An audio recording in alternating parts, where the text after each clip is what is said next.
Good morning to everyone. Please take a seat. We will start shortly. Thank you.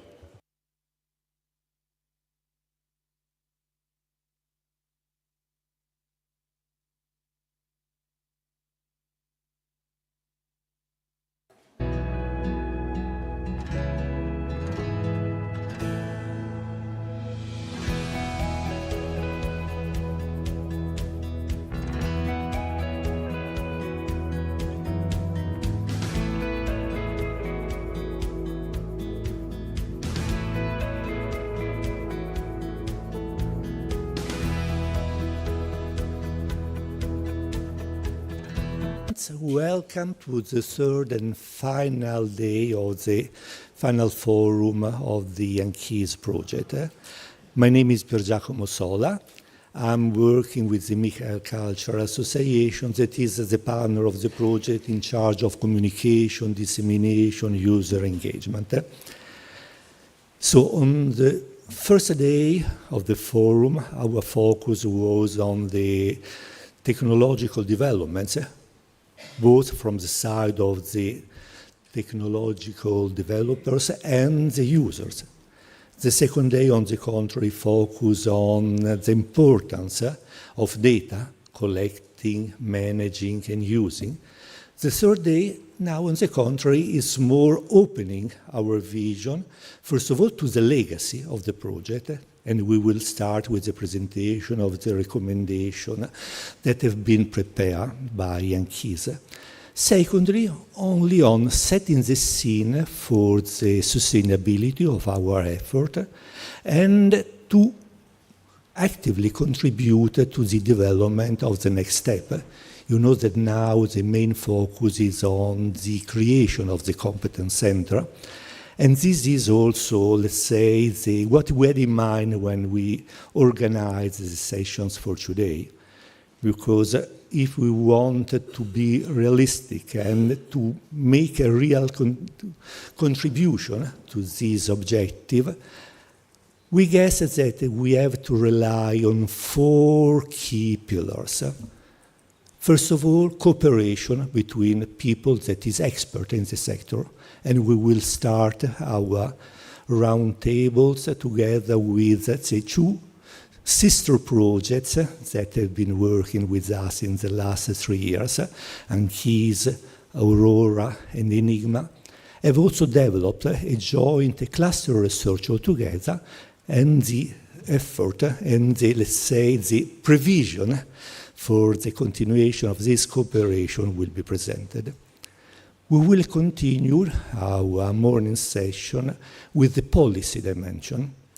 And I would underline the importance of concerted policy, because for sure what is important is that all the European, national, and also professional bodies that are involved in the discussion work all together for this important achievement.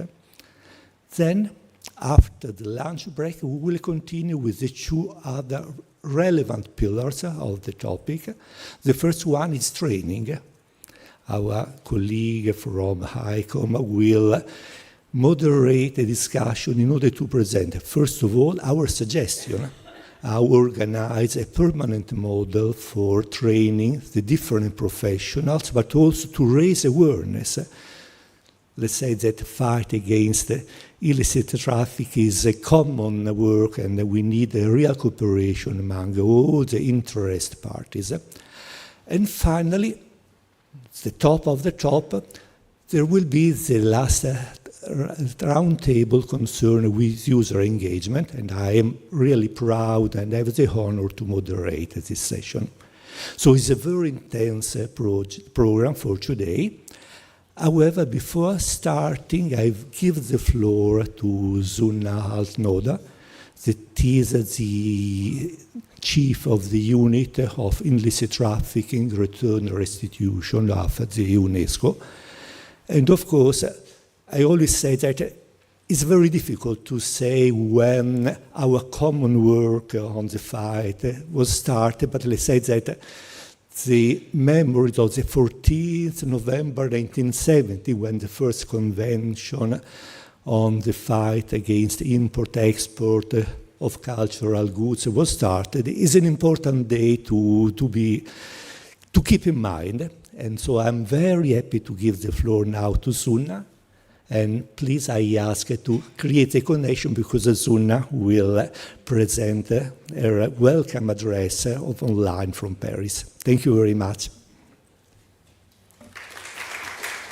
Thank you very much, Mr. Sola, and ladies and gentlemen, dear experts, partners, colleagues, and friends. First of all, a warm greeting from Paris. It is a great pleasure on behalf of UNESCO to provide welcome remarks for this important third day of the final forum of ANCHISE, dedicated to policies and recommendations.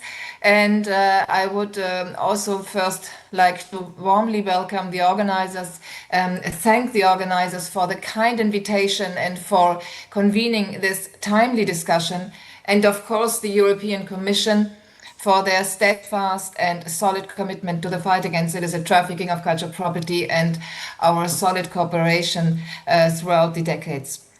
We are gathered here today under the conviction that culture is not a secondary matter, but a source of identity, livelihoods, resilience, and fundamental humanitarian and security concern. Cultural property is an anchor of identity in a rapid changing world, a source of social cohesion and resilience. Its illicit trafficking undermines the transmission of knowledge and the full enjoyment of cultural rights. We know all that it knows no borders, and its consequences are far-reaching, fueling money laundering, tax fraud, and even financing of terrorist activities. This is why UNESCO, with the crucial support of its partners, and Mr. Sola spoke about the importance of a coordinated action and of our coordinated cooperation throughout all the decades and until now, strengthens advocacy and action concerning the impact of illicit trafficking on the memory, identity, and future of peoples, and has advocated for the inclusion of this topic in global fora. Next slide, please. UNESCO's sustained mobilization over the past years has led to major milestones. It began with the key United Nations Security Council resolutions 2199 and 2253 in 2015, which recognized the role of culture in promoting peace and security, followed by Resolution 2347, the first to focus exclusively on the protection of cultural heritage. Building on this, the issue of return restitution was a key priority at the G20 summit in Rio de Janeiro in Brazil in 2024, to which UNESCO has been for the first time and is now a privileged partner too. The same year, a major breakthrough has been achieved with the integration of the illicit trafficking of cultural property into the Pact for the Future, adopted by heads of state at the UN General Assembly in September 24. Which firmly anchors culture at the heart of countries' responses to the major challenges of our time.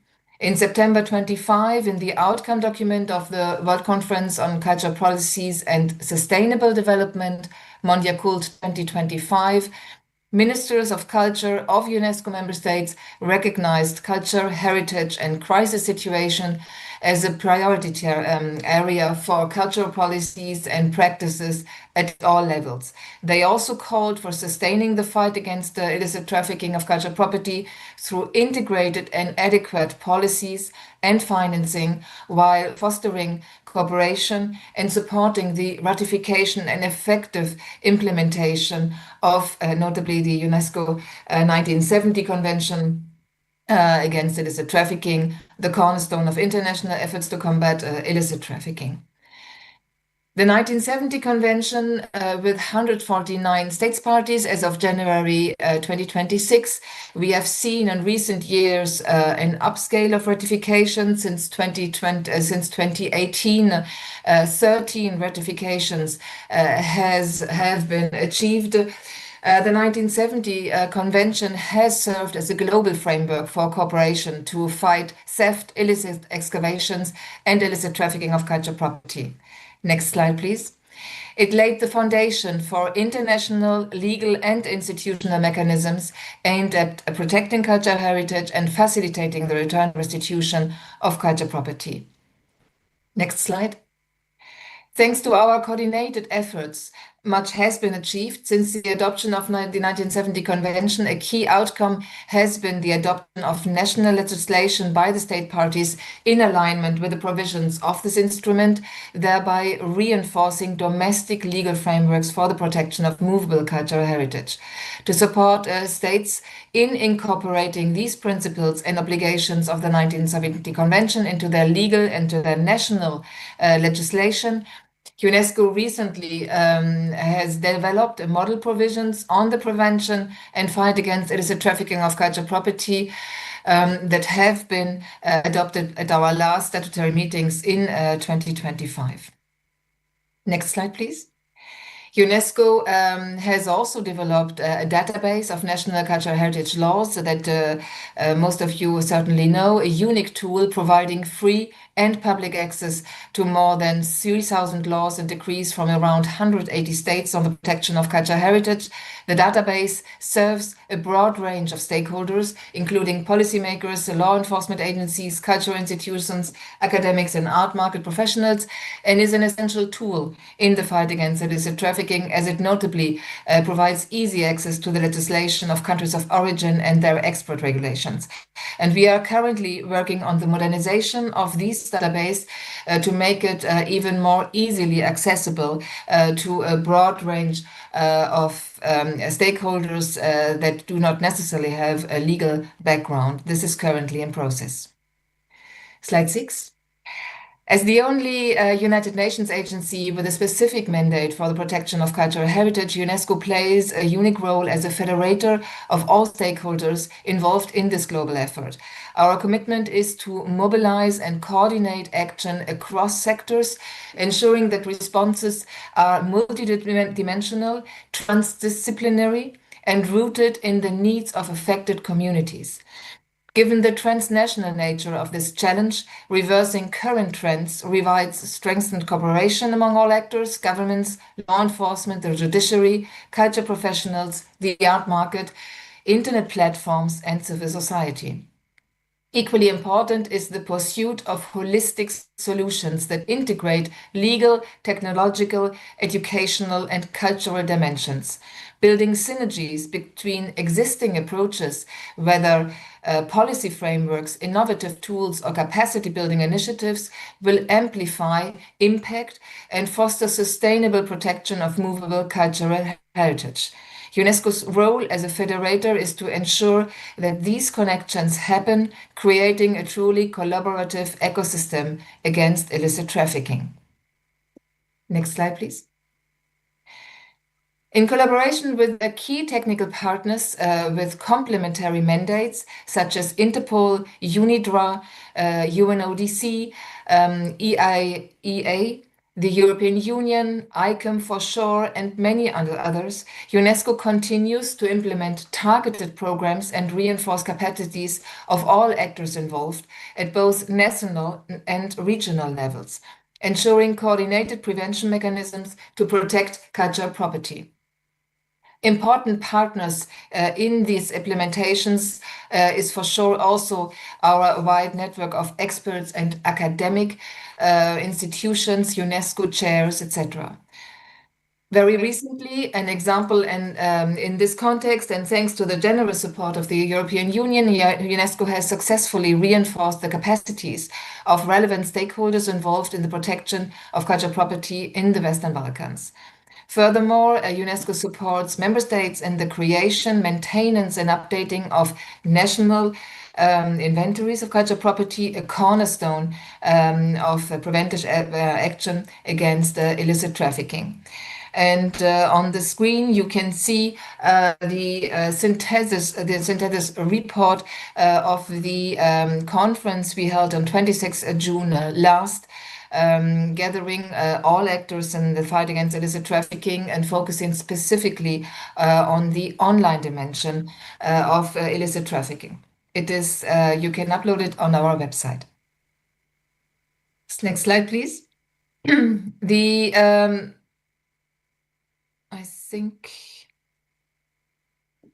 The 1970 Convention has also enabled us to establish a constructive dialogue with the art market actors.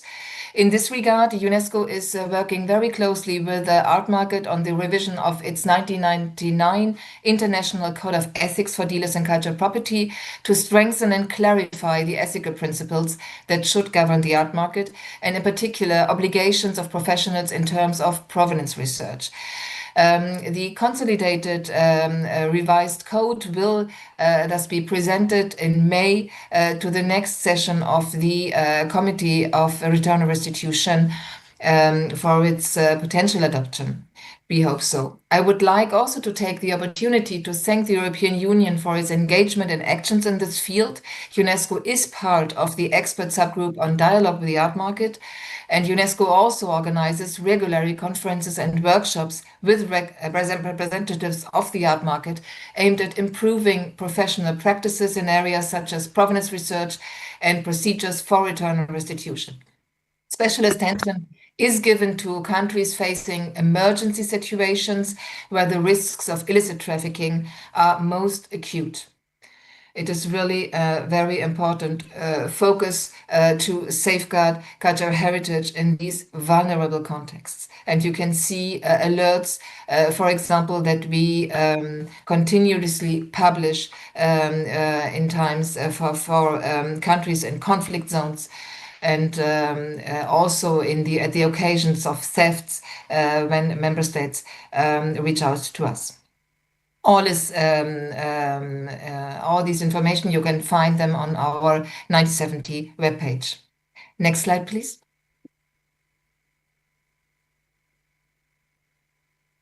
I think there is a delay in our in the slides, because now I wanted to speak on the online trafficking, and this was 2 slides before. I'm sorry. Could you please go back in the slides? Back, again, and one again. Yes, thank you. Recognizing the rapid extension of online trafficking, where anonymity and the speed of dissemination enable new forms of illicit trafficking, UNESCO has stepped up its efforts in this domain. And we have engaged, as I said before, with major digital platforms and are trying to expand cooperation with all of them, particularly to develop and apply technical digital technologies that help identify, track, and prevent illicit online sales of cultural property. In June 2025, as I mentioned, we have had a first international conference gathering all stakeholders dedicated to combating online trafficking. We brought together member states, law enforcement agencies, experts, our academic partners, civil society, and some of the major digital platforms. Another day of discussion is currently planned, and we will have also the topic that will come up during our statutory meetings in May. Next slide, please. I also spoke about the importance of protecting cultural heritage in conflicts and crisis situations. In this regard, UNESCO is acutely aware that illicit trafficking is exacerbated by political instability, armed conflict, and natural disasters. This is why we have intensified our actions in countries facing emergency situations, working with several to safeguard cultural heritage through rapid response measures, technical support, and coordination with national and international partners. Moreover, in collaboration with these partners, including actors from the art market, UNESCO has issued alerts that I mentioned, joint statements, also urging professionals and the public involved in the trade of cultural property to exercise heightened vigilance. These calls aim to prevent illicit trafficking originating from crisis-affected countries, and we have a specific focus at the moment also on Afghanistan, Ukraine, Sudan, Yemen, Libya, among others. Next slide, please. Last but not least, raising awareness is crucial in the fight against illicit trafficking. Protecting movable cultural property is not the sole responsibility of governments or institutions. It is a shared duty that involves professionals, communities, and the public at large. This is why, among various initiatives, UNESCO has launched awareness-raising campaigns deployed in urban and airport spaces across Latin America. And we are also planning to launch a similar campaign in Europe and in other regions to continue put this in the spotlight. Next slide, please. Furthermore, we have also launched in September 2025 at Mondiacult, with the support of generous support of Saudi Arabia, the UNESCO Virtual Museum of Stolen Cultural Objects. This has become a strategic platform for raising public awareness, and we have engaged.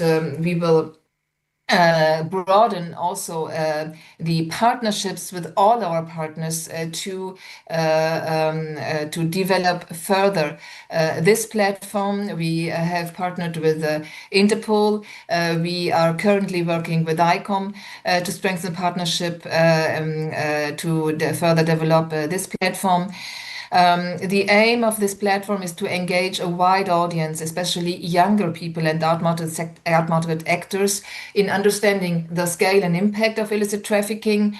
We display stolen cultural objects that are listed in the Interpol database, thus reinforcing the message that protecting cultural heritage is a collective responsibility, and putting on the spotlight these stolen cultural objects to enhance the possibility to recover them. The goal is to become a true platform, that this virtual museum becomes a true platform for engagement, fostering dialogue, reflection, and mobilization among all stakeholders involved in the protection of cultural heritage. And we have seen that the launch of this museum responds to a broad demand. We have received very great impact with this museum so far. More than 120,000 visitors, more than 1 million views of the objects, and a very important average time also spent on the platform with more than 4 minutes. So we see that there that this platform corresponds to expectations from users, and we are currently working on, for example, further development of rooms such as a due diligence room and of temporary exhibitions. We have also the return and restitution room in the virtual museum. So we really invite you to connect to this platform, and also to reach out to us with any further question, information, or wish to collaborate. Last slide, please.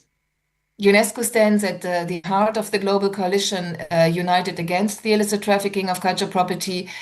This coalition is already active. It is, we believe, so really steadily growing. UNESCO continues to federate and to strengthen this network, ensuring that all actors work in a concerted and coordinated manner together. We remain committed to protect cultural heritage and uphold our shared responsibility to preserve it for future generations. In this context, the ANCHISE project and its recommendations offer valuable insights and practical avenues for reinforcing our collective efforts. They highlight the importance of collaboration, innovation, shared standards, principles that will undoubtedly inform ongoing discussions and future strategies. As we move forward, these contributions remind us that progress depends on building bridges and sustainable dialogue among all stakeholders. Thank you very much for your attention.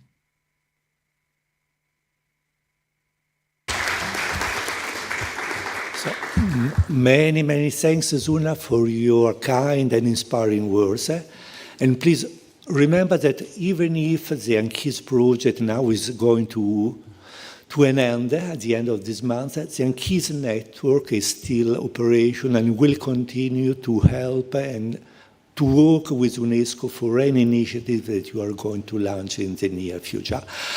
We are some minutes late, so I immediately asked to my colleague, Marco Fiore, working at the Michael Cultural Association, and Benjamin Omer. We have been working with you at the École Française d'Athènes for 6 years, so it's more a friend than a colleague. Please join me on the table, and I will give you the floor to introduce the recommendation that has been prepared by the project.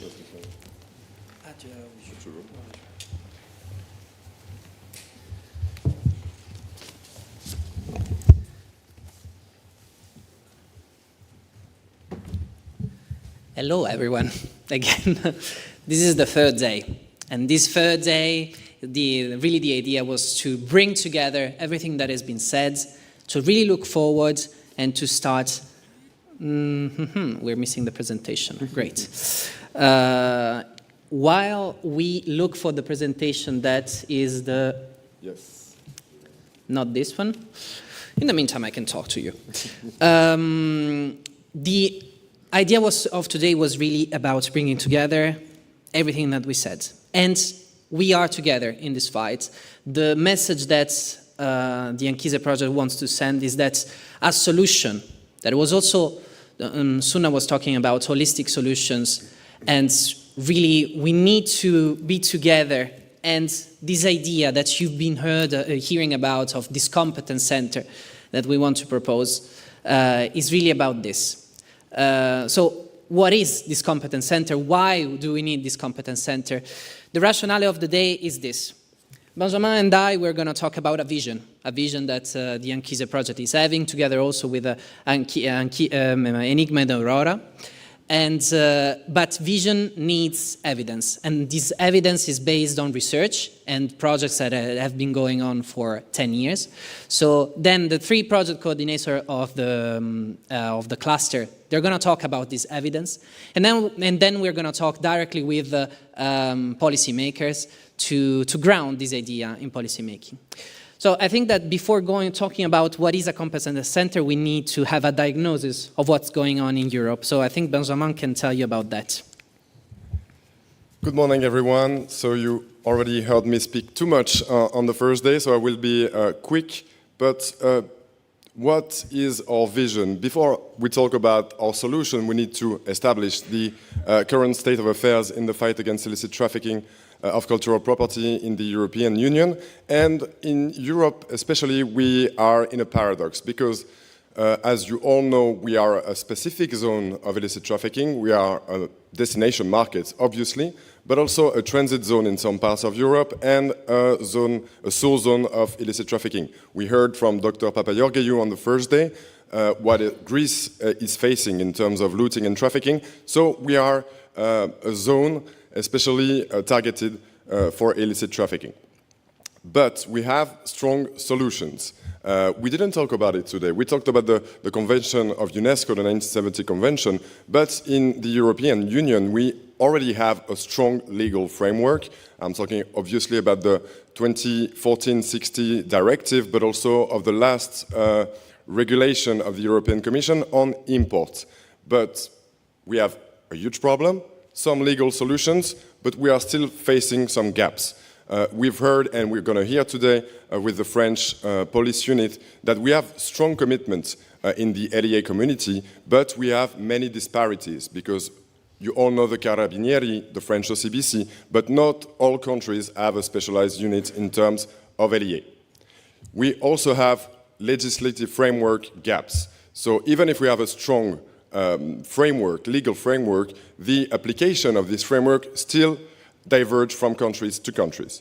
And also, and we talked about it a lot yesterday, we still have data silos. We still have problems for standardization, for interoperability of data, and this is still a key issue in Europe. So this paradox between a strong framework but some gaps in the application is one of our main problems and a problem we need to address.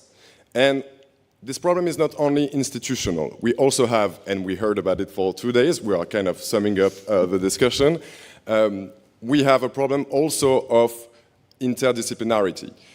For many days we said in ANCHISE we found some common ground, some common language, a way to work between LEA researchers with data specialists, with technologists. But still, we have to find this at the institutional level.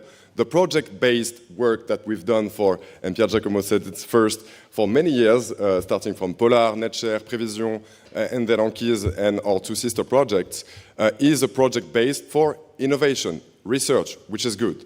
But now we need to move to the next step to be able to build on our strengths and give a good fight against illicit trafficking of cultural property. So Marco is now, I think, going to present you I think we can go to the next slide. We'll present you our idea, our vision of what a competence center should be. Yes. I can use my microphone maybe. This idea of competence center is a mouthful of words, but it's coming, as we were saying at the beginning, from years of evidence. At the end of Nature, the consortium and the community was proposing for an agency. Now, if you're acquainted with EU regulations and EU policy making, creating an agency is not something that you do by snapping your fingers. And we still think that the idea of an agency is a long-term solution. But before that, we need a phase of prefiguration. We need to think about how to do things together and to structure and to institutionalize these networks. So this idea of competence center, which is something that has been proven that is working. We have quite few examples on this. For example, we have the European Cybersecurity Competence Center that demonstrates a federated structure with national hubs can pool expertise effectively. We also have the Social Innovation Competence Center in Europe that proves that a center can work without separate without a separate agency status. And also in the cultural heritage field, we have 4CH, an Horizon project that shows that starting with an Horizon project can lead to the prefiguration of a competence center of a more institutionalized structure. So, why a competence center? We need speed and political feasibility, because a coordination and support action, for example, can, under Horizon Europe, can immediately show the way forward, and without a big political momentum that an agency would require. Then we've been talking a lot about being together, and this is a key word for us, all together on equal foots. This would mean that having a competence center would bring together as a partner and not just as an advisory board or just seeing the things from outside, but being everyone together and building solutions together. And then this prefiguring the future and giving us the time to understand in which direction exactly we have to go before creating this structure, a more stable structure.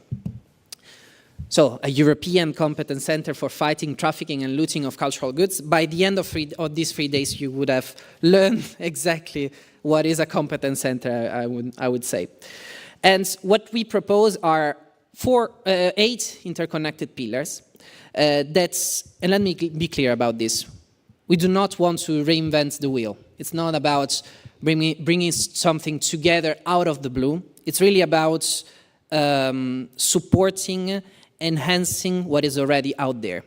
So, for example, one of the pillars should be the observatory that should bring data and also expertise and knowledge about the social causes and effects of the trafficking. So some humanities and social sciences research. Then the research and development should share standards, put into place evaluated technologies, what's already out there, incubating it and bringing it to another stage. Community engagement, of course, is pivotal because this network that is already present in Europe, this room is part of it, of course, needs to be stabilized, needs to be institutionalized, and to be there forever. So this community engagement could be part of this competence center, and then we have awareness raising. Suna was already talking about the importance of this. and then training and capacity building, not just for law enforcement agencies, but all for all professionals involved in the fight, that should be able to use the solution, technological solution, but also the innovative solutions that we talked about in general throughout the forum. They should be trained and able to use them. Alert raising and crisis management are working effectively together. And then, by the end, the final goal would be coordination, would be being together and coordinating in fighting the trafficking and looting cohesively. And the moment is now. The moment is now because we are in discussion, the European Union is in discussion for the multi-annual financial framework. We have horizon calls that are coming that could support this. There is political momentum. The Culture Compass mentions the fight against illicit trafficking. We have the security strategy. We have the EU plan for fighting against trafficking. So there is the will. Also the Cyprus presidency that will be represented today at the policy roundtable is putting at the center this idea of fight against illicit trafficking of cultural goods. So there is the will, there is the political momentum, let's say. We can enhance the will, and I think that you can bring it home, Benjamin. Yeah, just one key message. I think Marco said we can reinvent. We don't want to reinvent the wheel, but we can enhance it. And for that, I think, and from all the talks we had with the European Commission, especially, they also want to have data, proof, evidence. Why do we need this competence center? What are we fighting against? And our vision requires this evidence. We cannot say, okay, we want a European competence center because we want to work together in a centralized way. There is a need for this because we have evidence of our gaps of the problem that we are fighting. And the key message I want you to understand is that evidence only comes through research. And this is why I'm delighted to invite to the floor Professor Véronique Shankowski from the School of Athens, and we will also be joined online by Domenico Romano and Charalampos Georgiadis, sorry for my Greek accent, the coordinators of Aurora and Enigma project, who will present you the scientific results of our cluster 2, and then we will have a talk with the European Commission representatives. The floor is yours.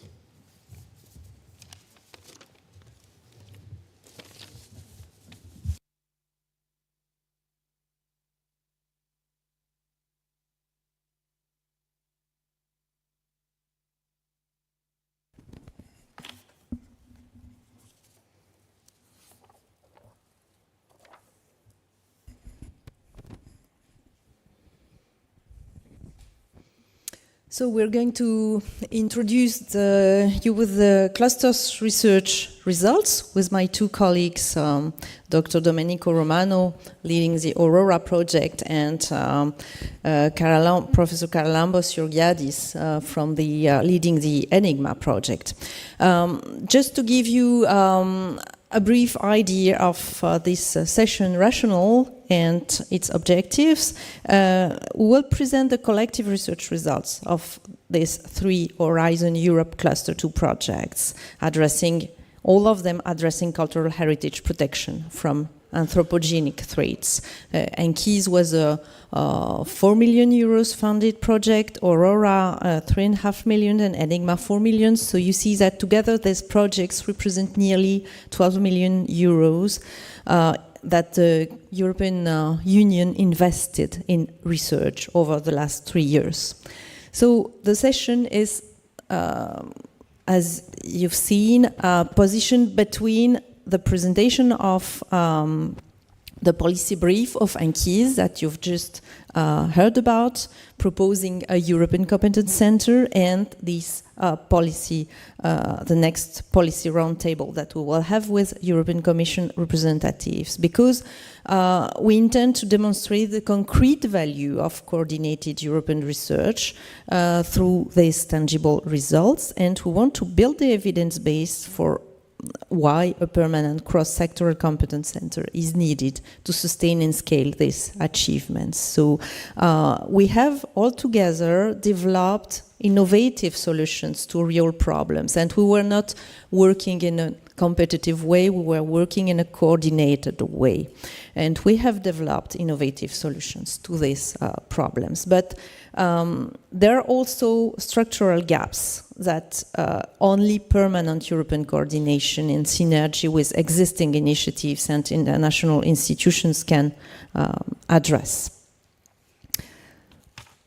So, you've seen in the past 2 days, this cultural heritage trafficking issue is a complex, is a transnational phenomenon. And no single discipline, no single project has the solution alone. So we would like really to show you today what coordinated European research can achieve and what is still needed to reach. The problem that we are facing in that domain, as you've seen and as you've experienced it in your professional domain, is how objects lose identity when they are dissociated from their context through looting or theft. We've addressed the issue of the non-existence of standardized European system for identification of this object across borders. We have addressed the issue of fragmented databases that don't communicate with each other. We've addressed the issue of the lack of digitization of inventories. So I would like to ask my two colleagues about their contributions and output on that domain, because there are technological answers, first of all, to this, for the identification and tracking of cultural objects. So very, very short answer for the beginning. Domenico and Charalambos about this issue of identifying and tracking cultural objects and the solutions you proposed in your projects. Domenico? Domenico, you're muted. Yeah, it was from external. Yeah. So, sorry. Thank you, Veronique, for the question. Thank you for the invitation also. Regarding your question, so going straight to the problem. Yeah, in Aurora we tackle the problem of dissociation and of tracking of illicit tracking and fighting of illicit trafficking, combining emergent and existing technology. So we create a solution combining with the chemical marker and the blockchain and tracking device. We create a solution that is complex on the development side, to be robust, to be really applicable in the context of illicit fighting. In the context of illicit fighting, in particular of artwork, of course, but it's very easy to use. It's very easy to be used for the cultural heritage professional and art institution that usually have a knowledge gap, especially in emergent institution. We can imagine small art institution with limited sources. So it's not only something that can be applicable for very big institution, but we can something that can be spread around. And the thing is that in this work, we also spread a lot the knowledge of this technology. We democratize this type of technology, especially the blockchain is not well understood, but many institutions recognizes. We had interaction with more than 50 art institutions. All of them recognize the potential of the blockchain, even though most of them didn't know very well this technology. As very quick things I want to add in this work based on the work with Aurora, and as Michael and Veronique said about the competence center, it's very important for the competence center the role to also put together different sources. Not only sources of knowledge, but simply data sources. And for example, it will be very important for intelligence operation to apply investigation and AI on intelligence in order to tackle deeply the fight against illicit trafficking. And for sure, a competence center is going in that direction. It can foster this kind of activity. A big rule on that is the open source of information. So the all we know is called OSINT. There are a lot of open information that put together with the correct methodology can be very helpful in tackle the illicit trafficking, and we see that also in the Aurora project. We try to test that. Thank you. Maybe we ask Haralambos to for a short answer as well, because we're a little bit running out of time. Okay, thank you, Veronique, and thank you for the invitation. I mean, Enigma developed a holistic platform that has combined a lot of different tools in order to try to fight illicit trafficking. We focused mostly on unregistered or unknown cultural objects, which they can either be fake or looted from illegal excavations. At the core of our research and development is the unique authenticity identifier. This is a holistic identifier that can combine basically geometry, material information, historical context, images of the object, the typology, in order to be able to find connections between known objects using AI techniques. But in order to achieve this goal, we need to have access to a lot of data. I mean, we have Europeana, that is an aggregator and shares a lot of metadata about a cultural object in Europe. But we had a problem to access data coming from museums or other organizations. So at one hand, we have the reluctance of sharing data. On the other hand is that all this data in Europe and across the world are fragmented. So everyone uses their own standards, their own typologies, their own formats. So we also have a problem with interoperability, and we cannot interlink all this data. But in order to be able to achieve this identification of objects, we need that data. And also we need to have them in standardized format. We created standards based on the Europeana model and also CDOC, CRM and linked open data, and we used also the Katie vocabularies in order to formalize the typology of the data that we're using.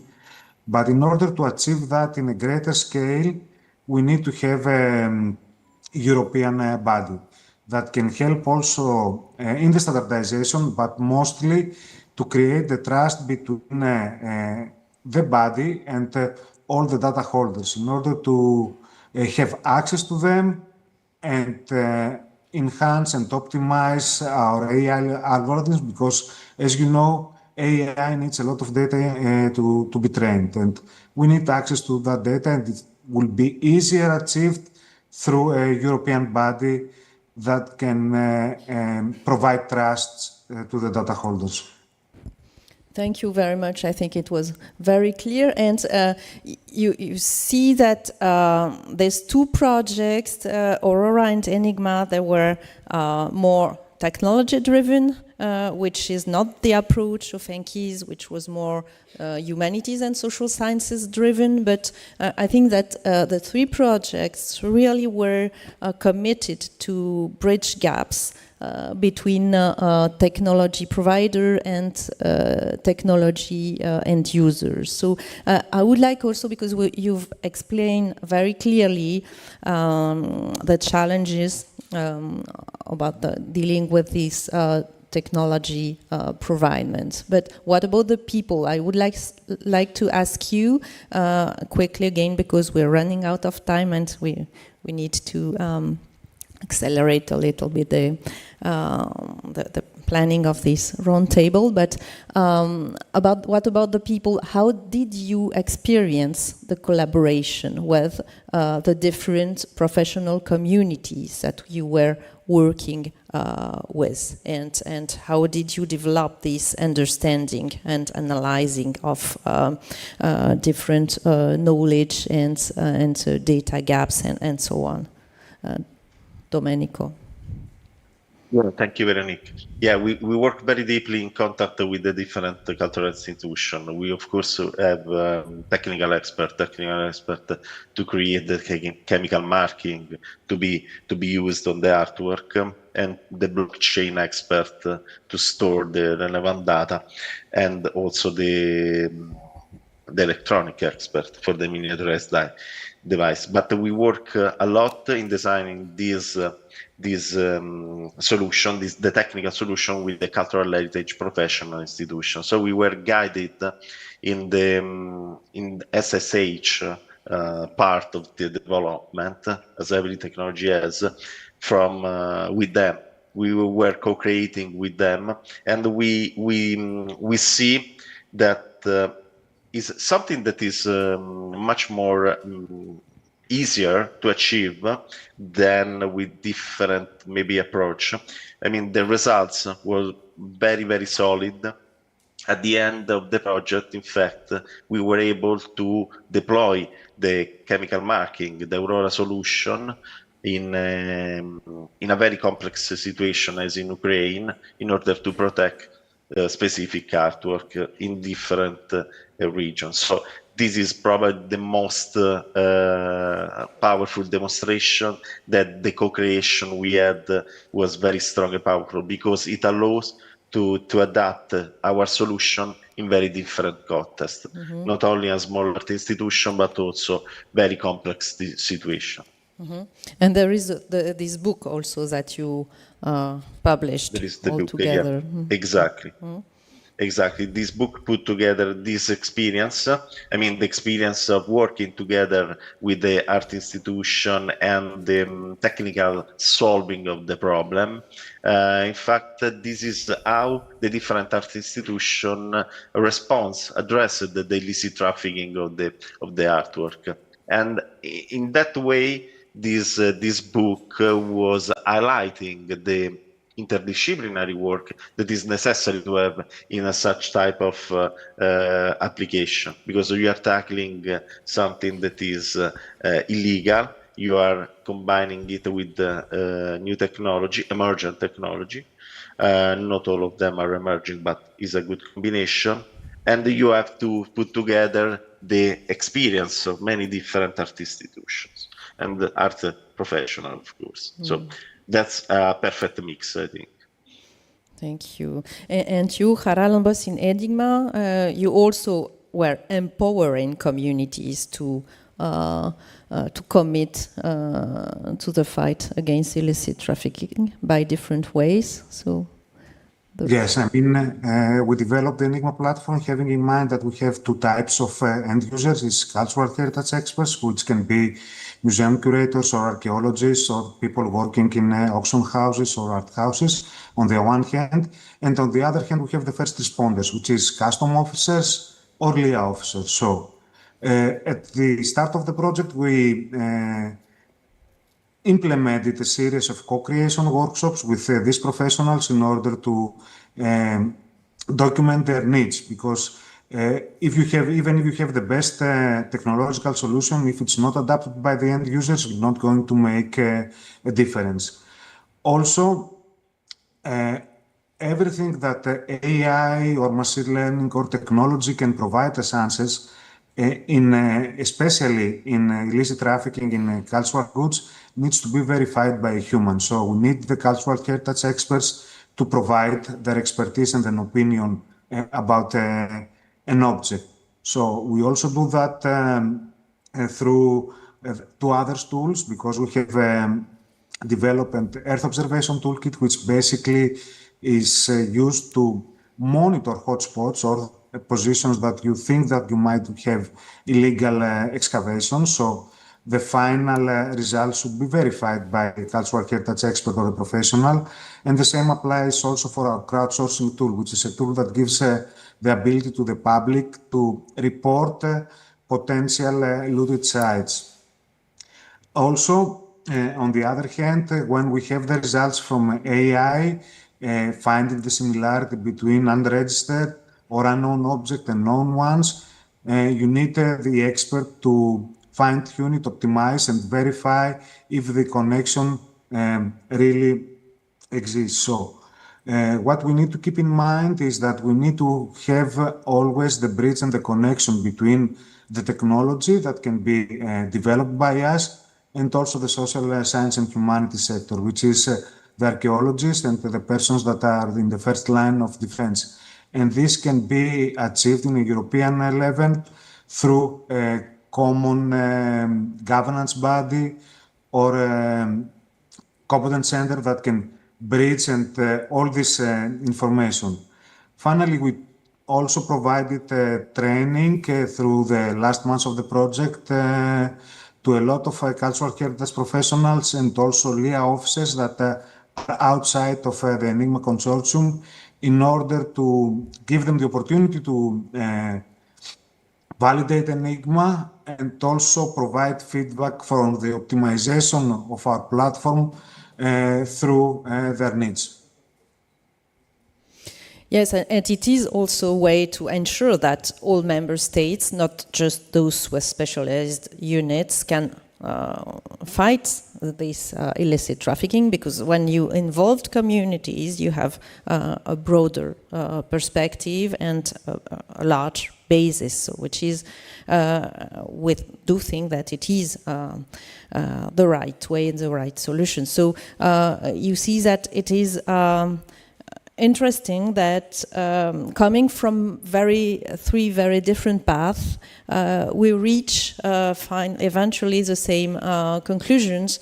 We share common methods, and I do think that this is a very strong demonstration and a very strong basis for the future, and a strong advocacy for this competence center, because preparedness strategy rightly recognizes that resilience must be built before crises strike, not during them. And we know that recent events from Ukraine to Gaza have tragically demonstrated how vulnerable cultural heritage remains in times of crisis. So this is really paving the way for next steps and next solutions. So I'm happy to make the organizational team happy. So I think that we're just on time right now, and we can go to the next step, which is, I think, coffee break, but another session after that. Thank you very much to our two colleagues for their contributions, and we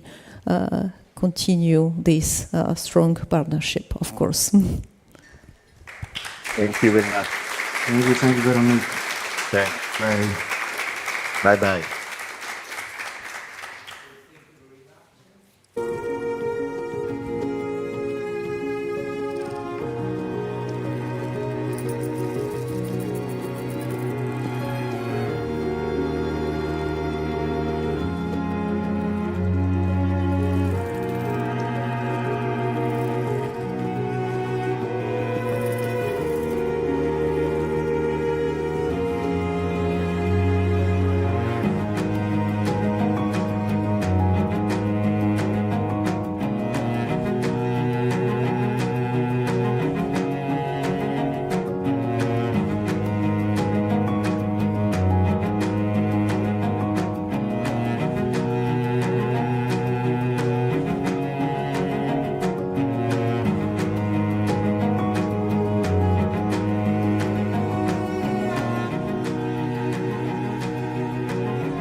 second session. Just 3 pieces of information before starting our round table. So first of all, please remember that there is the policy brief that is at your disposal at the conference desk in the first room. The second information is about the poster session of our junior researchers that is still available. So if you have an interest question, our youngest colleagues will be happy to help you better understanding their activity. And personal information for the member of the ANCHISE consortium. Before going to lunch, please stop a while because we would like to take a picture of the full group. And so please stay in the room after the end of the the next sections. So now we are ready. Close the doors, and I give the floor to Corinne, that will introduce the session with our in presence guest star and with the online connection that we have with the other colleagues. Thank you very much, Corinne. Okay, so good morning, everybody. Welcome to this policy session of the ANCHISE Final Forum. So, as presented by Marco and Benjamin this morning, today dedicated to exploring the pathway for the future. In ANCHISE, we produced evidence, tools, and recommendations, and you can get it, you can show it again, the policy recommendations. So now the question is how this enter policy and operational practice. So the objective of this roundtable is to put in perspective the results of the ANCHISE project, and in particular the recommendations of the ANCHISE, and to discuss with our guests their relevance for the different level of public decision making, national, European, and international, of course, to identify concrete pathways for sustainability and question the concept of a potential European transdisciplinary competence center we presented this morning.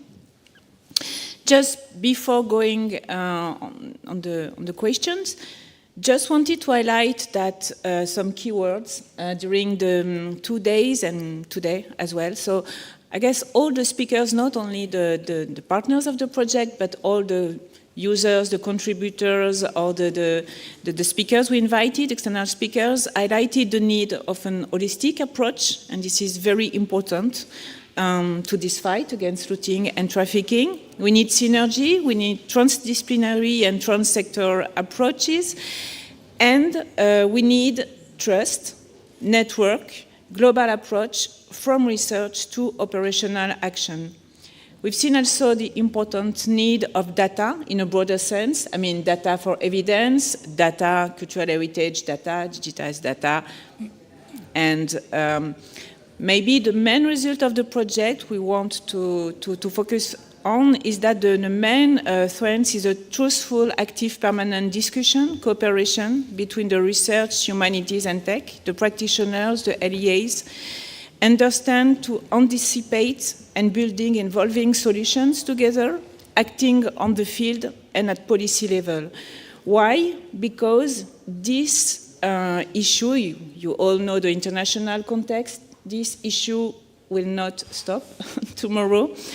Technology evolves quickly. We need to have this in mind. Tools can be hacked, deflect, or not up to date. And this is also why a permanent network competence center are essential. This transdisciplinary approach is really, really very important. For the discussion, we are pleased to welcome a panel of speakers. 2 are here and 2 other ones are online. I don't know if we can show them, if they are already there. So with complementary position and perspective, and I will invite them to discuss frankly with us. So we have Alfio Gulotta, who is policy officer from the European External Action Service, and you are in the integrated approach on cultural heritage in conflict and crisis and working on security sector reform and governance.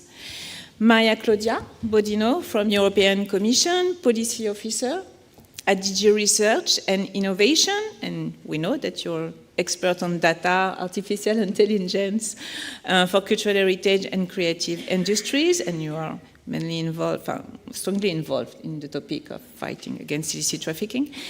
Isabelle Mellier is a senior police officer currently working at the Europol Innovation Lab, co-chair of the Europol Clearing Board core group on illicit trafficking on cultural goods.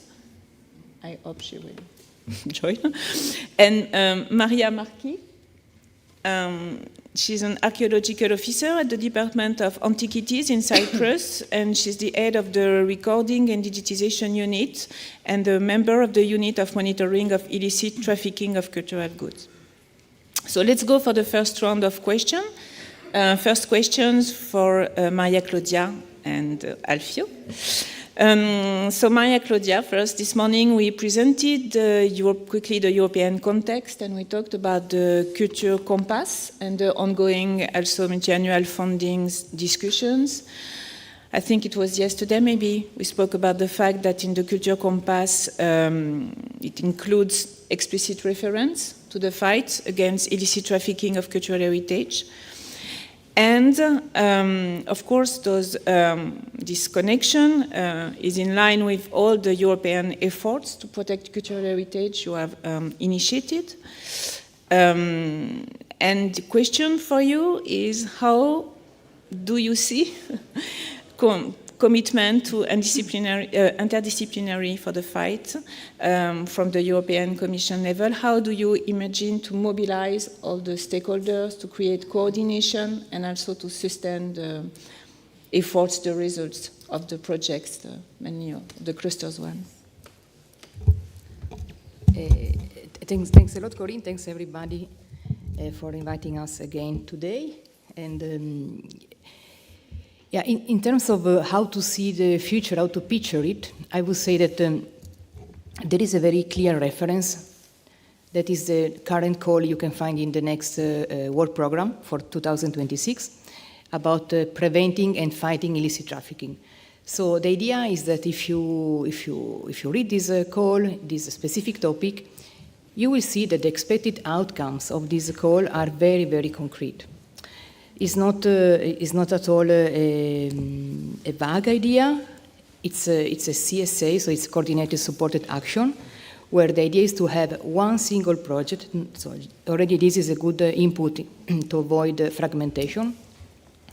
And the idea is to collect all the main lessons learned, but also key players that are highly involved in this phenomenon, and to try to consolidate the knowledge that you have created. This morning, we were listening to the recommendation also from the other two projects, Enigma and Aurora.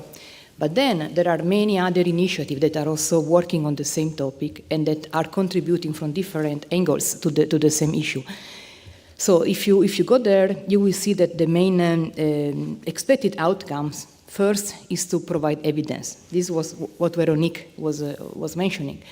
Because there are many crises nowadays, so if you want to push for a competence center, of course we need to justify that this is a real priority. And the CSA, in my opinion, could be a very good starting point because it's the place where you can consolidate first all the tools that have been developed. There are also other tools, for example, from Cluster 3, there is a specific project, Rhythms. There are other initiatives from the from the Union Civil Protection Mechanism, from the Internal Security Fund. There are projects more on engagement and trainings from Creative Europe. And as you said, there is also a commitment for the next European Cultural Compass. So if you go there, again, everything is there. What we are looking for is to have in this 5 million investment an active collaboration between law enforcement authorities. Alfio will probably elaborate a bit more about this, but these players are key. So we must have them on board, and we must have at least 3 of them in this call. for at least 3, let's say, member states or external countries that are supporting Horizon. So this is, in my opinion, it's the ingredient, the successful ingredient, because at the end, they are the one really fighting every day, thanks also to all the knowledge that, for example, ANCHISE is providing from the social science side, but also from the technical side in terms of tools development and the way of improving the interoperability. So there are strong conditions in this call, and these are my main, I would say, suggestions in order to start thinking about the competence centers. This could be a good playground for then justify the investment for the competence centers. Thanks. We take notes of it. Alfio, so we know that illicit trafficking is about global approach. And what are for you the key challenges to be worked in the next few years to improve the cooperation across Europe and with other countries? Thank you very much, Chris. First of all, thank you for having me here and having the possibility to talk a little. I cannot represent the European External Action Service. I'm a policy officer at the smallest level. What I can discuss about is the policies and what comes from my experience. I have worked in this for some years. I am originally a lieutenant colonel of the Carabinieri that has been working on this for 10 years. And you said it right, this is a global problem. This is a global problem and has to be taken from a global perspective. Because you perfectly pointed out, and Sunna also recognized it before, Europe is a source area, is a transit area, is a final market. And other places are the same. And this is the problem of the trafficking of cultural property. Items that move at speed in borders and coming, and this is what I'm working specifically on in this moment.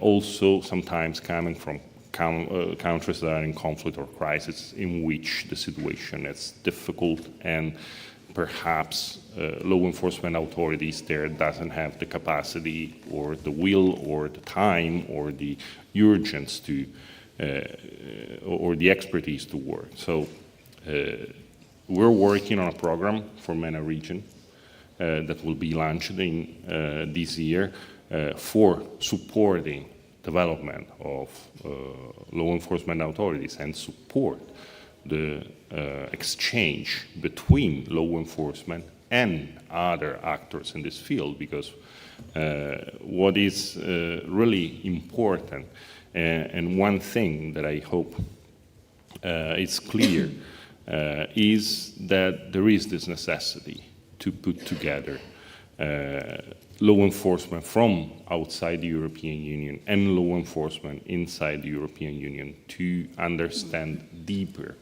the investigation and the movement of items.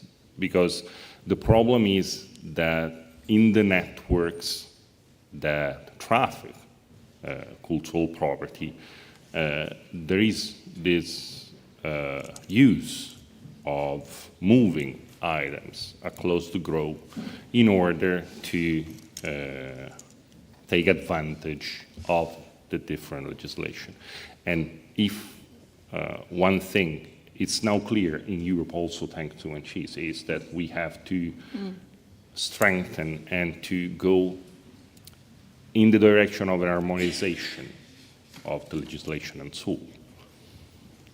Let's think about, I know it's already complicated in Europe, I know, I get it, but since it is a global phenomenon, let's try to expand this awareness also outside the borders of the European Union, because it is a problem that if it's not generated in the European Union, it ends in the European Union. If it's is generated in the European Union, it ends outside of the European Union. And those things needs to be taken into account, because if not, there won't be a unified solution. As I said, we're thinking about it, so that there will be this program running from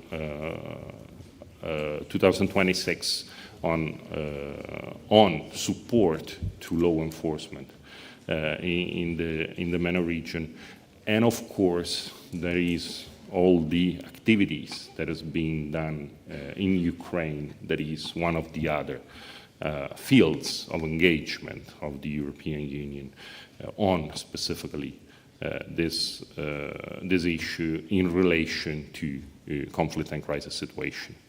Thank you. Thanks a lot, Alfio. And I mean, speaking about the culture compass and this call for having a global approach, I mean, how do you think, how do you hope that this call from Glenn Mikhailov will be mainstream in the different DGs? I mean, how does it work? I know that you all contributed to this culture compass. Yeah, I would say that for the call on Horizon, we all contributed, and this was already a very good exercise of, let's say, a collective exercise where we also heard the member states. That's also something that we need to not forget. When you are writing calls for Horizon, there is also an important role for the member states, and that's where the ideas also start. So we receive a lot of support. Also, we receive a lot of many comments about this specific call from some member states. But in general, it was very good in order to justify this proposal was the complete agreement on the fact that it's a urgent topic. That's also the reason why the EAC was using the same also reference for the cultural compass. So I think in terms of members level, it's also where you can play a role, because you are part of a specific, probably a research organization, or maybe you are working for authorities that are at a member state level, and that's also where you can push and drive a bit the investment in this field, I would say.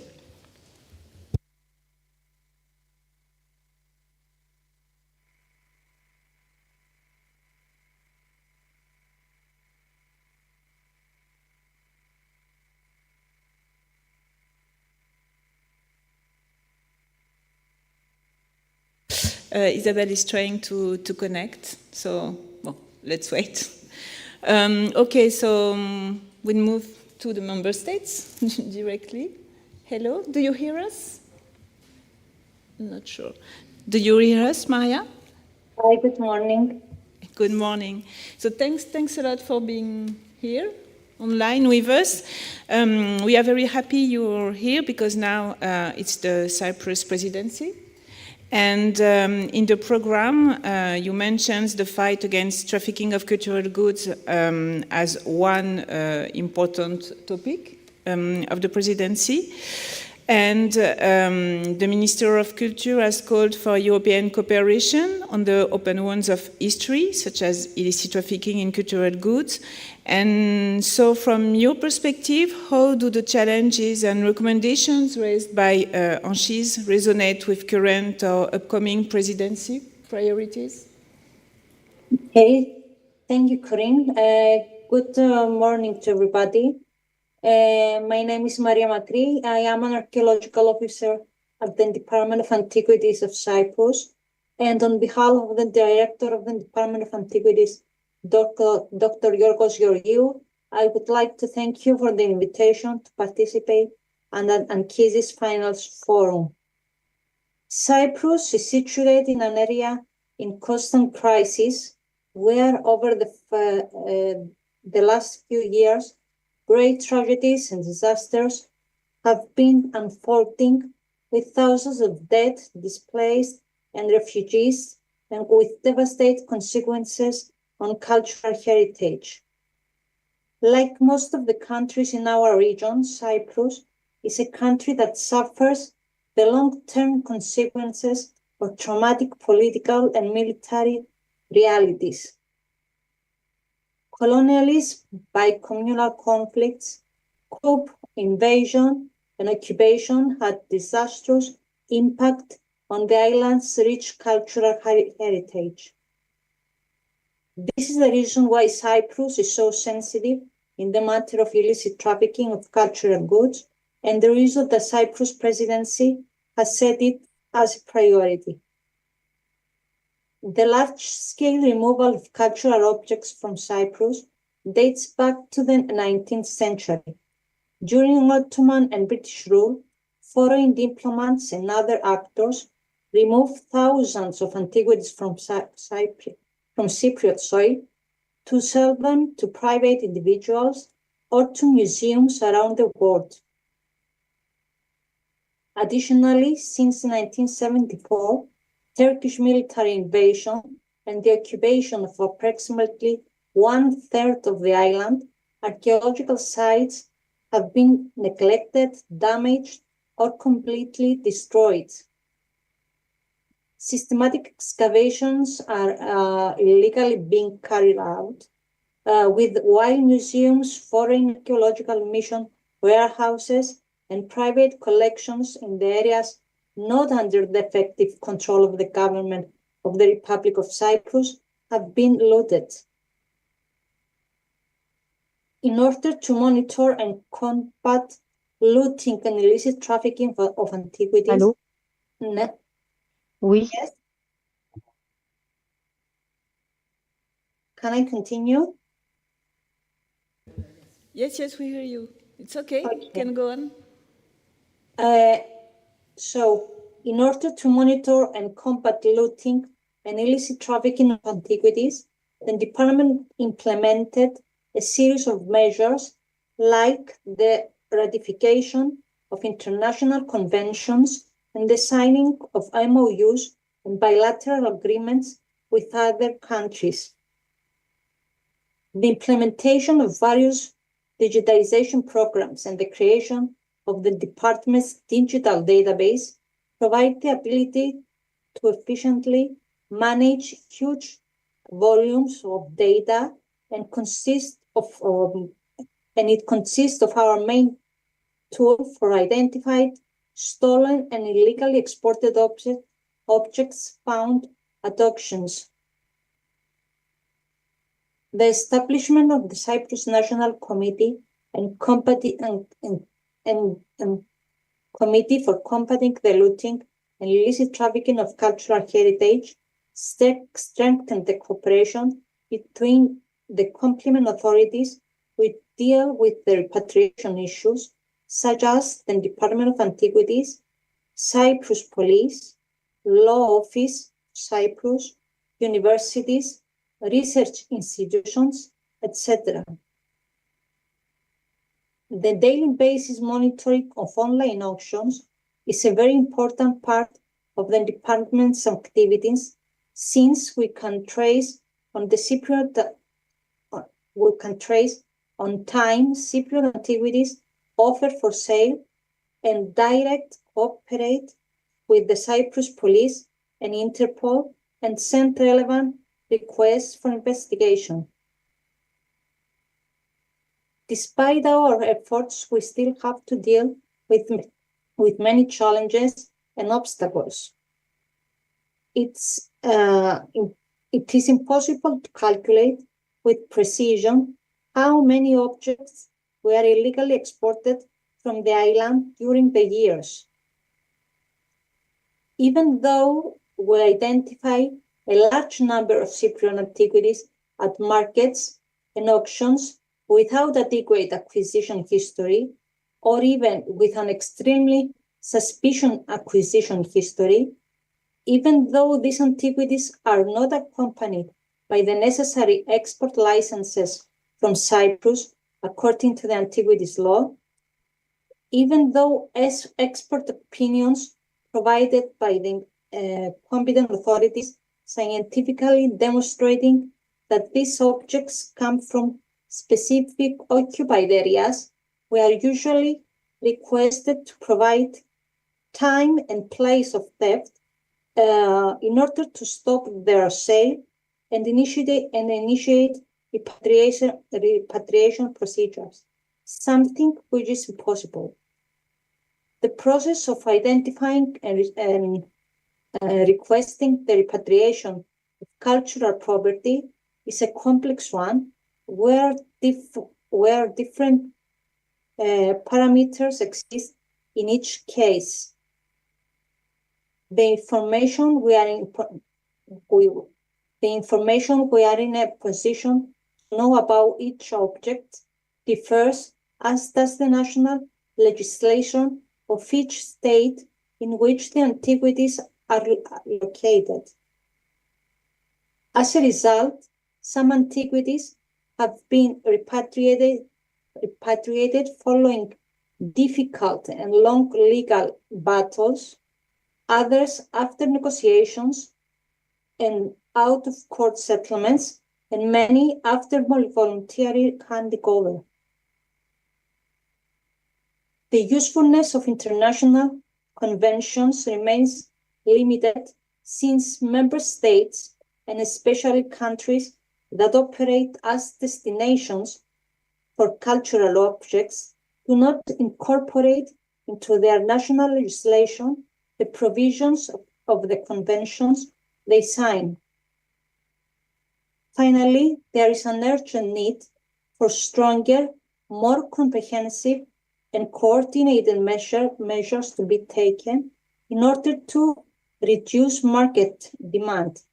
It is market demand that generates the supply.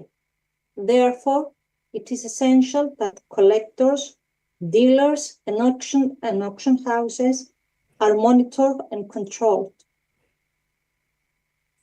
Effective regulations urgently need to be developed, especially with regards to issues related to the practice of due diligence.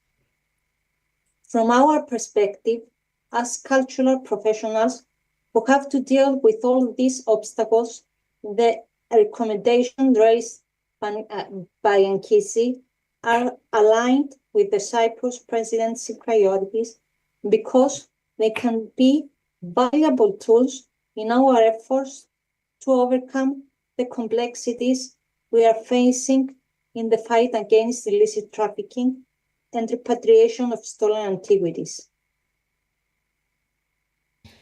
Thank you. Thanks a lot. It was very interesting to have your insight from member states and very inspiring. We see how you succeed to work in a trans-sectorial way, and with this coming presidency, I know you will have also a policy high-level discussion on illicit trafficking, and so very important to continue the discussion with you. Isabel, welcome. Do you hear us? No. Do you hear us, Isabel? Good morning, everybody. So sorry for the delay of connection. Thank you for inviting me. No, so welcome to you. So directly a question for you. We were discussing first with Alfio and Maria Claudia and Maria, and now wanted to know from your perspective, what are your priorities, what are your needs as LEAs, and how do you envisage to work in synergy with other sectors, other domains? So I'm LEAs, but currently seconded in Europol and in Europol Innovation Lab, not in operational unit as Codex Playa, for example. I'm co-leading the core group on illicit trafficking of cultural goods with ANSP and my colleague Charlotte Dürr. Currently, we try to enable the law enforcement to get a dedicated web crawler to help them to monitor all the trafficking which could happen online and who is happening online, which is happening online. To be honest, we know that the online market is very active. And on the other hand, we try to help to have an appropriate use of the databases and including the IDR from Interpol to break the silo and to help the LEAs to follow looted stolen goods that is traveling throughout Europe and world to follow, because at the moment we know that something was looted in Greece, for example, is under the radar of many of LEAs because they cannot access to the right database. The point is to be able to monitor how the looted or stolen artifact is going to the Rotterdam Haven, for example. And we try to work in that direction. For the moment, it's not only technical issues, it's also legal issues, because each member state and associated country has its own legal framework. So we try and we stand to write a draft note as a policy for the policy makers and to send to DG Home, for example. And we try also to have a common taxonomy, because we had a workshop on taxonomy and discovered that not everybody is describing the same artifact the same way. So firstly, having the common language before having being able to follow the same artifact on the same database. And we had some tool testing session for the web crawler, and our core group members, we have 10 member states working with us. We're very glad to see what's going on. And in this tool testing session, and I thank them again, Artifact and Kikumun were very eager to present their product and very eager to explain to everybody how they can use their product. And we got a very good demonstration, and people were very glad to attend. Thanks, Ian. Thanks, Isabelle. I will jump on the questions on data. And Maria Claudia, we presented the possible competence center, and just wanted to know, what do you all think would be the priorities for the competence center? And for you, Maria Claudia, the question of the lack of data, the lack of standards, interoperability, etc. We mentioned it several times. Wanted to know how the European Commission intends to work on this, standards harmonization related to data. And do you think that this central initiative would facilitate it in this? And also understanding that we spoke about synergies with existing infrastructure, just as the cloud, Europeana, IRIS, etc. Yeah, I think we partially discussed already yesterday, and data is, we repeat many times, it's a problem here, but also it's a problem because we are discussing about a mix of data in terms of ANCHISE, no? So we have sensitive data that probably are the most difficult and also interesting data to try to understand how to connect with the rest of the world. Then we have OSINT, all the intelligence that you can find outside, from geosatellite images to OpenStreetMap and other open database. So in terms of policy framework, there are a lot. There is a lot going on. No? I was mentioning yesterday all the data strategy and all the different roles and inputs about how to organize data governance, but also data strategy in general in the organization and member states. It's quite clear, I would say. And then if you look at the different regulation and directive as well. So in this report that have been published in December, for example, there is a very well-done assessment on how we can try to push for a single registry at member states level, a shared one where at least all the member states will start tracking the cultural goods in the same way. And there are some proposals, but I think in terms of what a competence center could try to deliver is exactly a very deep analysis and assessment on the state of the art in terms of assessment, harmonization, but also how this can be shared easily and become a bit more market ready for the competent authorities. So why all these tools that we are developing are most of the time fighting this big issue that they will not be able to access the data, or maybe they are not able to obtain the data. So probably we need to identify new mechanisms of data sharing, no?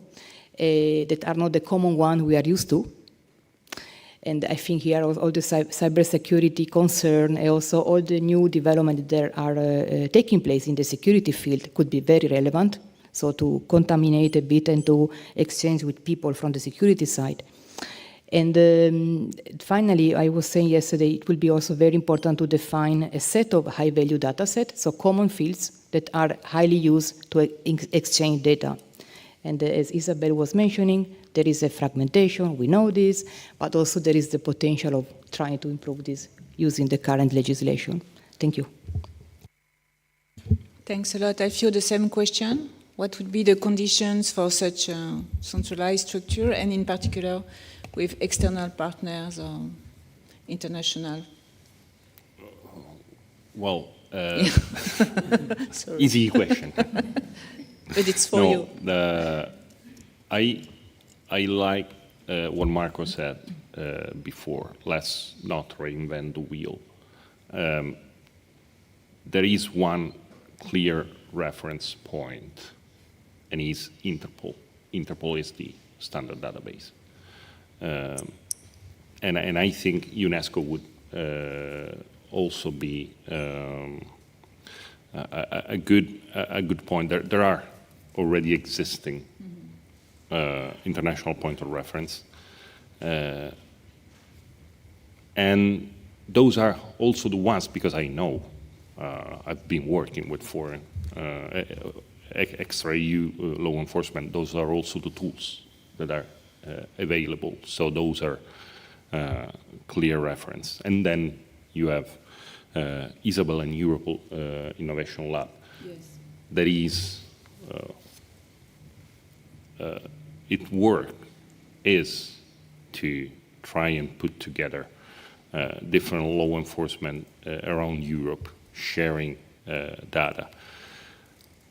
That it's also part of the problem, because as Maria Claudia said, we're talking about very different data, and we need to understand and acknowledging this difference. One thing is OSINT, another thing is data coming from investigation, and you know, then it's something that needs to be addressed. And finding a balance might be difficult, but I think that putting together all the relevant partners, having them try and sit at the same table, it might take some time, but hopefully it will then help having a concrete result. And again, presenting then that result to possible partner outside, which is the problem, because sharing data among European Union institutions is already difficult. We've seen imaging on a worldwide basis. That is why I said at the beginning there is already one system that is available for all law enforcement worldwide. Think about it, think about how possibly build on that. And again, coming from my experience, keep it simple, because law enforcement, and I am an example, it's simple people. Love to have easy tools to use, and that is one of the problems in working with the cultural sector. I need the support of the cultural sector, because as a law enforcement officer, I'm working on something that I don't know, and I will never know as much as an expert will do. But still it needs to be treated as something that is workable for a short time investigation, because then the status of how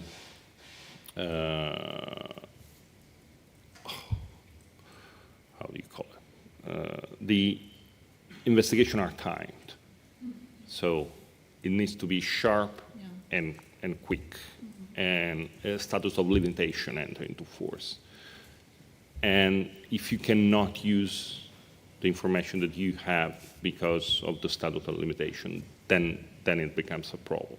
That is why keeping it simple might be a good idea.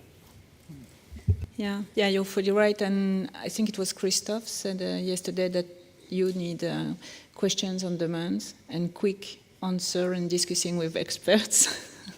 And that's why we do think that a competence center, a permanent place where we build trust in a long-term perspective, and when you are able to discuss with experts, LEAs, and I mean in a really trustful and secure condition is really very, very important, in fact. And also the co-creation dimension of the tools, that is really very important to build it on purpose. Isabelle, still here? Yes. Isabelle, just wanted to question you about the European Competence Center, and do you think that it would facilitate the articulation between technological innovation and European legislative framework to have this kind of transdisciplinary European Center? So firstly, I completely agree what Alfio has just said, because make it simple, because we absolutely need for the tool to be used to be accessible to everyone in every conditions.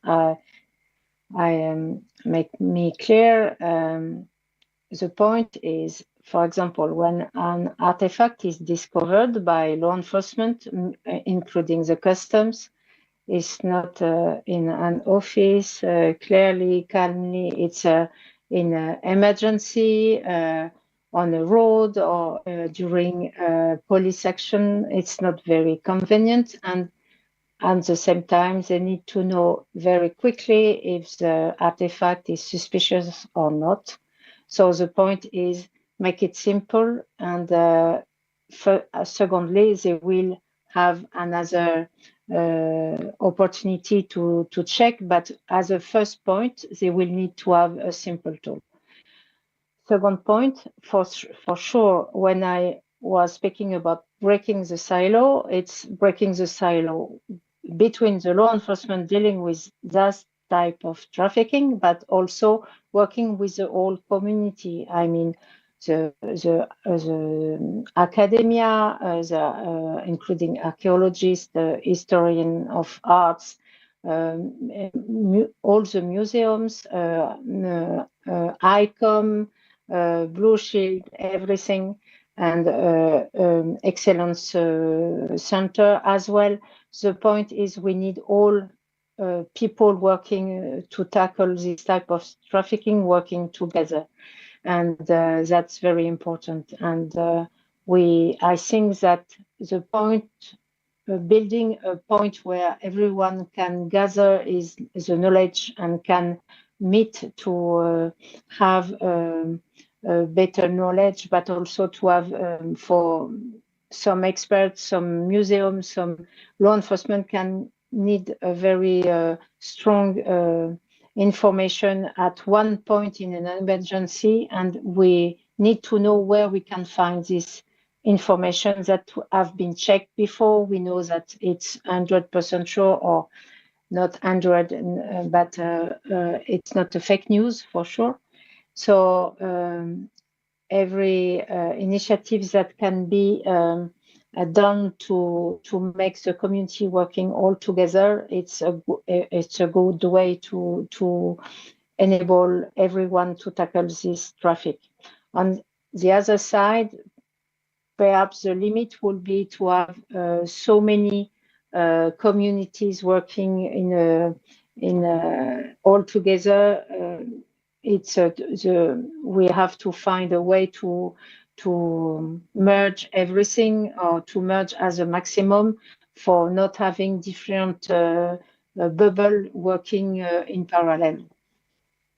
Yes, fully right. This question of synergy with inside a competence center and with the other existing organizations or initiatives is really, really very important. It's a key point.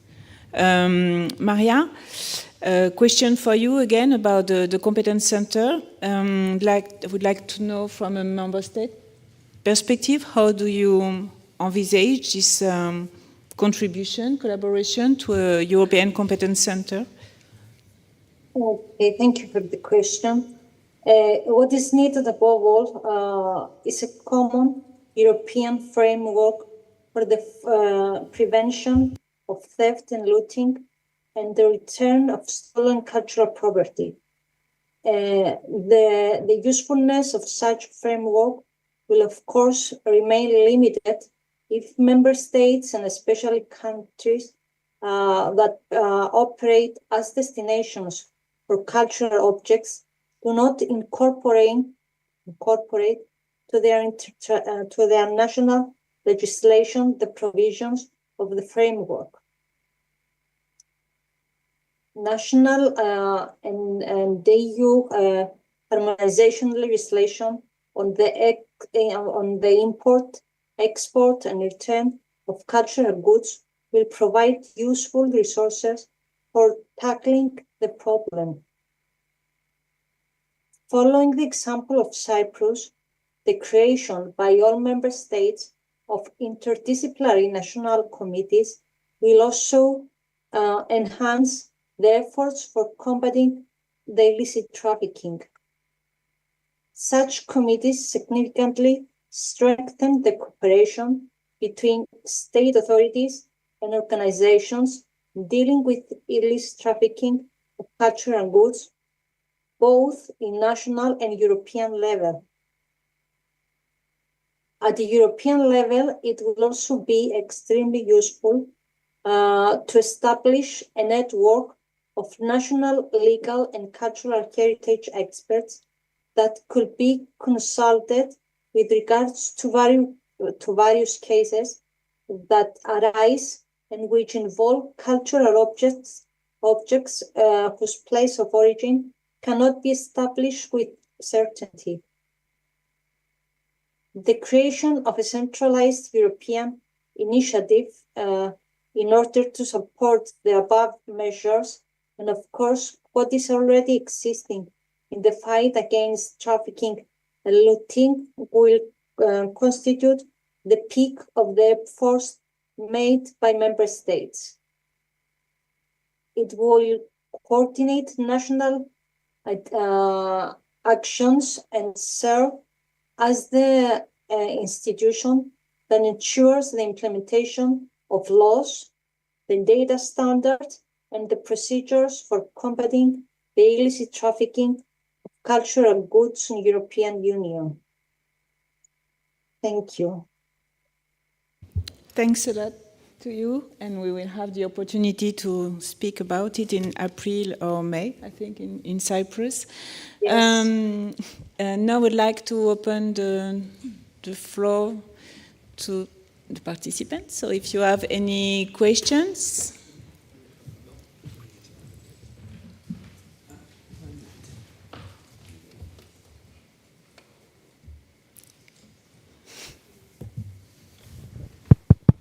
It's not working.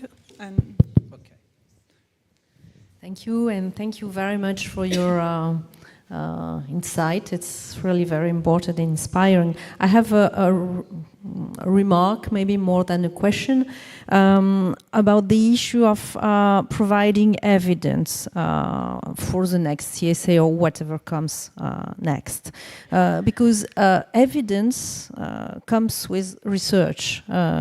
And research is about complexity. So as we've seen, it's an evolving phenomena, and research is needed, not just operational building of a system, but I think that there is a need for a balance between these, and because which is a little bit frustrating for me when I listen to all these ideas and needs, is that we started saying that we need to connect all the professional communities in that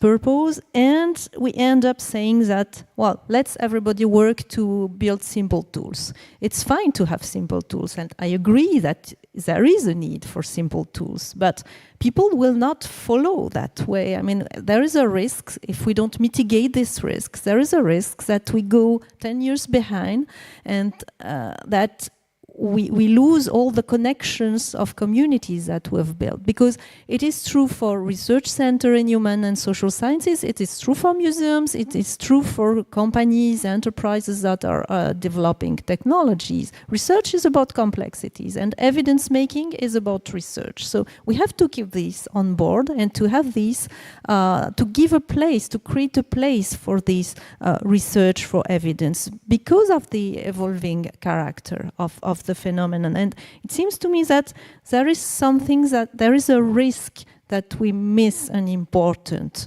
dimension of this. And I agree that it's completely important and needed and well and fine and good to create simple tools, but it's only one part of the problem. And when we speak about a holistic approach, about interdisciplinarity, it is what I'm saying also right now. How do we integrate completely the entire research approach? And well, I have no magic solution for that, but I think it's a real concern that we need to keep in mind. And I don't know, maybe you have some specific ideas and specific solutions or approaches coming from the institutional point of view, but I think it's a real concern. Maria? No. Yeah, I agree with you, because simplification is unfortunately a very common word nowadays, but it's bad for many things. But I think when we mention a simple tool, is not maybe simple the right word, but to say there is a lot of literature about user experience, UX, and collecting the user need from day zero. No? We are developing a tool. So I think this is the main goal, to have tools that could be adopted by people that maybe they don't speak English, for example. This is for sure a big problem when you are trying to develop projects that needs to be cross-border. And you need to have a very good component about trainings, dissemination for people that we are all day in the street working as a police guards, and they don't know at all about directive, legislation, Europol. So I think the tools is not about simplifying tools, but try to move them to a more mature TRL. So in terms of market adoption, this tool needs to be more consolidated and ready to be used for the final users. This for the tools. Then when you mention, it's a complex environment, probably we need to diversify also the different stakeholders. So to the practitioners, you will provide them tools that could be easily adopted. But then to the policymakers, of course, the discussion doesn't need to be simplified. Otherwise, we are going back, as you said. So depending on the audience. But it depends on the place we're creating for research.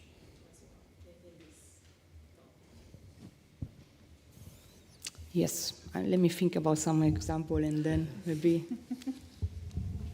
Do you want to say something? That is exactly the issue. Making something that is complex, translating in something that is end user friendly, I would say. It's not about, this is a very, very complex issue.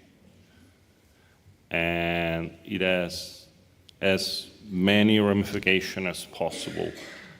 And the advancement in technology also complicated the problem, but can also hopefully create solution. As I said, this is from my experience, personal experience, not it is important to bridge the academic world with the word of the investigation. It is a necessity. It is really a necessity. Because if not, then we have a system that half works. And the results will not endure. The aim is to have something that allow to understand the complexity of the system. And I know that it's not an easy task. And so I'm happy that it's not on me, but it's who has to develop this system that of course will need to be very thoughtfully analyzed. But as I said, in the years things have developed better. 10 years ago, we wouldn't have been discussing this. So that there have been, for sure, an amelioration. The policies of the European Union in this are a clear example. The fact that there is an action plan, the fact that there are council conclusions on cultural heritage in conflict and crisis, the cultural compass. There is it is the right moment. We have the drive. Now it's up to the community to push it forward and hope to push it also for the future. Thanks, Alfio. Yes, we understand this, that it's really important. And we have another question from Thomas. Yes, it's more a remark or maybe a question. Yes, regarding the when as an archaeologist, when looking at practices and needs, sometimes it's indeed quite simple. We are talking about tools, about complexity, which it is, but sometimes it's just a question of putting the right person at the same place at the same time for them to be able just to discover and to get into a common comprehension of their own needs and practices. So as far as the competence center is in process, I think very simple things like internship. A researcher that would spend a day or two or a week with you on the field, I'm sure it would give lots of very effective and useful insights. And on another way, for a police officer to spend, I don't know, a week taking care of objects in a museum would bring many ideas too. So it's very simple, but I've been doing this on other topics, other projects, and I think this kind of options would be very interesting. But we needed to be working with our own institution. We need time, we need money to get from one place to the other. We need to be able to give, maybe to test a tool, to be, yes, there are many things, but a competence center, as far as training would be in place. I think that could be also a very simple thing, but I'm pretty sure it would work. But. Yeah, I was thinking again about a concrete example. So 2 examples came to my mind. The first one is something you already mentioned in your policy recommendation. So the cybersecurity competence centers. besides the competence center, but the topic by itself is somehow similar to our topic. You have different stakeholders, you have different people with different level of maturity. You need to invest a lot in trainings, and you need to provide tools, no? From the normal citizen, they need to understand how to not, go for phishing or other big common days, let's say, issue, to address policymakers, to address legal experts, to address basically everybody, everyone. So from there, probably we can take some good example. Then the second example, it's if you think about digitalization of the public sector. This also one, just because I know this a bit better. So if you look at the different processes and the exchange of data that you have as a citizen, the level of sensitiveness could vary from private, super sensitive data in the field of santé, health, to open data. And if you go and check the literature about public sector and, let's say, e-governance, you can see that there are a very good examples, specifically from some member states that are the most advanced one in digitalization, like Denmark, Estonia. Of course, they have just 1.5 million citizens, but okay.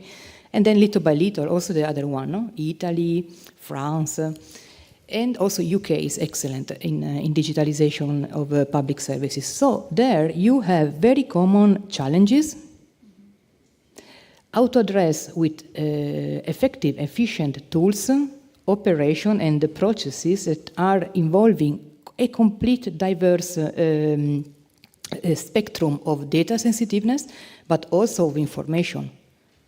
So from protecting data about the new sharing of patients from the hospital, great. Then more from the crime and the related issues. So checking a bit this kind of domains and the literature could be a good starting point. Yes, good point. Need to learn also from the others. Marinos. Hello. Hi, Michelle Fabiani.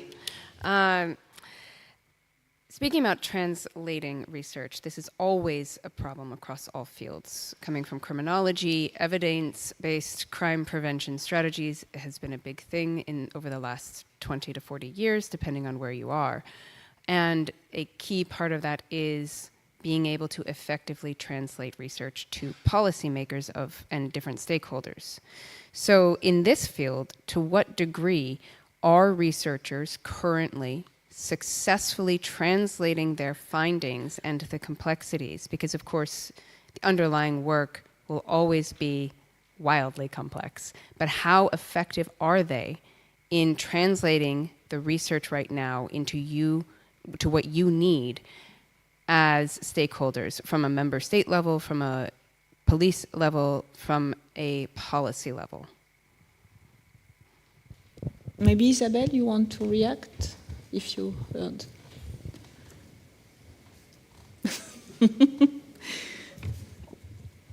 I was reading the comments that one of attendants wrote on the chat, Didier Bouwakaze. Sorry for the misspelling.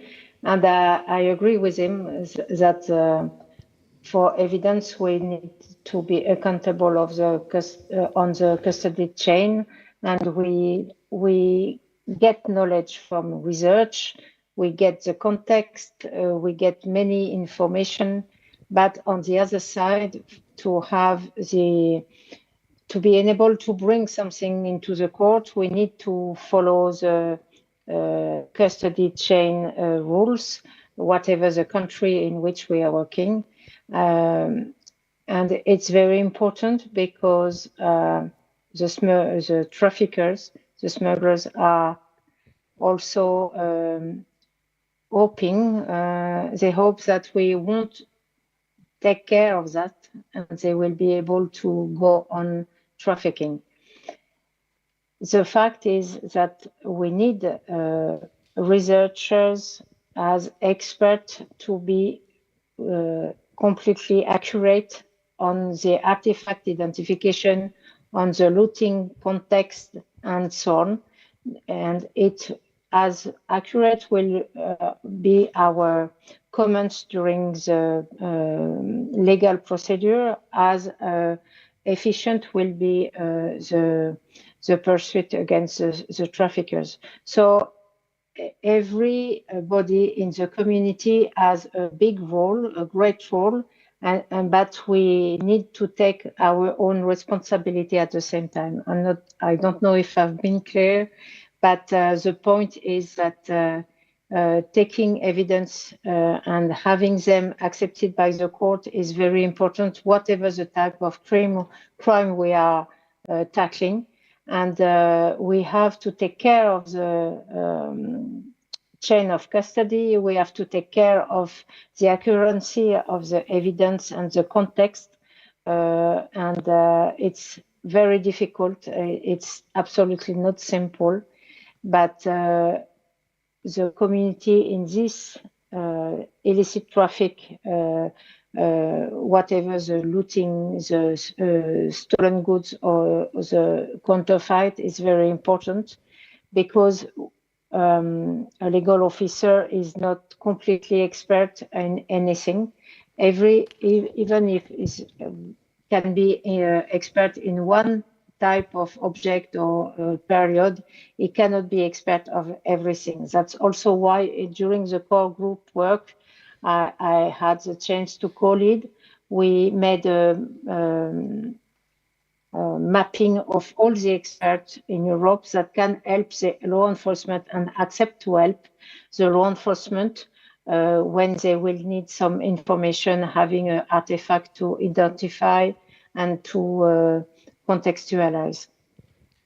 Thank you. Do we have time for short question? A short question. Very short, Marinos. Just a sentence I wanted to add, that the objective of what we are proposing is also to channel the research, because the European Commission recently published a guidebook for researchers to publish policy brief. So it means that there is the need to translate this thing into policy in a better way.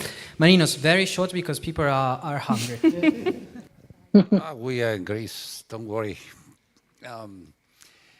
Yes, thank you very much, and congratulations, of course, also for the panel. Marinos Ioannidis, UNESCO Chair on Digital Cultural Heritage. I would like to fly back 10 years, 15 years, the time when we had the so-called PSI directive, Public Sector Information Directive, which has been amended during the first Cypriot presidency of the EU Council and extended to include the cultural heritage institutions, libraries, archives, museums, and other authorities. For what? To digitize their content and have it free accessible, okay? For the open access, yeah? Now this directive, it has been renamed, and it is the so-called Open Access Directive, number one.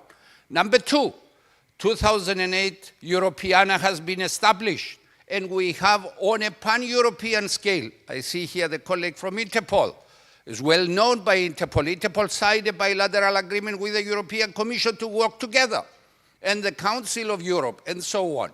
So, having that in mind, Europeana has a 60 million plus objects available. More and more content is coming in. The Competence Center on 3D, I said 2 competence centers on 3D, and for that a competence center to be established, we had to have more than 80% of the stakeholders in place to fully support it with an action plan handed over to the European Commission, approved also with the full support of the Committee of Culture of the Parliament. So, and by 2 presidencies, not 1. Now, learning from the past to improve the future, and also the Interpol and Europol, and of course also our presidency, and the Nicosia Convention, yeah, where we push to move forward. And going back also to the PSI directive, do you know how difficult it was during the first presidency of Cyprus to push for that amendment? France, Germany, Italy, Greece tried to block that, okay? I'm happy to see that those countries today are pushing to open their data, and they need more data, Axel. Yeah? So now, having all this in mind, the pan-European, on a horizontal scale, unified, the so-called European data model exists. It's up to us to take care to bring it together with whatever object ID, which object ID to be created. It took the lady, the Eleonora Fink, the former director of Getty, 10 years to convince whom? As Europeans, to establish that ISO standard. Yeah? It's amazing that we don't have, this is what you say to us, the common language, yeah, here. We are so many, we are really fragmented, and we need to take care. So now, the Cypriot presidency takes care of that, because you heard that from the officer in charge, from the Department of Antiquities, 1/3, please let me know which other country here in Europe has to provide such an excellency. What? 1/3 of our state, of our sites have been looted. Can you imagine? It's Cyprus. Find one European museum, national museum, where you will not find Cyprus. Cyprus is there. Why? It's our identity. It's our memory, and it's unique for all of us, for all of you. So therefore, it's important for us, it's important, I'm coming to an end, it's important. It's I know you, Marinos. It's important, this is what I would like to say. We need not only that round table here, a bigger one, and that is going to be organized on the 29th of May under the Cypriot presidency at the auspices of the UNESCO chair in Limassol, Cyprus. And you are welcome to come. Sure. And there is where we are going to have a position paper for the presidency. Thank you. Thank you for the passion. So thanks to all of you. Thanks for your participation. Now I give the floor to you, Marco. It's just to say thanks once more, Corinne, Maria Claudia, Alfio, Isabel, and Maria, for the excellent discussion. Just to summarize, seems to me that is in a very complex world where technology changes every day. And of course, it changes and can be used not only by the law enforcement agency, but also by the criminal gangs. It's important to work together in order to create technological tools with the support of the user, because this continuous cooperation can provide easy-to-use solution, taking the best of what the new technology can provide us. This is let's say, the major lesson learned. And the second lesson learned is time to lunch. So please come back, all of you, at 2 o'clock sharp for the afternoon session. That will be even better than the morning. Thank you very much. And before we go, consortium members, we meet on the left, on the stairs, to take a pictures all together before you go with your flights, okay? Consortium members. Thank you.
Pier Giacomo, and good afternoon, everyone.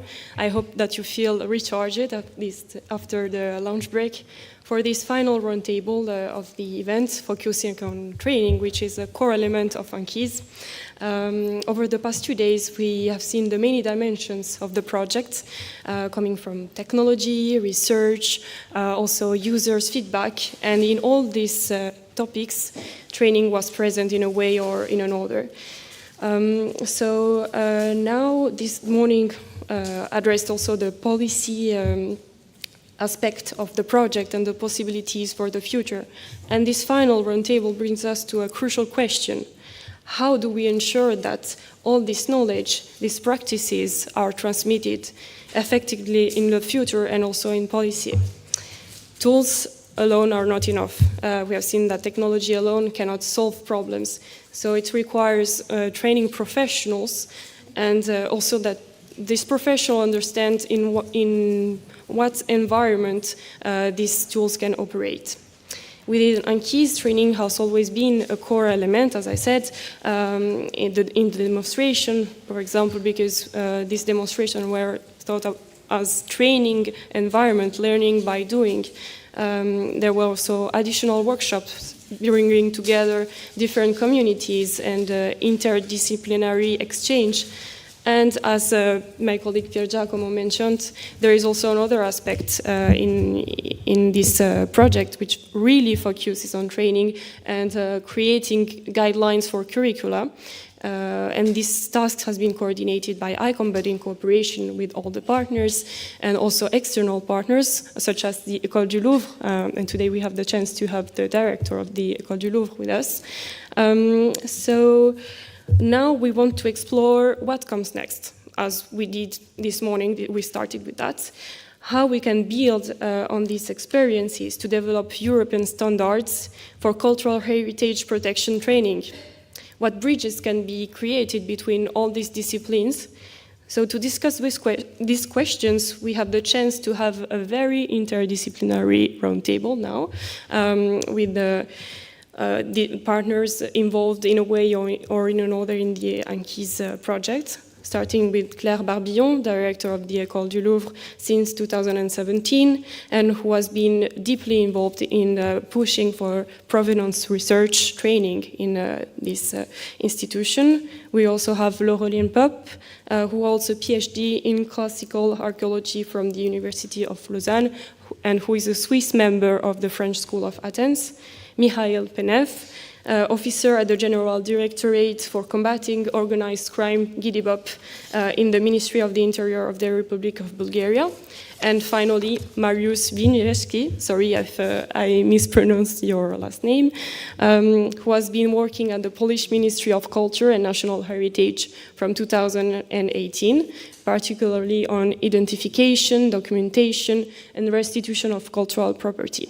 So all our speakers are linked in a way or in another to the ANCHISE project, and I would like to start with this experience in mind. And first of all, I would like to start with Claire. As a director of the École du Louvre, you contributed to ANCHISE through the conception of these curricula guidelines in the framework of this task of delivering training guidelines. We know that École du Louvre trains future curators, art historians, heritage professionals.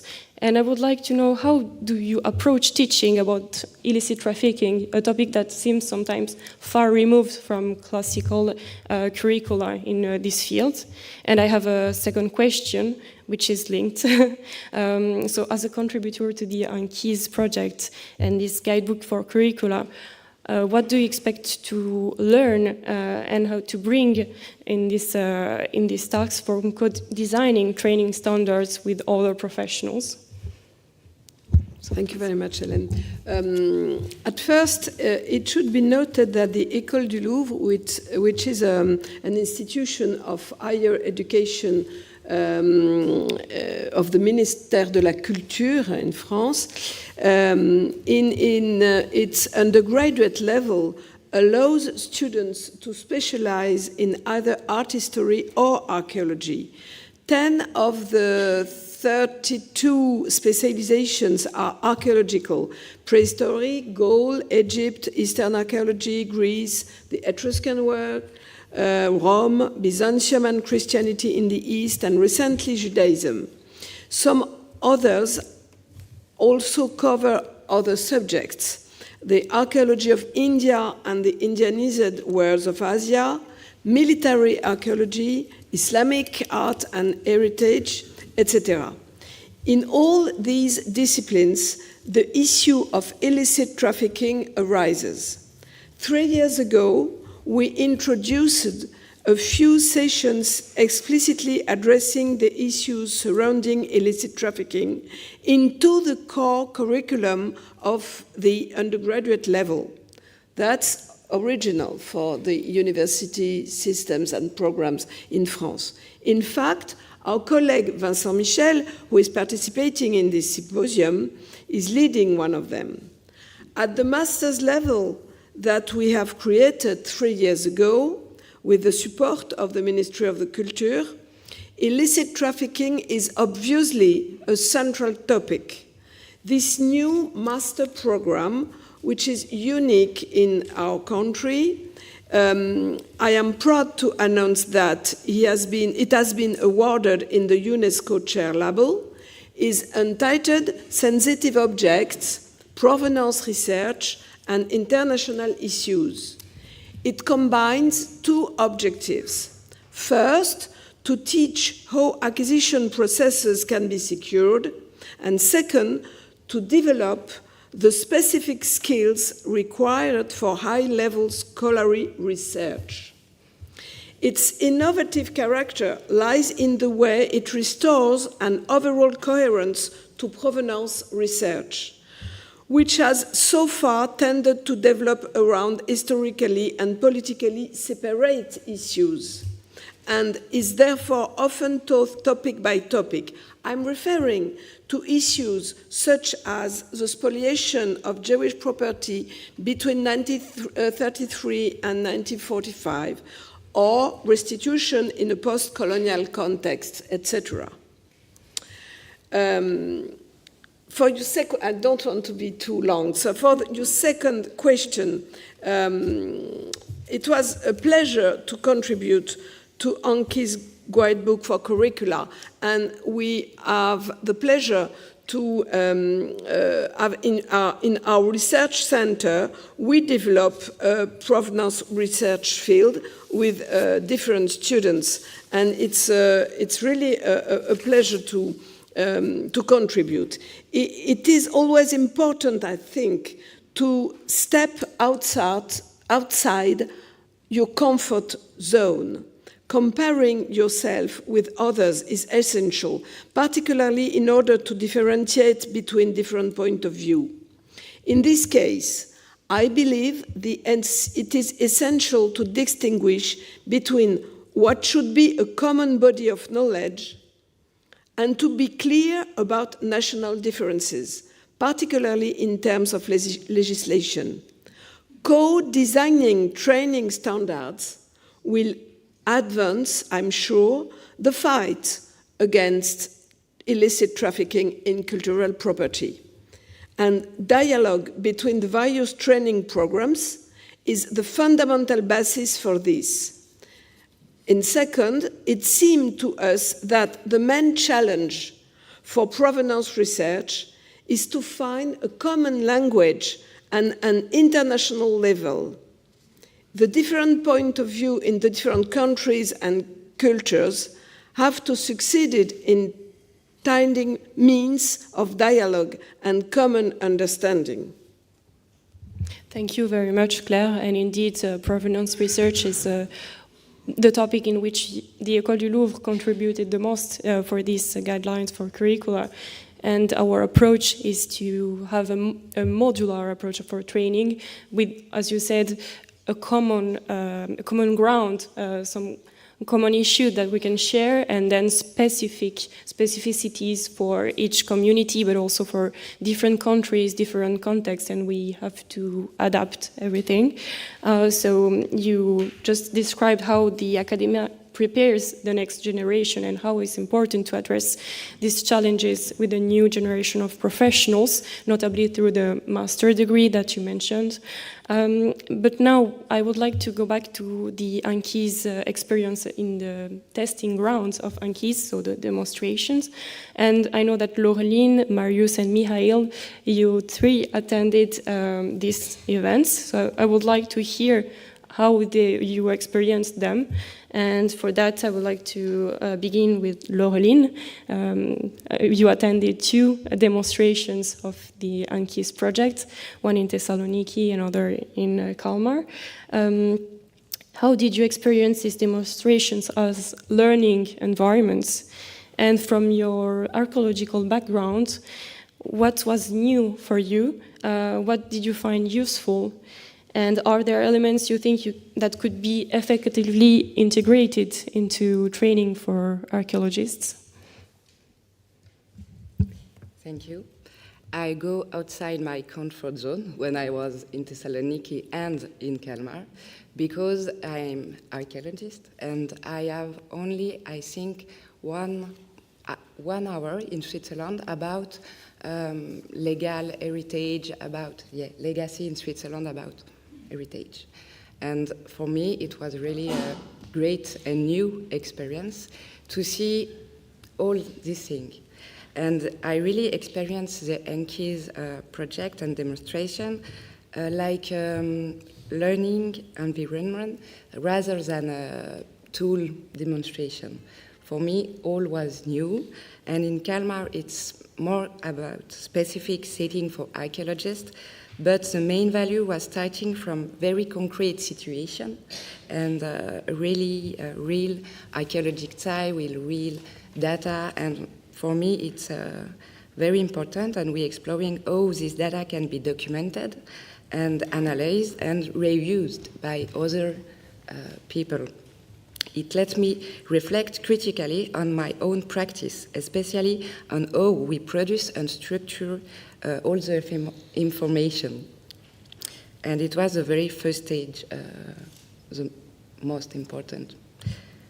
In Thessaloniki and Amphipolis, the experience was a little different because we were with interdisciplinary group and working alongside museum professionals, heritage institution, and law enforcement officer was extremely instructive and new for me. It quickly became clear that the same data does not have the same meaning, of course. Neither the same meaning, neither the same value or function, depending on professional context, legal constraints, or operational timelines. What I found particularly valuable is that these demonstrations push us outside our usual frameworks. They clearly show that combating illicit trafficking does not start at the moment of the control or restitution, but much earlier, at the stage where archaeological knowledge itself is produced and circulated. Thank you, Laureline, for this very thorough explanation about your feedback during these demonstrations. And actually, yes, all the professionals who tested the tools step out of their comfort zone. And I think, Claire, you set the scene saying this phrase, because in the ANCHISE project, it was the first opportunity for a lot of professionals to test this kind of tools and most of all to give their feedback. And so now that we have this archaeological perspective, I would like to ask Marius, who also have an archaeological background, but now you work at the national ministry, the Polish Ministry of Culture, and you coordinate also actions with the law enforcement. So with this dual perspective, heritage professional and ministry official, did the ANCHISE format change the way you think about training? And was there something in the methodology you would replicate in Poland? Thank you. And thank you for me being here and inviting me here to this ANCHISE project. Actually, what I found in ANCHISE is the vibrant atmosphere that brought me in on the first steps. And this is what initially created the lure to actually be involved further. And part of this atmosphere is actually constructed out of many specific steps that I found that you are implementing. And one of these specific steps is the meticulous preparation far away in the, into the future, which is refreshing. I did like to see that. Another of the meticulous steps I found to be, I think, the most enjoyable in the ANCHISE trainings was the rapid feedback, rapid paperless feedback. That is something that's actually lacking from many training sessions that are more traditional. And this is something I'm thinking about of implementing with the police and customs work mostly. Other agencies are quite often seeing things more traditionally, but this is something I also believe is the most engaging, because well, many of people in this very room have to treat by necessity their own attention and their own time as a currency.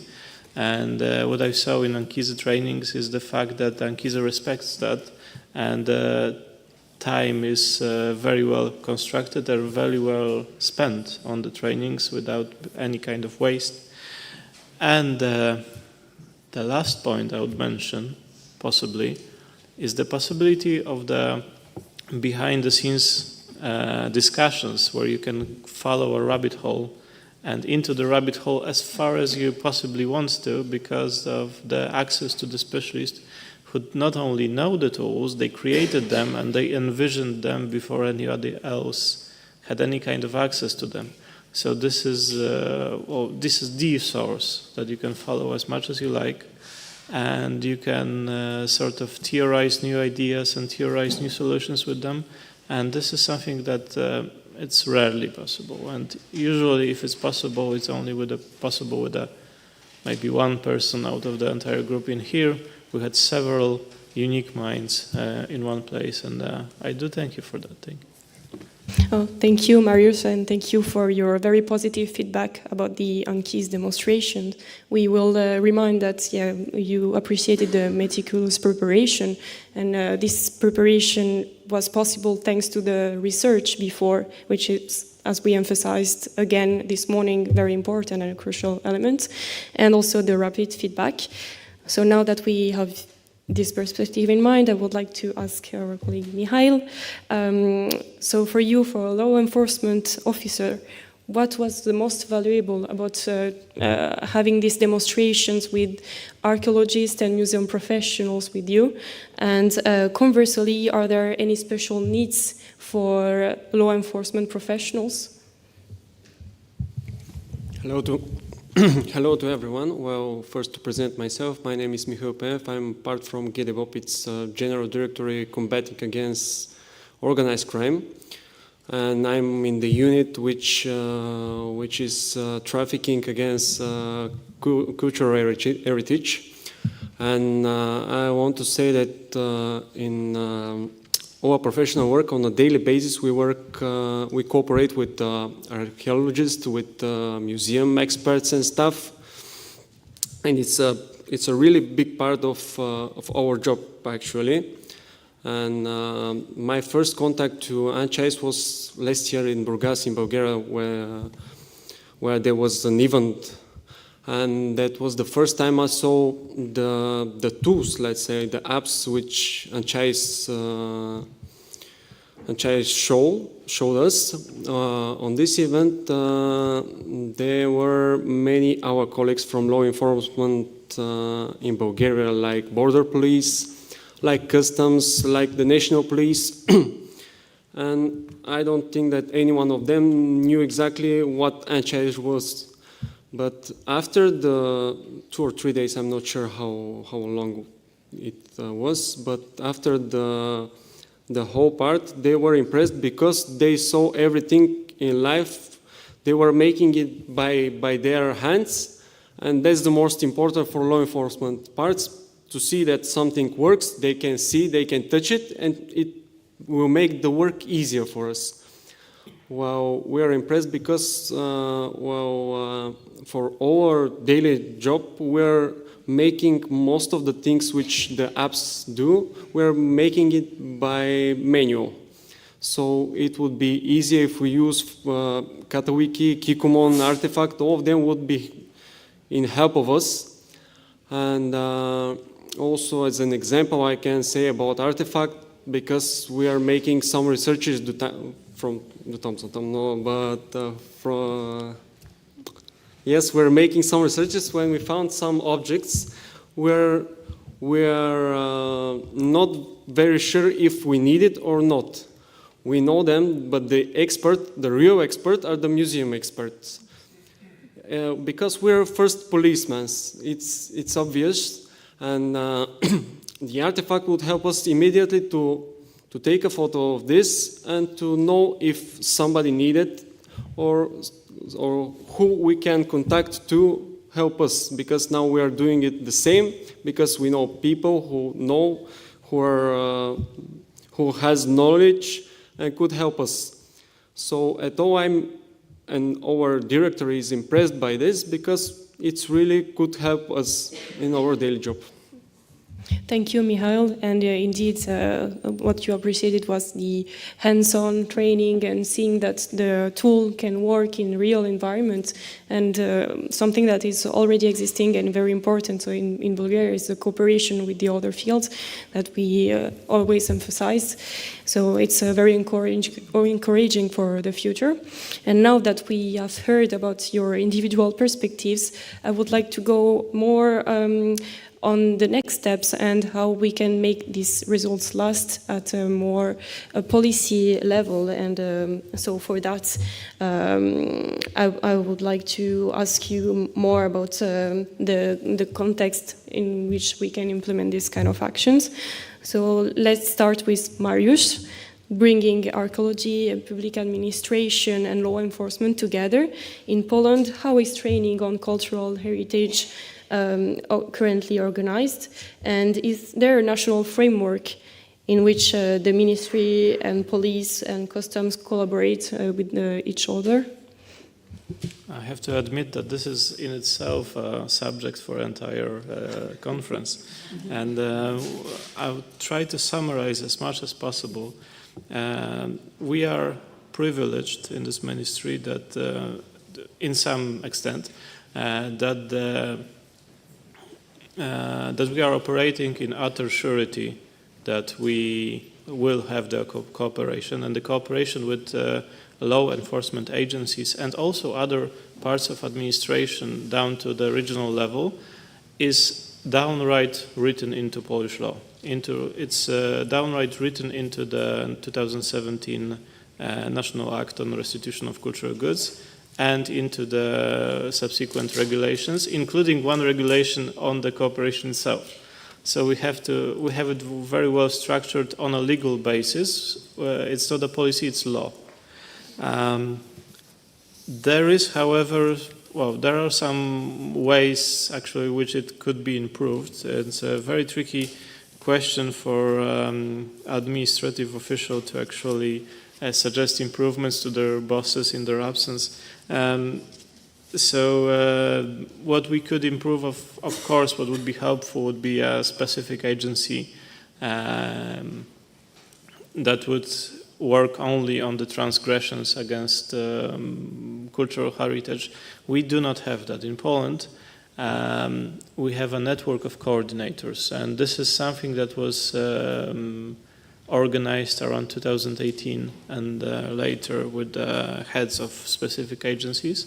We have around 20 coordinators in the police, the similar amount, around 20 regional coordinators in the customs, 5 to 10 people in border guards, and there is a series of individuals or 2 or 3 people teams in other major institutions.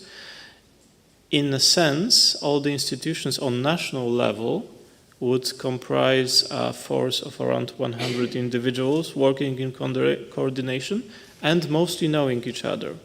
And mostly they are bound to help each other by law, through the heads of their institutions. So the network exists, and it works as a mesh, as a network, rather than one specific force that has everybody underneath them.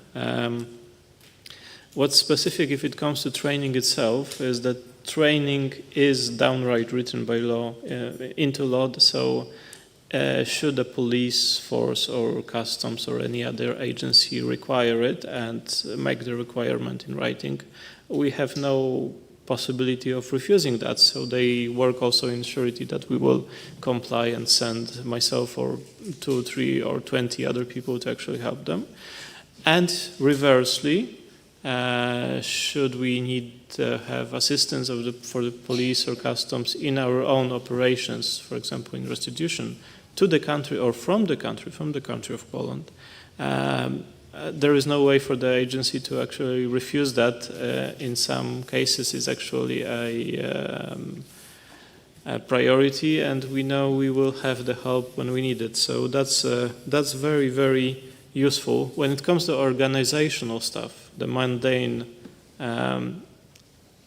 elements of the training, which are actually very important at the end, they are usually at the behest of the organizer itself. So different agencies have different possibilities. Sometimes it's just a coffee jar and cookies from the package.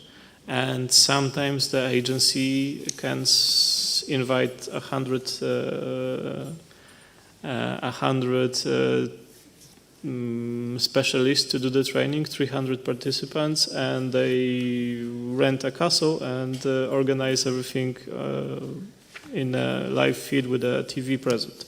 So the scope is very different. The inviting institution is in charge of that. At the moment, exactly at this very moment, we have a training for police. It's a regional training in Warsaw, which has 60 trainees and 30 participants. And it's for Warsaw and area around Warsaw. And I should have been there, possibly. But my friends are actually taking the burden on themselves. So this is altogether 90 people in one room, 2 days training. But altogether since September, since last ANCHISE meeting, we had 2 national trainings, which together took around 30 specialists, above 30, and I would like to say maybe 460 or 70 participants. So in a sense, the coordinators in each force actually are making sure that they are not the only ones that are being trained, but they are, of course, inviting their own colleagues, and they are spreading the knowledge, making the mesh denser. We have problems, and these problems are because mostly focused around, of course, money. It's always a problem in any kind of cultural institution, but this is kind of secondary. The most pressing problem, I would say, at the moment, in the training scheme and cooperation scheme in Poland, is the fact of the turnover in the institutions that are doing the training, such as mine, but more so in the law enforcement agencies, where we are investing training into sort of coordinators and their colleagues, and they may get a different deployment, or they may get, or they may just decide to retire early, which is possible in the law enforcement. So that's something that I would suggest is going to be a permanent problem for a foreseeable future for us. But then again, we are happy to do the training every single month for a couple thousand people, and that's because we have this in law, then we are just going to expand our operation. And lastly, if it comes to technology in the training itself, that's actually up until that's actually not written into law or nor any policy. The technology itself is on the behest of organizers who are actually creating the scenario for the training, and if it's a specific scenario that actually requires it, then it's present.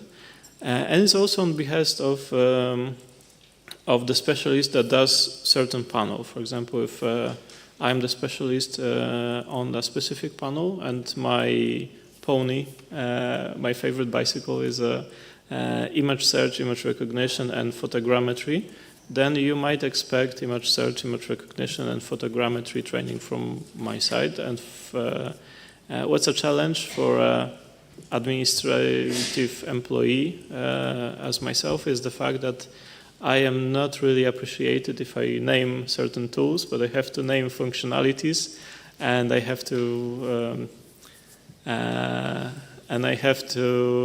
sort of work around and work around the fact that the trainees themselves have to figure out which tool I'm talking about, unless I'm being asked to do a specific training on a specific tool, then it's much easier. But it's very difficult to actually go with that. I cannot promote a specific tool, even if I know that it's actually the best thing in the world. But I do hope that with more and more specific tools that we are seeing here now, the choice is going to be more and more obvious in the future. Thank you. Thank you, Marius, and we are very lucky to have you here, since you mentioned that there is a training at the same time in Poland right now. So thank you again for being part of this forum, and thank you also for all these elements that you mentioned, because we believe that it's important that training is considered as a core element also at the national level, and it's the case in Poland, even if there are some difficulties like everywhere, but it's really a first step to then go forward. And now that we have your feedback on that, I would like to ask Laureline on this interdisciplinary aspect of the trainings. You already mentioned it a little bit in your previous intervention, but you were participating in the Kalmar demonstration, which was sector-specific, and previously to that one, in the Thessaloniki first ANCHISE demonstration, which was interdisciplinary. And on that, I would like to know, how do you experience these two formats? And from a training perspective, what should be for you interdisciplinary, and what aspects should remain more sector-specific? Yeah, the two formats I experienced, interdisciplinary and more specific sector, thank you, are, in my view, very complementary. And the interdisciplinary format, such as in Thessaloniki, are essential to building a shared professional culture. They forced participants to explain their methods, constraints, and expectations. For an archaeologist, this is really valuable opportunity to understand how our data is interpreted, translated, or sometimes reformulated by other actors. At the same time, more specialized formats, like the one in Kalmar, remain essential to deepen profession-specific skill and address more specific and more technical questions. For a training perspective, I would say that interdisciplinary does not replace specialization, but it gives it meaning in this articulation between the two that allow professionals to become truly effective in the field. Thank you, Laureline. And indeed, we need these complementary approaches to have both a shared professional culture, a shared language to understand each other, but then we know that we have also specific needs in each community. And now, from the LEA perspective, Mihail, we know that Bulgaria has developed specific trainings for LEAs and also expertise in this area. Are there joint programs with other professional communities, such as prosecutors, for example, and magistrates?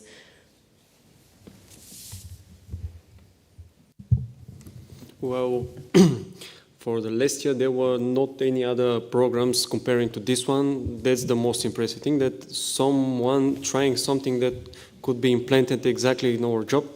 And that's why we are really impressed. I cannot add anything else, because It seems to be so simple to make an app so simple, because every day we are using our phones, using different kind of apps that are easy usable, but actually doesn't have any app implanting in our job against the cultural heritage trafficking and the cultural object.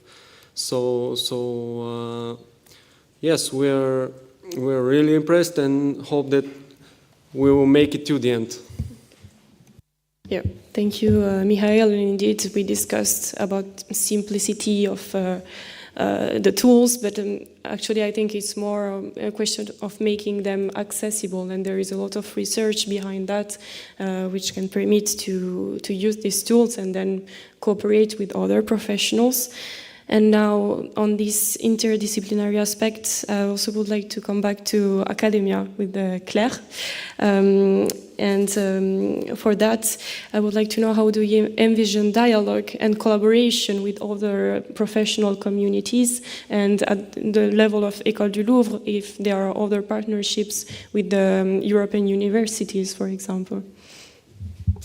By the way, it's important to repeat that at the École du Louvre, we provide initial training, so for students who will work in the monuments or museum fields, like curators, but also they can become provenance researchers also in the art market or everything.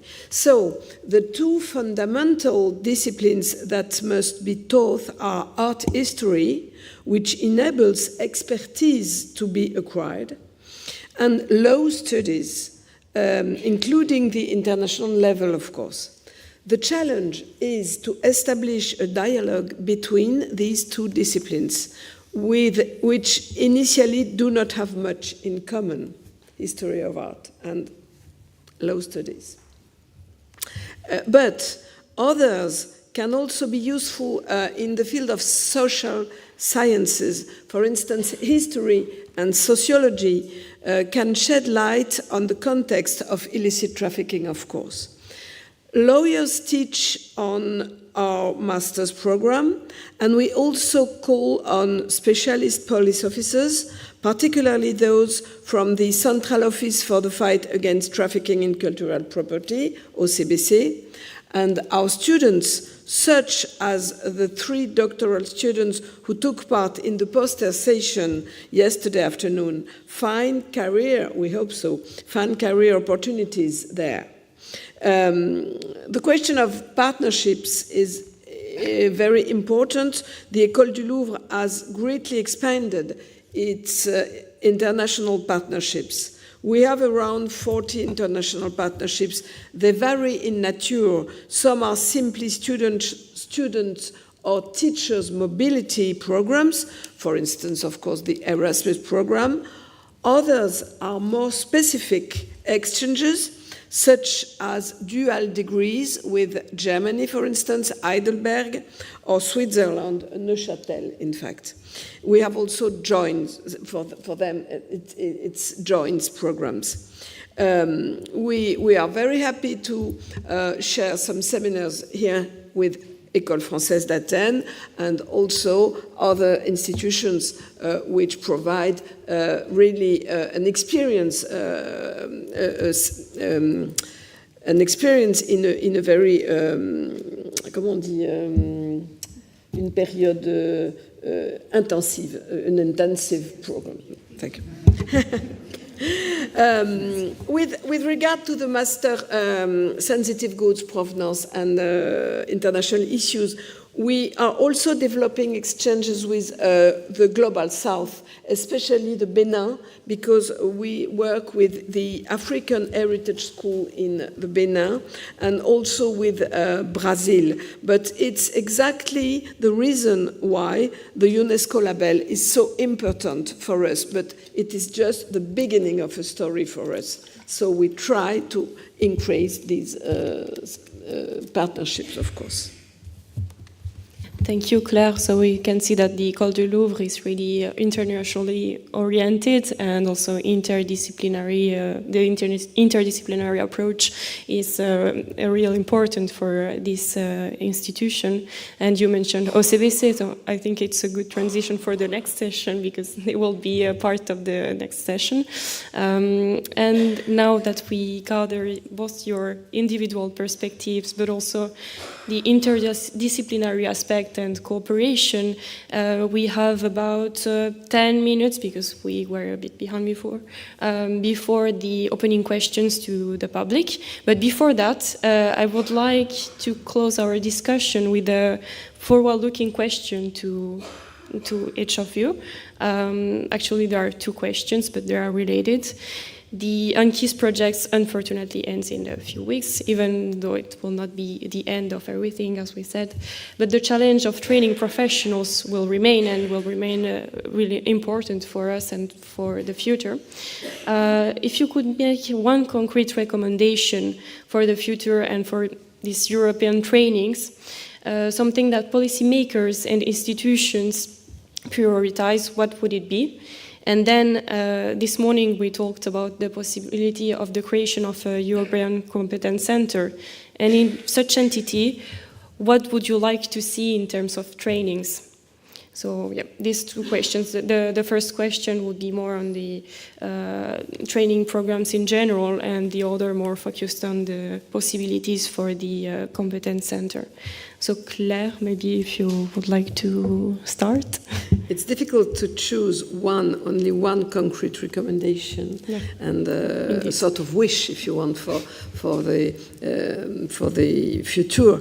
I think that breaking down barriers is essential. Everybody is okay with that. I believe it is fundamental to increase contacts and sharing experiences, especially in the field of research, because we need sharing of experiences in the research field, and especially because I'm sure that the contacts between researchers and persons who are operating in the concrete fields is a very good value for increasing the fight against illicit trafficking. This requires meetings and conferences such as today's. I think also that I want to emphasize the importance of preparing students for both the potentials and the risks of the artificial intelligence.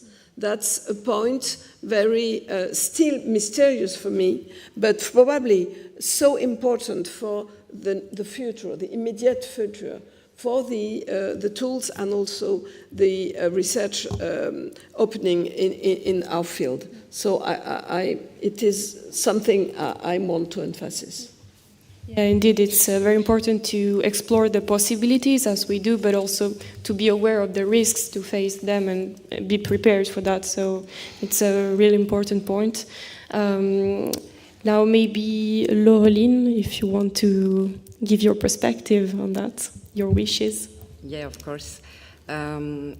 If I had to make one recommendation, it will be to invest in training format grounded in real-life situation and designed over the long term. And for the European Competence Center, I think it will function both as a shared resource hub and as a platform for connecting disciplines. A place where research, training, and operational practice continuously inform one another. Thank you. So yeah, we take note of this recommendation then for the Competence Center, and indeed we have the same vision of a shared hub and a way to connect people, a real platform. And now, Marius, maybe with your training experience in mind, what would you recommend, or what are your wishes for this European Competence Center? Thank you. I do believe that generally everything in life should be made, everything of importance should be done with open heart and cold head, and clean hands, of course. And so this is the first recommendation for generally any worthy action. What would be the concrete recommendation is the actionable feedback and follow-up. And what I found very often is that if I train an officer, a field officer, even in an aspect of my work, and he does actually take interest in that and he wants to follow up, or she wants to follow up, and a week or 2 weeks or a month later I do get an email about upcoming action, I do have to take a part in that action. I do have to take, to live my word, actually. So any kind of competence center, apart from spreading competence and being the information center, might end up in a situation where they have to support a concrete action at some point, or they are asked to. And a scheme to do that in a flexible, short time manner is going to be important. Thank you. Thank you, Marius. Indeed, concrete and actionable feedback and follow-up were part of the ANCHISE methodology, so we will try to integrate this part in the European Competence Center. Well, we take note of that. And now, to conclude, Mihail, do you have any wishes, recommendations? What would you like to see in such a European center? Well, for me personally, I can recommend the investment in the database, because it's the most important thing to have the database. There are still many countries where their cultural heritage is not digitalized, and it's hard to make it, to implant it in the app before having digitalized object, for example, in the museum in some countries still. So that's my recommendation, to have the database. If the database is there, it's easy to find the object if you have the database, but if you don't have it, you're just looking for an object and couldn't find it because it's hard to make the database. It's really, really hard. So that's all I want to add, actually. Yeah, thank you, Mihail. And indeed, it's one thing that we are aware of in ANCHISE, and especially from ICOM. I know how it's challenging to have unified databases between museums, and we are clearly working on that. We worked with our ICOM committees in this direction as well, and we also explored what was possible with the tools in different situations, from high digitization levels to lower ones. And yeah, we co-directed, co-constructed solutions for that, and yeah, we are following up on this direction. So Marco told me that there is one question online, and yeah, and maybe before the question online, we have 10 minutes for questions in the room. Yeah. I will just wait for Marco.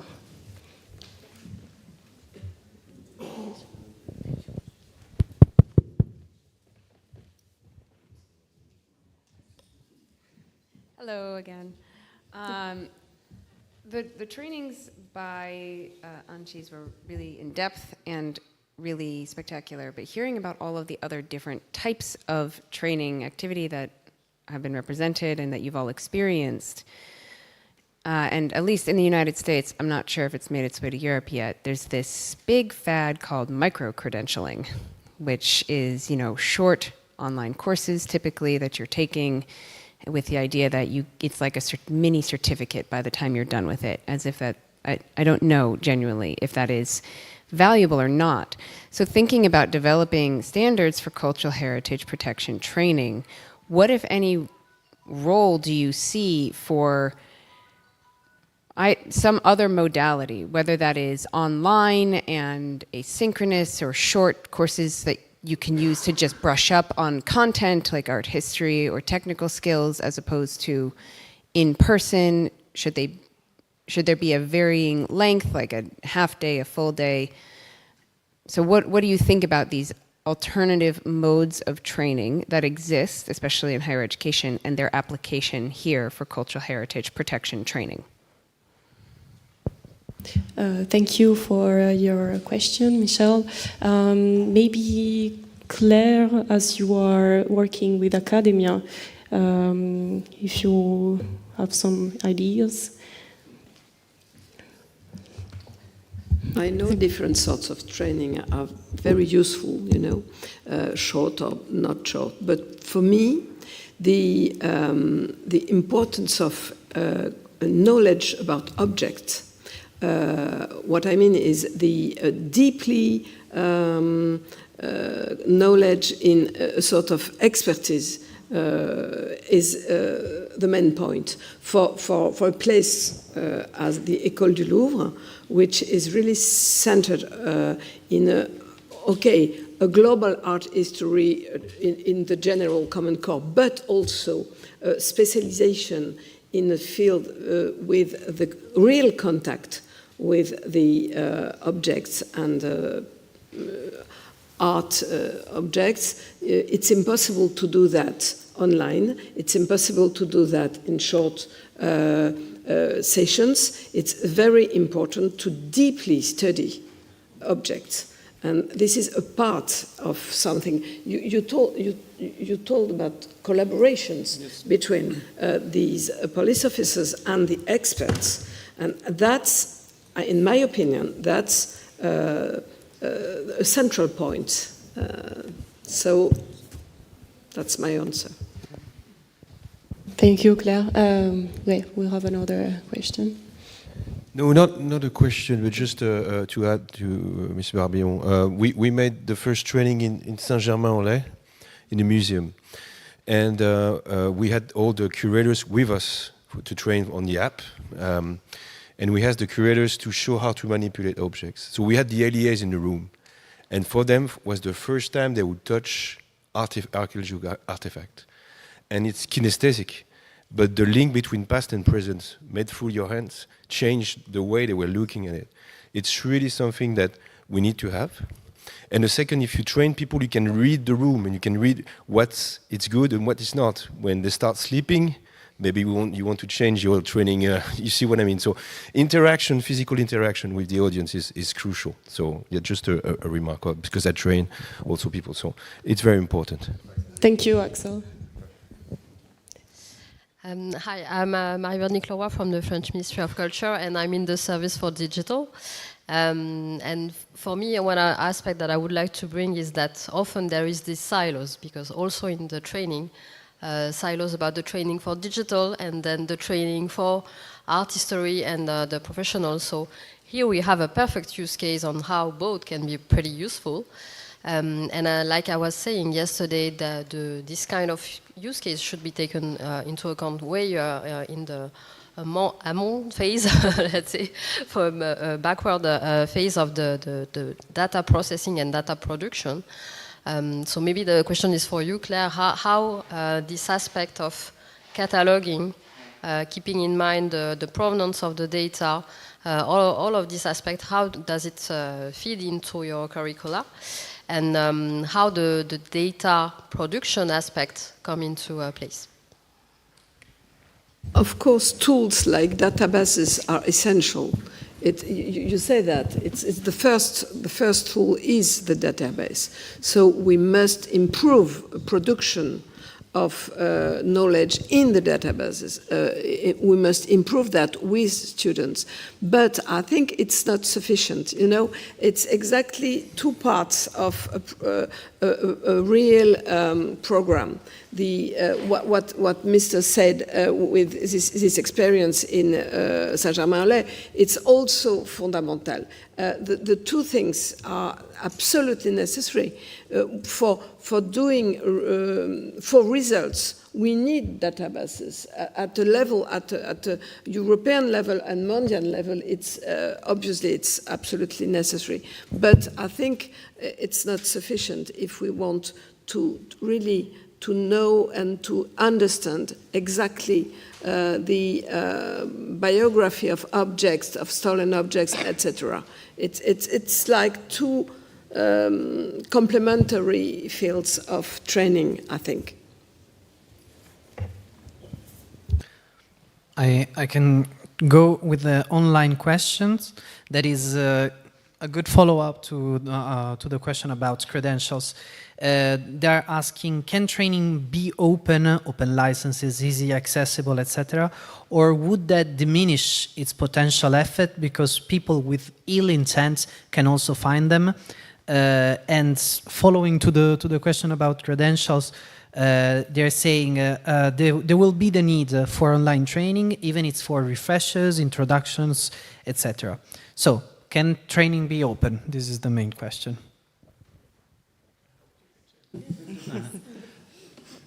I am a strong proponent actually of making as much as possible the trainings open, and we, especially coming from archaeology and from archaeological discussions that happened over the last 30 years about keeping the data secure, we have to admit that in this very area, quite often it's the dark side that has more data than we do.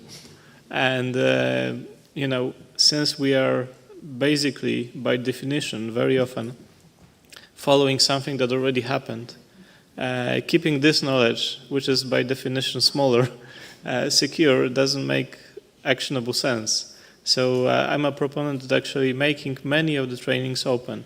And the trainings that should remain closed are the direct actionable trainings before a certain police or customs or border guard maneuvers or actions.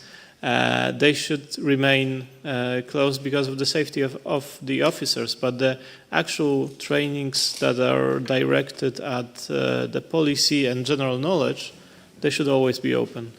That's my point of view. Thank you. Thank you, Marius, and thank you for all of you to participate in this roundtable. And actually, going back to the question of credential and modular trainings, we addressed this question in our task of creating curricular guidelines.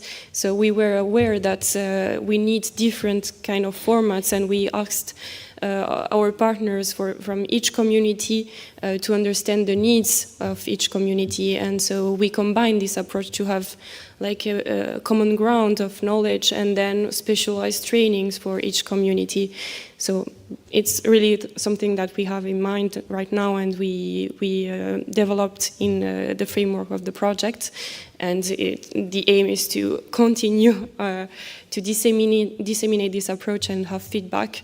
And on that, we will publish a last deliverable in a few weeks on this approach. So we will invite you to follow up on ANCHISE and this final deliverable, because you will find some answers, some ideas in that reflecting our approach. Today we have seen that training, again, it's a core element of the ANCHISE project, and the perspective from different disciplines today. Yeah, it's a way to conclude this session, and now we have the last session of the day. So I hope you enjoyed this roundtable, and thank you very much for your attention.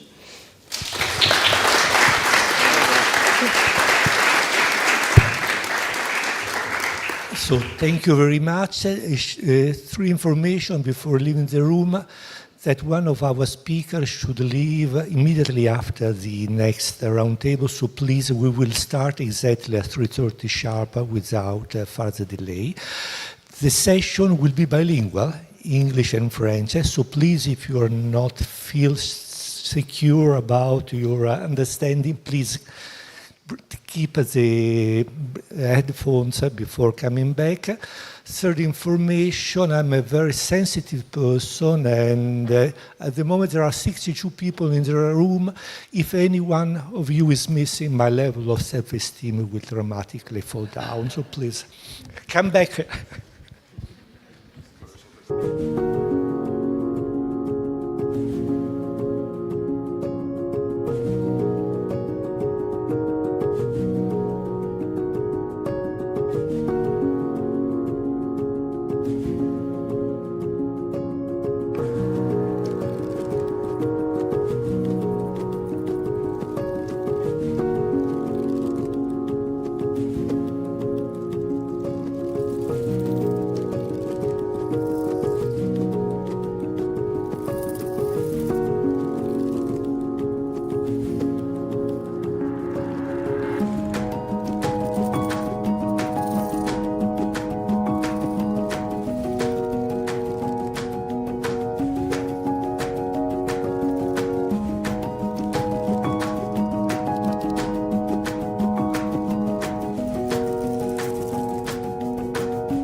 So many thanks for coming back for this final session.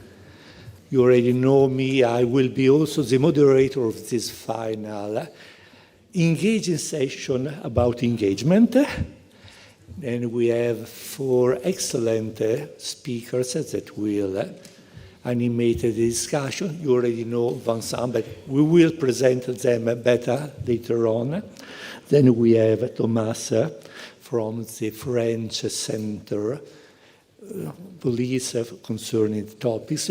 Peter is a different person in the same, but of course, the first time that I met Peter was in the ANCHISE talk that he mentioned about underwater archaeology, and it was really something wonderful. So that's the idea also of inviting Peter was this way. And finally, we have Nicholas, that is our local insider. He's a Greek investigative journalist, but we will move on with a better detailed presentation. Now, just to set in the scene, the last roundtable is about community engagement. Of course, this was at the center of our interest. I already mentioned this morning when I introduced myself that Michael Culture was requested to take the coordination of the activities that were concerned with the communication, dissemination, and engagement of stakeholders and users. And of course, this is fully aligned at the center of the interest of the ANCHISE project. Veronique underlined several times that despite we have been funded by a technological program, because at the end of the day, the main tool that has been developed are the 6 technological tools, the social science and humanities relevance of the project is quite relevant. And of course, this is one of the attentions that we have in order to involve all the different communities. And to involve the community, you have to use their language. You cannot just transfer information without adapting to the best way to receive the message that you want to transfer. And of course, so the objective of our activities, the focus was to explore all the different strategies to raise public awareness and to engage our communities of stakeholders. And of course, there are archaeologists, the cultural professionals, the law enforcement agencies, the art market, the research, the schools, the education, that we, in parallel with ANCHISE, we also run another very interesting project. It's a picture that was the very first initiative run at European level in order to involve teachers and schools in the fight. And of course, this is also one of the best practice that was highly appreciated at an European level. So, this session has been expressly created in order to underline the key role that media and any kind of evidence can provide to improve the level of attention, to raise awareness, and to really mobilize and engage all the different categories of people.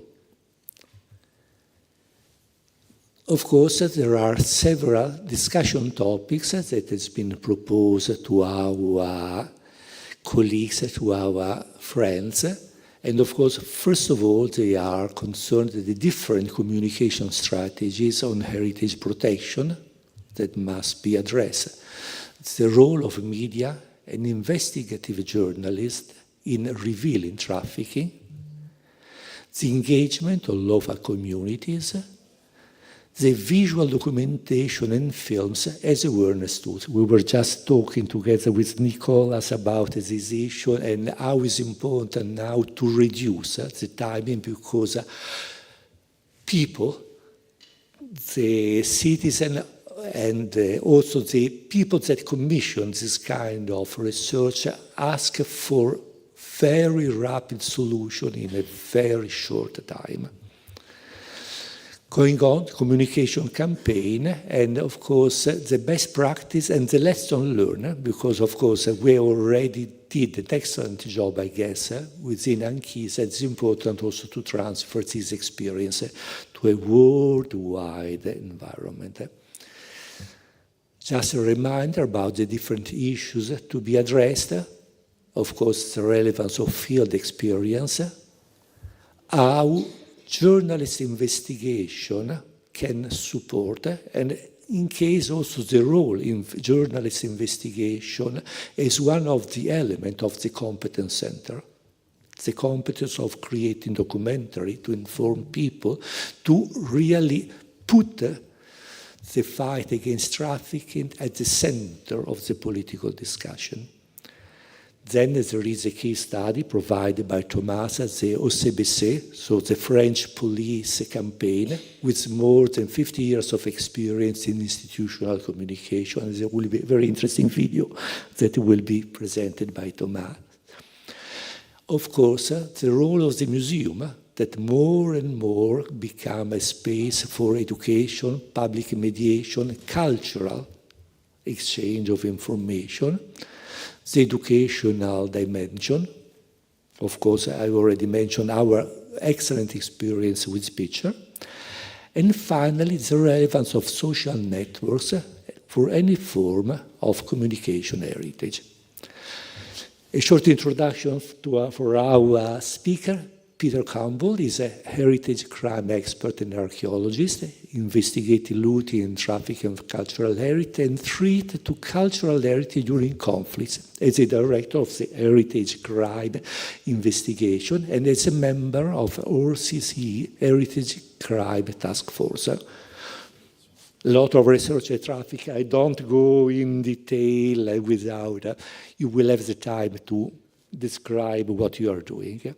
Thomas is a police commander with more than 20 years experience with judicial police. He's specialized in the fight against illicit trafficking of cultural goods since 2012, and is current head of strategic intelligence pool in the French Central Office against illicit traffic of cultural goods. Vincent, you know already since yesterday, but he's a professor of Near East archaeology at the University of Poitiers.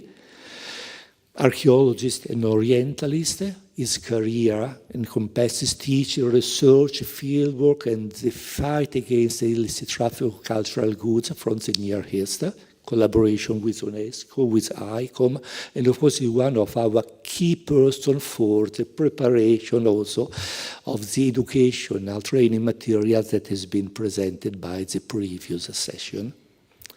Finalist, Nicolas Zirganos is an investigative reporter, writer, but also Nicolas will better describe his experience. I have to say that I am very passionate of crime stories. So one of my heroes is the Commissioner Kostas Charitos, that is the head of the Athenian police in one of the series of novels created by the Greek writer Petros Markaris. So I'm happy that there is Alexis Karassa, that is the character created by Nicolas, and now is supporting the Commissioner Charitos in his job. So, my short presentation is over, and I would like now give the floor to our speakers. I would start immediately with Vincent, that is close to me, and of course the first question is the same for everybody. What is your experience, your direct lesson learned from your involvement or connection with ANCHISE, and of course, what is a good story that you can share with our audience in order to describe your involvement in engaging the community you are in touch with. Vincent. Thank you very much. I will speak in French, but my presentation will be in English. First, pardon. En fait, c'est Valérie Froland, donc le secrétaire général d'ALIV, dit action, action, action. Moi, je dirais action, action et aussi initiative et créativité. Car à l'époque où j'ai commencé effectivement à travailler sur cette thématique, c'était encore assez nouveau. Alors que pour les archéologues, c'est quelque chose qui malheureusement en fait partie du quotidien, où on est souvent affaire à des pillages, à des destructions, à des vols, et donc à une certaine forme de vulnérabilité, avec une accélération en fait avec les printemps arabes en 2011. Et donc c'est vrai que voilà, l'archéologue est un peu au cœur aussi donc du starting point en fait de l'origine de ce qui circule après effectivement sur le marché de l'art d'une façon illégale mais avec une apparente légalité. Acte 2, je n'avais jamais eu affaire ni à la police, ni aux douanes, ni à la justice, croyez-moi. Et donc ce sont des univers que je ne connaissais pas.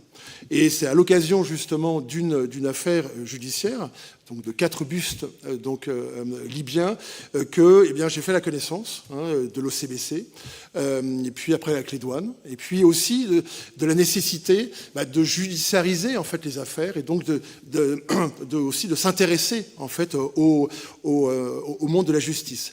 Ces 3 mondes, bien évidemment, et on peut se réjouir en France d'avoir quand même une police spécialisée, mais ce n'est absolument une priorité pour personne. Et face finalement aux stupéfiants, face à l'alcool, face aux armes, c'est vrai que l'identification en fait de ce trafic est moins important en fait que d'autres. Alors, acte 3, et c'est la partie importante, c'est que faire. Que faire et d'abord, que faire comme professeur? Donc, il s'agissait effectivement de pouvoir mobiliser la communauté scientifique.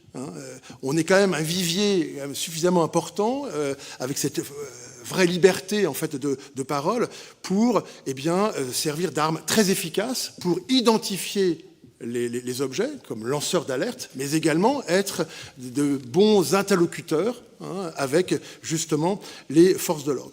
Alors, comme professeur, c'est aussi lutter contre l'ignorance. Quelqu'un qui lutte contre l'ignorance, c'est quand même, c'est notre parti. Et donc là, il s'agissait d'abord, je me dis, mais comment en fait parler du trafic, comment parler justement de ces atteintes au patrimoine? Eh bien, j'ai commencé à mettre quelques photos d'objets pillés, de sites détruits dans tous les sites en fait que je présentais sur tous les cours en fait que je présentais en licence. Et puis après, ça a intéressé certains étudiants et du coup, on est passé de l'enseignement à la recherche.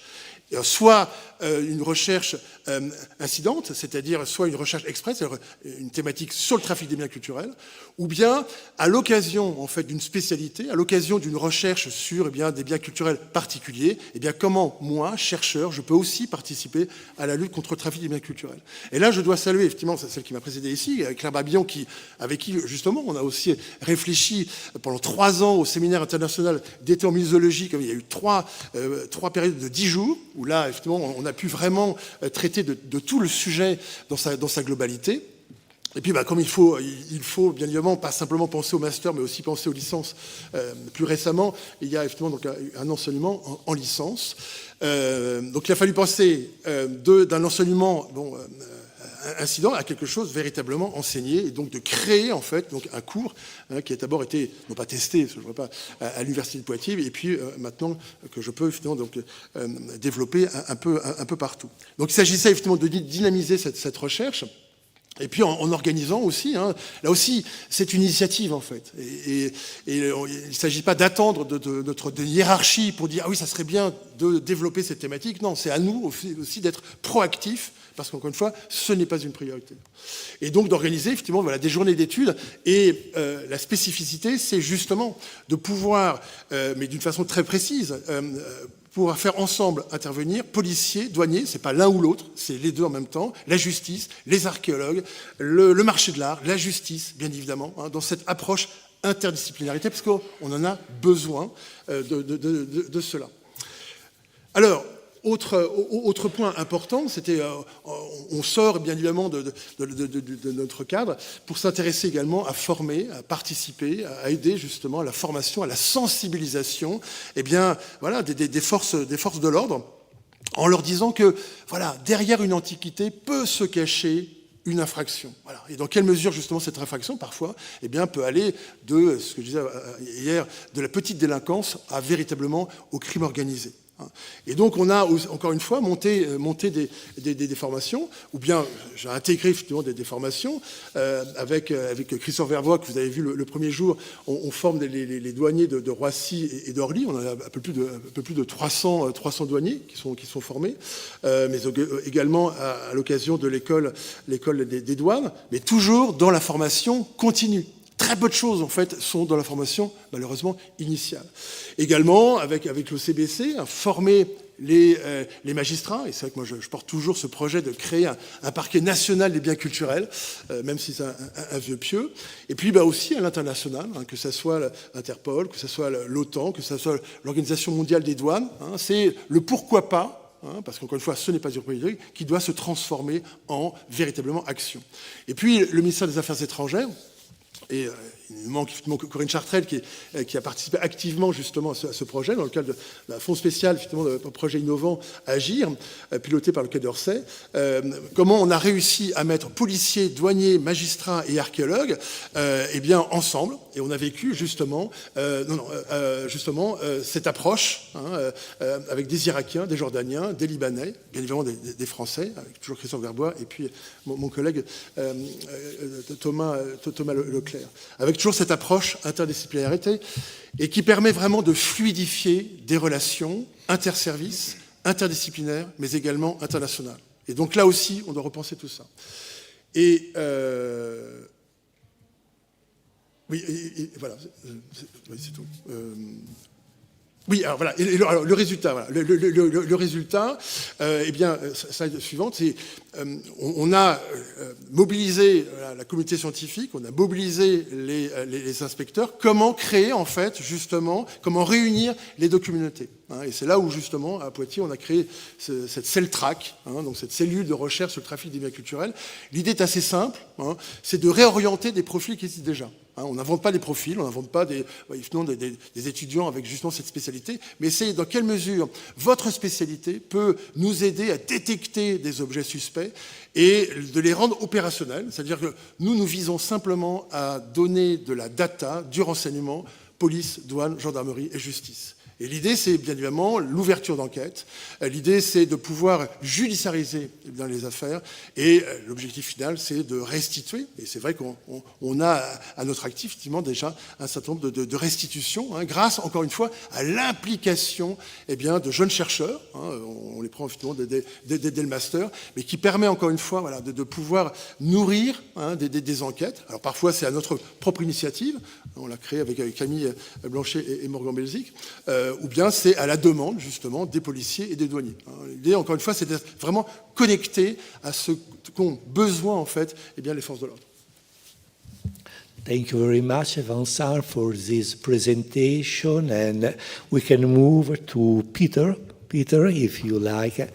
I already mentioned he's an archaeologist, but you have also your own organization to prevent and to combat the crime. When I gave the general indication, I said, please, storytelling is a wonderful way to present yourself, to engage really our audience. So we are going to listen to your presentation, Peter. Thank you. Thank you very much. And it's really a pleasure to be here. Thank you all for having me. I was not part of the ANCHISE project, but it's really been enlightening being here, hearing about the project and seeing the results of it. And I think it's very important that it's here in Athens, which was the site of the first ever heritage crime investigation set up in the 5th century BC during the vandalism, the destruction of the Herms, allegedly by Alcibiades, but those of you who know your classical history, Athens, the Herms, the statues were desecrated. They formed a committee. That committee assigned investigators they investigated who might have done it, and then they had their verdict that it was Alcibiades and his friends. And that long history of heritage crime investigation flows through Athens. But I think it's important for us to have a history as a field, as individuals who are studying heritage crime. I used to direct the Forensic Investigation of Heritage Crime master's degree program at the Defense Academy for the UK. And it's worth looking back to understand where we've come from, to better understand where we're going. And for many years, much like the investigation here in Athens, these sorts of investigations were ad hoc. If we can even look at the theft of the Mona Lisa from the Louvre in 1911, this theft occurred, an investigative team was put together, drawing from kind of general policing duties, investigated that, and then after that case was solved, they went on to kind of more general crime cases. It wasn't until 1969 with the Italian Carabinieri, with the Metropolitan Police Art Antiquities Unit, that we start to get specialization. And then it's not until the 80s and 90s that we start to get theory and better understanding and applying criminology to these cases. And then here we are today. When I started doing heritage crime research in the early 2000s, you could fit everybody in a single room who was working on these sorts of things now. And now there's people here, there's people online watching. It really has grown exceptionally. And I think that speaks to the importance of it, but also the priorities that people are now placing in it, that people see how these are impacting communities. And that community aspect is really important. You need to reach people at lots of different levels. You need to reach people with things as small as tweets and TikToks. I do not TikTok, but I know that lots of people do. All the way up to documentary films, long-form journalism, all these sorts of things. You need to reach people at lots of different scales. And I think that's something that ANCHISE and members that are here today are getting really good at reaching the experts who need it, as well as members of the public. And a lot of my research, I work with the Organization for Security and Cooperation in Europe, the Heritage Crime Task Force quite a lot. And the priority there has always been on frontline officers, so military, police, border security, and customs. And that's because there's lots of training workshops that train kind of the field generals, the people, the mid-level and high-level management. But often when they go back home, they're not transferring those skills or that knowledge to the people on the front lines. And so what we've been focusing on is training the individuals who are coming in contact with the artifacts themselves. And that has made a huge difference from what we've seen. And I think the ANCHISE tools and the toolkit you all have put together will have its greatest impact in the hands of frontline officers. And in just a few years since we started running these training workshops, we've seen increased seizure of stolen and trafficked artifacts in Ukraine, for example, as well as other countries all around the world. And I remember one of the first training workshops that we did, this was before the task force, but through the OSCE, in Avia, Spain. It must have been in 2014, something like that. There was a colonel from Lebanon who on the very first day of a 3D workshop said, three-day workshop, said, look, heritage crime is just not the priority. Human trafficking, arms trafficking, narcotics, these are our priorities. I'm not even sure this is a crime in Lebanon. And by the third day, he wasn't sitting in the back anymore. He was sitting at the front, and he said, we think that antiquities are being used to launder money for for narcotics and for arms. And he was participating and taking action. And when he went back home, he started organizing his officers and sharing that information and running training and making it a priority. And so this is the thing, is really taking the time to speak to the people who are encountering these objects firsthand and creating action. And I think that's what ANCHISE will be very successful for, is putting this toolkit into the hands of frontline officers. Thank you. Thank you very much for the nice words. I guess that it's a virtual cycle that is very useful, is to move from the research, understanding, training, operating, and then start again, because from the analysis of the operational part, you can move to the new research and create a new training and so on. And now we are at the operational side. Thomas, your experience of HCBC, and your contact with, you were from the very beginning in the activities of ANCHISE, so you follow all the evolution of the project. Merci Pierre Giacomo. Oui, alors je tenais déjà à rappeler pourquoi on a été sollicité. Qui est l'OCBC, qu'est-ce que ce service, l'OCBC? 50 ans d'expertise, 50 ans d'expertise dans dans la lutte contre le trafic de biens culturels. Je pense que en fait c'est vraiment quelque chose qui est assez spécifique dans le monde. Il y a évidemment les Italiens, les Français, les Espagnols et d'autres polices, mais il n'y a pas tant de polices que ça dans le monde qui sont spécialisées dans le trafic de biens culturels. Et nous devons de répondre à la demande, d'être présents pour cette lutte contre le trafic, puisque c'est notre mission au quotidien. Et cette mission, dès le départ, en 1975, elle a été déterminée sur deux axes, la prévention et la répression. Nous sommes un service de police judiciaire et nous sommes des experts de la police judiciaire, de l'enquête. À aucun moment, nous sommes des experts en art, en biens culturels. Et là, quand je dis ça, j'ai quasiment tout dit, puisque, en fait, à côté de moi, j'ai des personnes qui sont des sachants sur des sujets bien précis, et nous avons besoin de toutes ces personnes, qu'ils soient chercheurs, qu'ils soient universitaires, experts, nous avons besoin de ces personnes. Donc nous travaillons tous ensemble à cette lutte contre le trafic de biens culturels, et même à cette lutte contre les trafics de biens culturels, parce que qu'on parle d'archéologie, de faux, de vol, de recel, de blanchiment, il y a quand même des gaps assez importants en matière d'enquête. Alors une fois que j'ai dit ça, l'OCBC, chef de file en France de la lutte contre le trafic de biens culturels, a créé avec ses partenaires et 7 ministères français un plan d'action national de lutte contre le trafic de biens culturels et a réuni donc tous ces ministères, alors soit pour apporter leur expertise, mais quelque part c'est quelque chose de bénéfique pour tous, c'est-à-dire que chacun apprend de l'autre, chacun apporte son expertise et tous ensemble on est beaucoup plus efficace à lutter contre ces trafics. L'OCBC c'est 35 personnes, hein, donc une moitié qui est à peu près dédiée pour aller vite, une moitié qui est dédiée à l'enquête, des enquêteurs qui font du terrain au quotidien, des investigations. Et une autre moitié, c'est le pôle stratégie renseignement, dont je suis le représentant aujourd'hui et le chef du pôle. Nous traitons du renseignement criminel, nous traitons de la recherche de provenance, Camille Blanchet qui a plusieurs casquettes comme on le sait, de l'analyse juridique, Noémie Gundohar qui a aussi plusieurs casquettes qui est ici aussi présente. Nous faisons de la coopération internationale, nous sommes le point d'entrée d'Interpol et d'Europol. Et puis nous menons ou nous suivons, nous participons à des projets stratégiques. Et c'est dans ce cadre-là que nous avons été sollicités pour amener notre expertise au niveau du projet ANCHISE. Et ça a été une expérience très riche, puisque nous avons pu rencontrer un ensemble d'acteurs, un panel qui fait toute la richesse des forces vives de la lutte contre le trafic. Alors, il faut dire aussi qu'on n'a pas tout découvert à l'occasion du projet ANCHISE, puisque l'outil artefact d'intelligence artificielle, on y a cru très vite, et puis on le connaissait depuis un moment.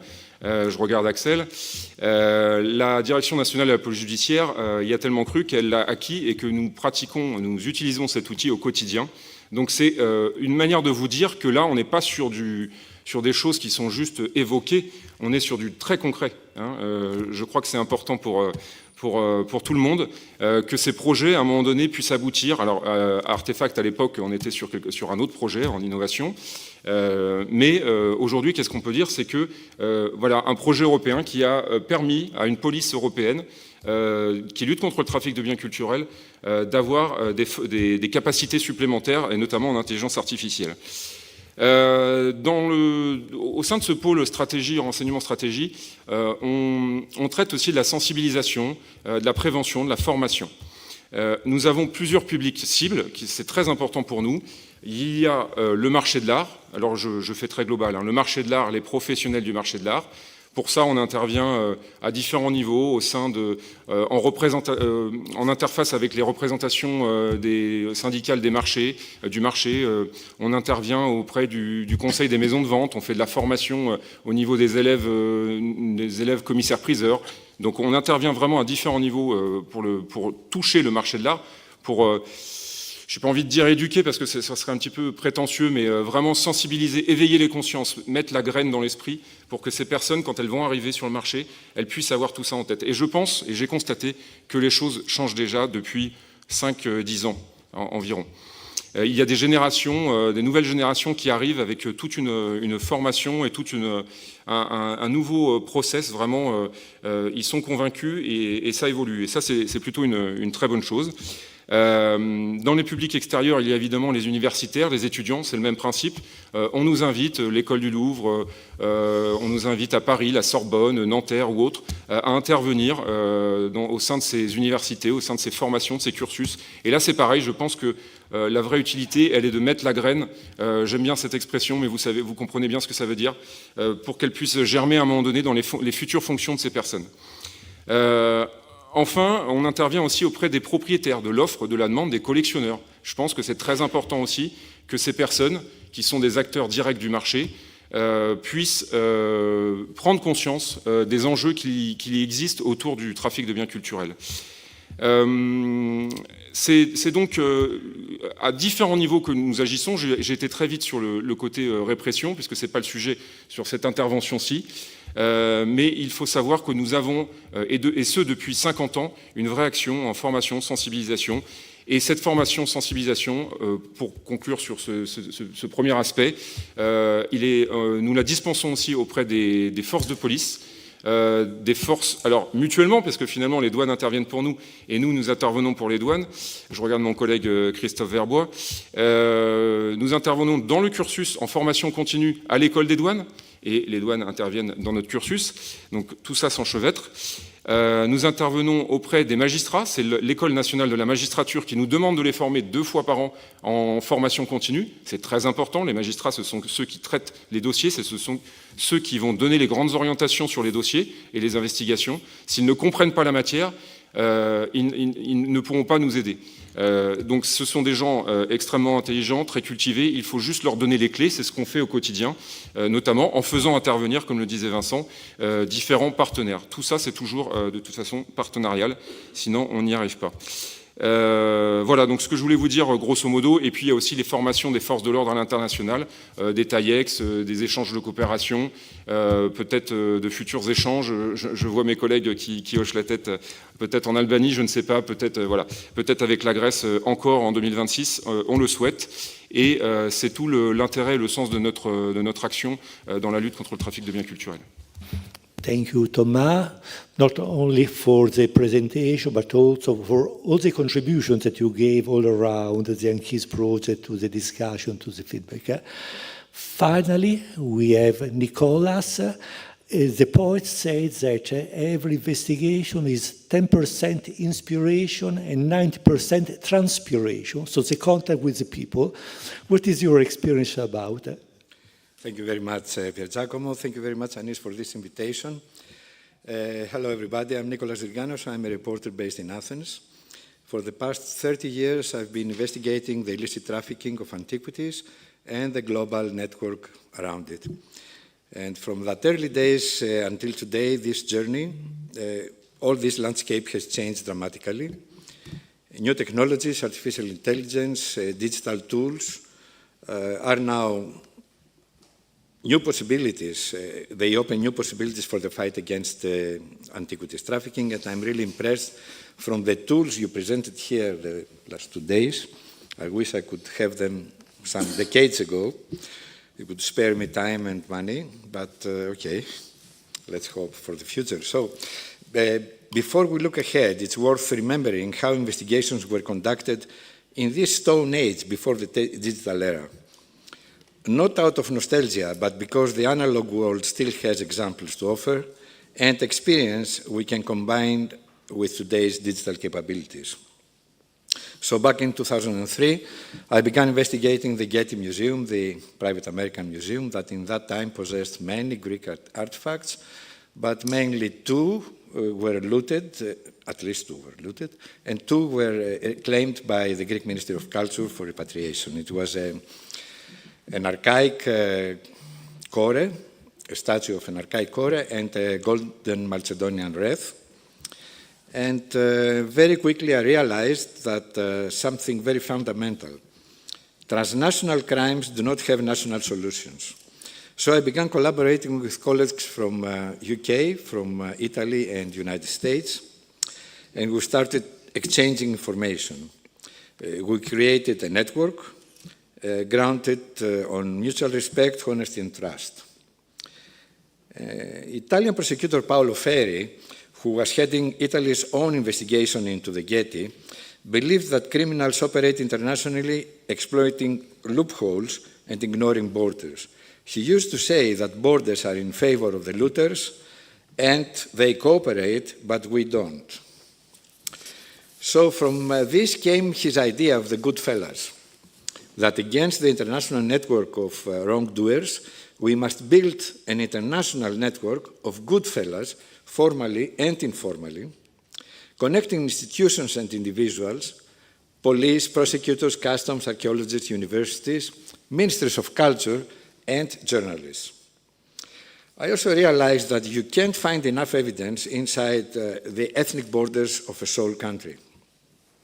The evidence is spread to a very extended area and it's fragmented. I found traces of the two Getty antiquities in Greece, Germany, Switzerland, Austria, Italy, UK, and the United States. So each part, in each country, probably meant nothing, but altogether meant a lot. So if you have one piece of information from one country, it doesn't help much. You need to go all the way. Bit by bit, collecting information here and there, the puzzle started to shape almost after 2 years. And after 2 years, I had obtained enough material, and with the help of the good fellas, some thousands of photos and documentaries confiscated in the hands of the looters in Greece and abroad. Most were poor quality Polaroids showing looted antiquities before restoration as they came out of the ground with the dirt.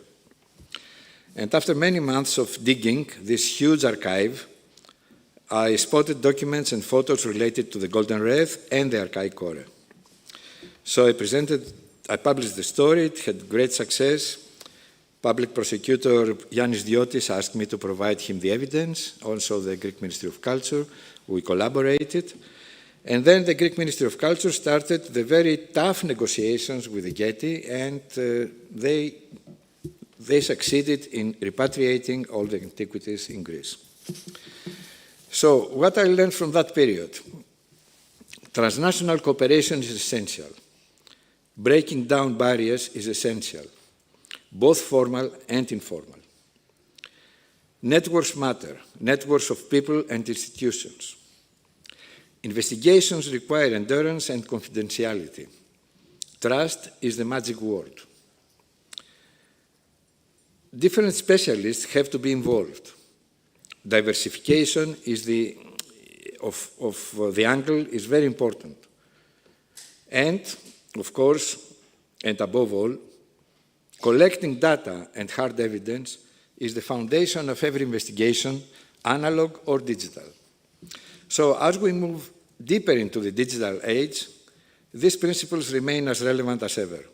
And the tools may change, but the core remains there, the same. Thank you. Thank you very much, Nicholas, for this list of basic principles that should be used as a checklist for any kind of intervention that we are planning.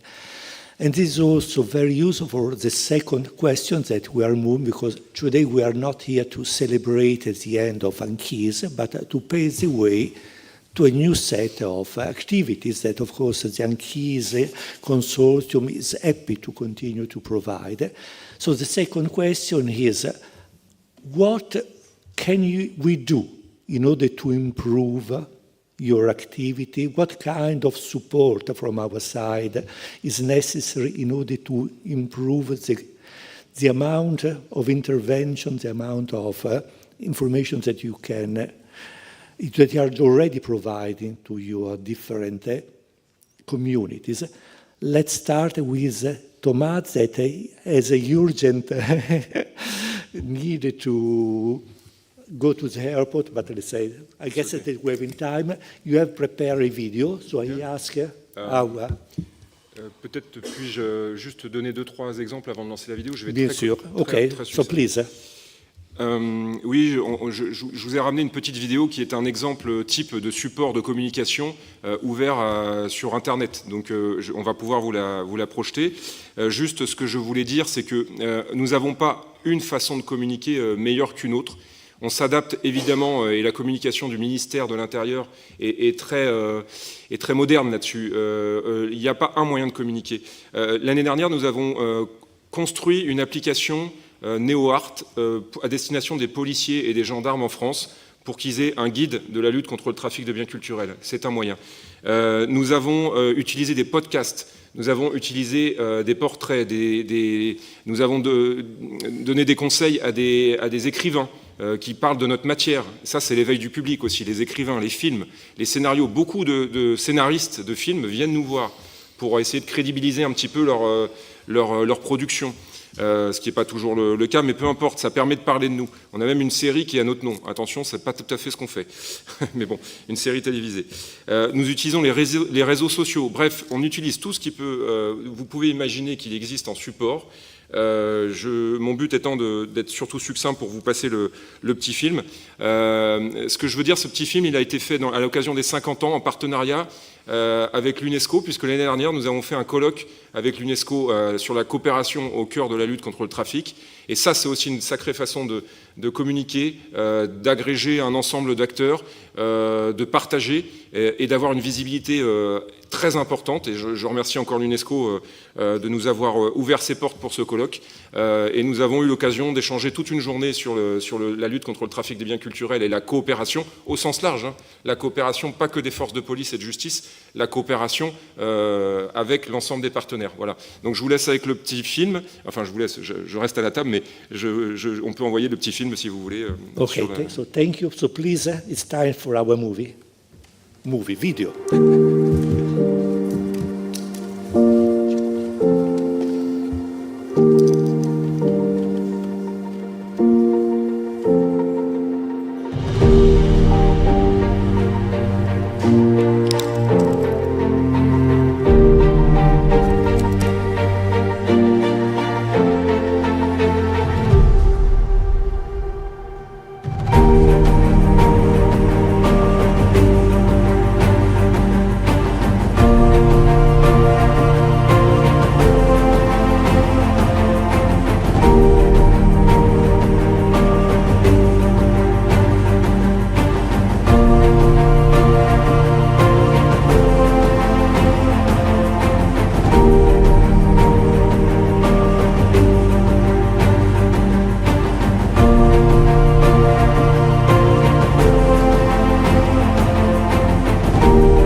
Thank you very much for the video.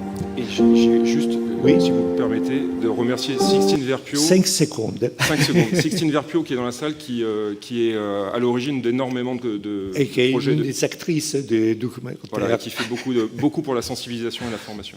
Un grand merci to Sixtine aussi. Alors, I move to Vincent. that once more to complete what is necessary to complete and to support your activity. Merci, oui. Donc on a vu former et sensibiliser la communauté scientifique, former et sensibiliser la communauté des professionnels, forces de l'ordre, toujours dans cette idée, qu'est-ce qu'on peut faire en fait, qu'est-ce que je peux faire cette fois-ci comme archéologue, et dans quelle mesure justement il s'agit de continuer à se battre contre l'ignorance et faire en sorte que les gens ne puissent plus dire qu'ils ne savaient pas. Et là aussi, en fait, je me sers, en fait, non pas de mon quotidien, parce qu'il faut aussi du temps pour l'enseignement, mais dans quelle mesure, sur le terrain archéologique, en fait, ne sont pas des cadres assez, une sorte d'idéal où je peux véritablement faire en sorte que, eh bien, les populations puissent se réapproprier en fait leur histoire à partir du patrimoine. Et dans quelle mesure je ne peux pas me servir de ces chantiers archéologiques pour développer justement, voilà, c'est beau, c'est magnifique, je peux raconter une histoire, vous voyez, cet objet en contexte me permet de raconter une histoire, mais malheureusement, lorsqu'on m'en prive, par le pillage, par les destructions, je ne peux plus vous raconter une histoire. Et comment faire ? Et donc c'est vrai que ce sont les images voilà, qui permettent en fait de mobiliser. Alors aussi bien à la fin d'un chantier, par exemple, voilà, on invite eh bien, les communautés locales, mais ça va être aussi les écoles. Hein, bien évidemment, il s'agit très tôt de pouvoir les familiariser avec ce type de démarche. On peut également se servir des chantiers pour former de nouveau les forces de l'ordre. Et une initiative, justement, qui a bien fonctionné. Donc, à l'occasion d'un chantier, mon chantier en Palestine, sur le site du chêne de Membré à Hébron, donc j'ai fait venir un inspecteur de l'OCBC, un inspecteur des douanes et puis un procureur du parquet national financier. Le matin, je les ai fait fouiller, donc pour leur montrer justement ce que c'est qu'un objet en contexte, leur montrer que c'est pas simplement du pinceau, mais on fait souvent du terrassement matin. Et puis l'après-midi, je leur ai montré ce que c'est qu'un site archéologique qui est pillé. Donc ce sont des trous, 2 à 6 mètres de diamètre, 2 à 4 mètres de profondeur. Donc ce sont autant de champs de Verdun, vous voyez, de champs de bataille en fait, qui portent ces stigmates. Donc là on est moins euphorique. Et puis les 2 jours suivants, dans quelle mesure on peut avoir aussi cet échange en fait entre les police touristique, police, douane, magistrats du côté palestinien. Et là, dans ces cas-là, c'est vrai qu'en France, on a quand même la chance d'avoir plus de 170 missions archéologiques à l'étranger. Donc autant vous dire qu'on a au moins 170 experts qui peuvent être mobilisables justement autour de cette thématique. Donc on a quand même un vivier incroyable. Et puis je me tourne aussi vers l'ICOM, parce que pareil, on a aussi ce vivier. Encore une fois, cette idée de réorienter. Parce qu'à chaque fois, on nous dit non, on n'a pas d'argent pour renforcer le CVC, pour renforcer la DNRD, pour renforcer ceci. Non, il suffit simplement de réorienter des profils qui existent déjà. Alors, également, c'est vrai que, et là je me tourne vers les ASI, il n'y a pas une thématique aussi transversale que la lutte contre le trafic de biens culturels. Ça intéresse aussi bien, dans les ambassades, ça intéresse le conseil culturel, bien évidemment, ça intéresse l'attaché de défense, ça intéresse l'ASI, donc l'attaché de sécurité intérieure, ça intéresse le conseil politique, parce qu'on parle de criminalité, parce qu'on parle aussi de justice, et donc déjà, en fait, dans une ambassade, il y a tous ces acteurs qui peuvent être effectivement mobilisés autour de cette thématique. Et puis, bien évidemment, il y a un autre public. Et ça, c'est quelque chose qu'on a développé. Dans quelle mesure, justement, les musées doivent intégrer, en fait, principalement ou d'une façon secondaire, la protection du patrimoine et la lutte contre le trafic des biens culturels. Donc, à la fin des années 2010, j'ai proposé une exposition, qui fait la première exposition sur la lutte contre le trafic des biens culturels. Mais je suis arrivé au bon moment et au bon endroit, avec aussi une loi, la loi donc de 2016, qui permettait en fait pour les biens saisis en douane de faire l'objet d'une présentation dans un musée le temps de la recherche du légitime propriétaire. Donc j'avais les objets donc saisis, notamment qui a donné naissance à mon implication dans cette thématique, aux côtés de l'OCBC d'abord et puis les douanes ensuite. Donc on avait des objets qu'on pouvait justement scénariser. Donc là, j'ai pu aussi bénéficier de la compréhension d'un magistrat qui a accepté qu'on puisse exposer ces objets avec leur scellé. Donc l'idée, encore une fois, c'est ça. C'est toujours la même chose, c'est derrière une antiquité peut se cacher une infraction. Ne soyez pas complices. Et d'où tout ce que l'on fait en fait ensemble autour de la recherche de provenance. Vous voyez, à un moment donné, appelons un chat, c'est-à-dire que s'il n'y a pas une volonté en fait de vérifier, parce qu'on parle beaucoup de répression, on parle beaucoup de recherche, mais à un moment donné, il faut quand même s'intéresser à ceux qui achètent, ceux qui vendent. Et sans cela, eh bien, c'est vrai que j'ai envie de dire, notre lutte n'est pas vaine, mais elle est quand même compliquée. Donc c'est pour ça qu'il faut aussi s'intéresser au public, parce que c'est ce public qui achète et qui vend.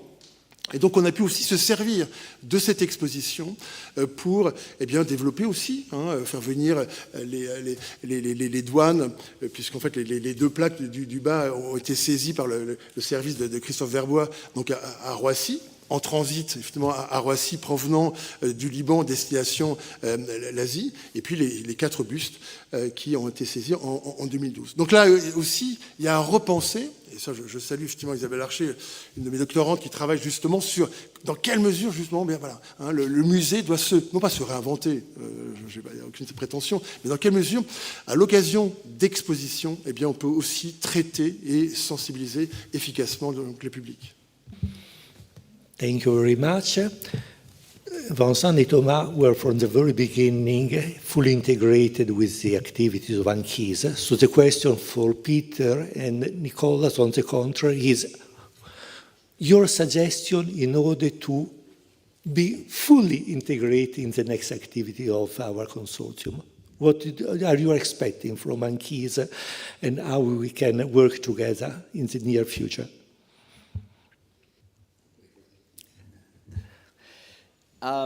It's incredible what you all have built over the last several years and the tools that you have. And I think I'd just like to draw on kind of what everyone's been saying. And I think that it's important that, people prevent heritage crime and people investigate heritage crime, not necessarily institutions. I think you look back at the history of all of this and there's dedicated investigators who go beyond what was called for them and they take those steps, such as Nicholas, to find the artifacts that have been stolen and get them home. And it was a conference not unlike this where Rizzo called out Marion True, the curator at the Getty in 1998, which led to Ricardo Elia to say that looters or collectors are the real looters.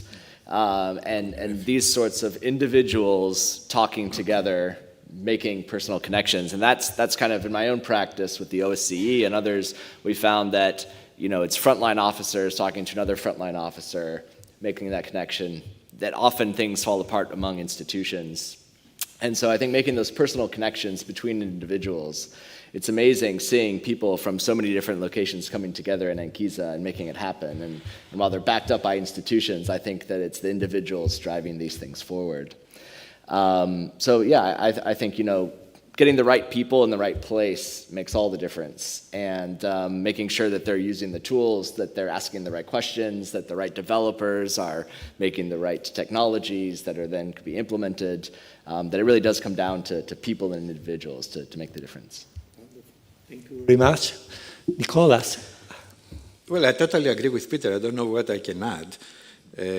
I would say from a journalistic point of view that we face probably the same problem. Tech people, journalists, professors of universities, researchers, they ask you to do something very fast and very cheap. And you always need more money and more time. Sometimes more time is more important than more money. And especially for the media in the past, there were money in the industry. They could afford a crazy guy to spend some months in investigation and spend some thousands of dollars. Today, nobody does it, except the tycoon who owns the media has personal interest. Otherwise, it's very, very low in the agenda if it exists. So, and I really believe that journalistic investigations, especially with antiquities trafficking, were very crucial in the past decade. Jason Feltz in the United States, Daniela Rizzo, of course, in Italy, Peter Watson in UK, Cecilia Todeschini in Italy, and others did such a great job. I mean, they were in front of the police investigation. And I doubt if they could do the same thing today. So I believe that probably investigative journalism has to be integrated in an ecosystem of the good fellas. So we can combine different methodologies, different experience, different angles, going to one scope. And I think ANCHISE has done a great job on that, and I'm really impressed from the variety of identities, people, skills, countries that they participate in this 3 days meeting. And I wish we can go on. Thank you. Excellent. Thank you very much. So I guess that there is some time for question. We are almost in time, but if I well understand, one of the mantra of the discussion this morning was people first. The contribution that the discussion gave is that not only people first, but people second and people third, if I well understand that. What is important is to feel people at the center of the discussion. And the success was almost sure from our point of view. Time for questions, or I was waiting for a question from Fabienne. Just a second. We have a question here, another online, and then we go to Fabienne. Please. Okay. Yes. Emmanuel Daskalakis from Institute of Communication and Computer Systems. A question mostly addressed to Mr. Zirganos. From your experience as an investigative journalist, was there a specific digital tool that during your investigation you were missing, and you said that if I had this thing, probably I would save lots of time, lots of effort? Yes, I think also Mrs. Vaso from the Ministry of Cultural would also answer the same, Vaso Paioriou. 10 years ago, 15 years ago, we had a pile of data, physical data, handwritten data, photographs, different formats, piles. And on the other side of the desk, we had editions from the Getty, the Metropolitan Museum, the catalogs of Sotheby's and Christie's, piles. And we had to match one very bad quality Polaroid photo of one object with something that exists in this right-hand pile. And it could take months to have one match. And today, with a digital tool, if you have the proper data inside, because that's the key, you could do that in minutes. Of course, you need afterwards the archaeologist to justify that this is the object and to match it. Okay, but with the tool, you can do it very, very fast and very cheap. And I wish we could have this tool even today, but a tool that it works. And for me, this is the perfect tool. If we could have this tool, we could have resolved many, many problems.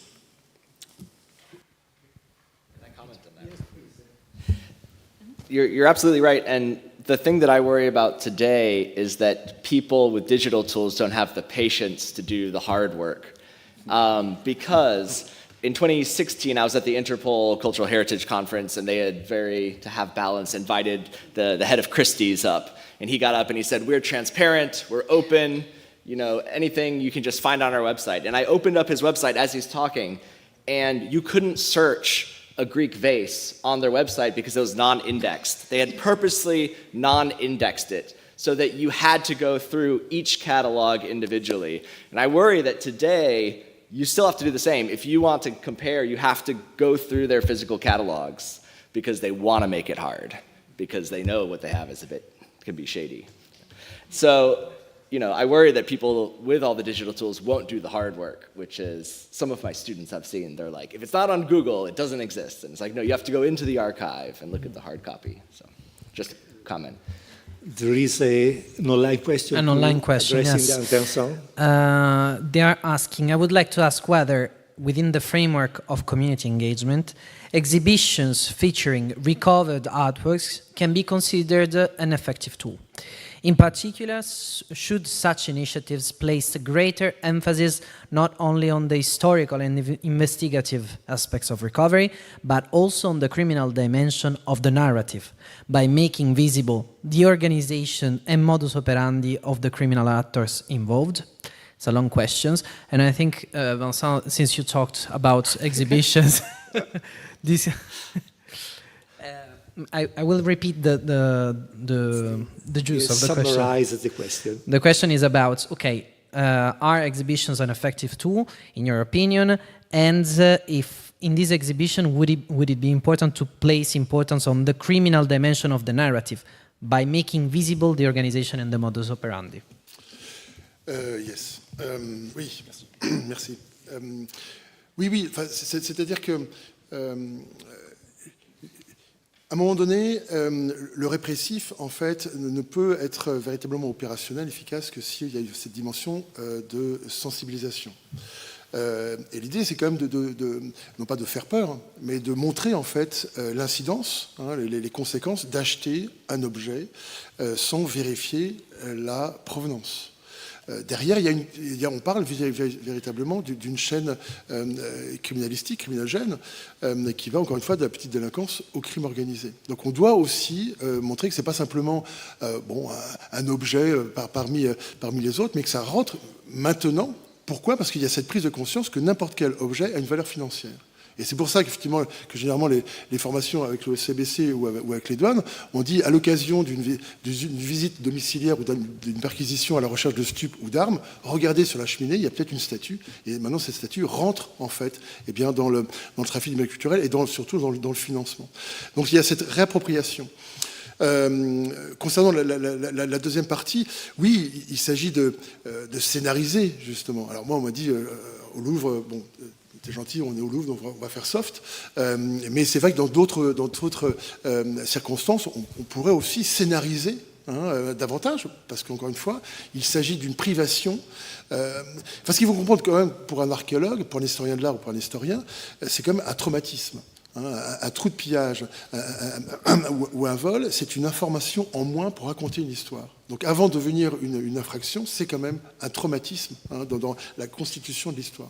Donc c'est pour ça que l'exposition est vraiment le cadre idéal pour, encore une fois, lutter contre l'ignorance, le fait que ça ne soit pas effectivement une priorité, mais et c'est pour ça que ANCHISE est si important justement cette dimension européenne pour impulser en fait cette lutte contre l'ignorance dans toutes les disciplines, et de nous forcer aussi à travailler en interdisciplinarité, parce que c'est pas évident, parce qu'il y a aussi beaucoup de concurrence, mais également en interservice. Et l'idée, c'est vrai que de former en fait une communauté, qu'on le veuille ou non, à un moment donné, nos fonctions parfois peuvent aussi nous empêcher de rentrer dans une certaine effectivité et de travailler effectivement ce network, ce réseau, ces relations aussi intuitu personnelles, parce qu'on parle aussi de confiance, on parle de criminalité, et bien voilà, passe aussi par ce vecteur que peut être l'exposition. Okay. One more question from Michel. Yes, and then I would like to ask a question. So, okay. Knowing that this field is fragmented, extremely fragmented, across multiple disciplines, across geography, but also knowing that it is important and central to get the right people to the right places, how do you avoid a blind spot in knowing who the right people are? As we're building this network and trying to expand it and get those right people to the right places, there's a lot of different fields represented in this, in ANCHISE and certainly here in person and online. But do we have everybody? And how do we know if we don't? So, Is there anybody, is there evaluation and networking? Anybody wanted to start a... Okay, sometimes blind dates have success.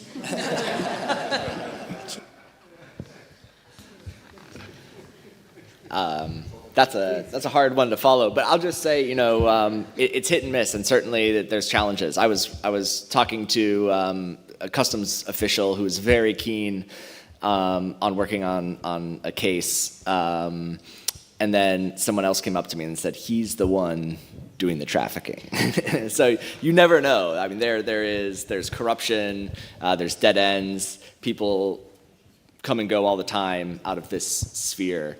And I think like the real long-term impact is engaging local communities in protection, because that prevents. They remove kind of they'll protect their own history. They're there all the time. And so that's really the only long-term solution. We can all improve as investigators and improve methods and techniques, but until we really engage local communities, we're not going to have long-term protection. And I mean, along those lines, just because we're here in Greece, in 2015, I was talking to sponge divers, and the collections in Kalymnos are full of stolen amphoras from the sea that were brought up over many generations of sponge divers. We started a project in Fourni in Greece together with George Koutsaflakis, and we found the world's largest concentration of ancient shipwrecks, 58 shipwrecks in just a few years. Incredible concentration. Nearly every single site had evidence of looting. But as we worked on that project and were open and transparent with the community, all of a sudden they shifted from not knowing about their history to, we eventually published the first book on the history of Fourni.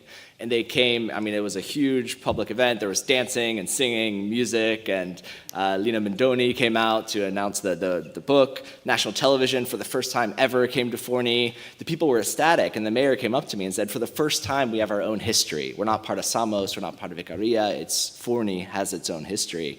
And now they protect their history jealously, and we hope that there's no more looting. But by enlisting the community, that's really the best way to kind of prevent things. And there will be corrupt officers, there will be corrupt academics, customs officials, all those sorts of things. Journalists, knowing kind of where who to bring in is always going to be difficult. And this reminds me, we were just in Edone, Morgantina, talking to Serena Raffiata, who's the daughter of Silvio Raffiata, who prosecuted many of the Tombaroli who were looting Morgantina.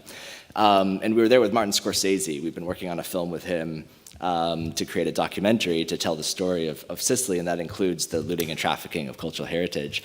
And she said, it was very poignant, she said, this was a community of thieves, and now they defend their past with a sword because they know it's in their DNA. And so that kind of community engagement is really the only long-term solution, at least in my opinion. I think some of our speakers have to go, so we can wrap it up. Justement, je voulais juste répondre très largement et puis justement partir après, veuillez m'en excuser. Je crois que c'est une histoire de... Nous, dans la police, quand on a besoin d'experts sur des enquêtes, par exemple, mais ça peut être dans le cadre de formation, c'est la même problématique. Il y a une histoire de compétence. Qui a la compétence ? Dans les forces de l'ordre, ça va être une compétence d'attribution, une compétence territoriale et une compétence, un savoir-faire. Il y a une histoire de confiance et ça, c'est quelque chose de très important. Et puis nous, les forces de l'ordre, forcément, on voit les choses avec un niveau supérieur puisqu'on voit des choses que tout le monde ne voit pas.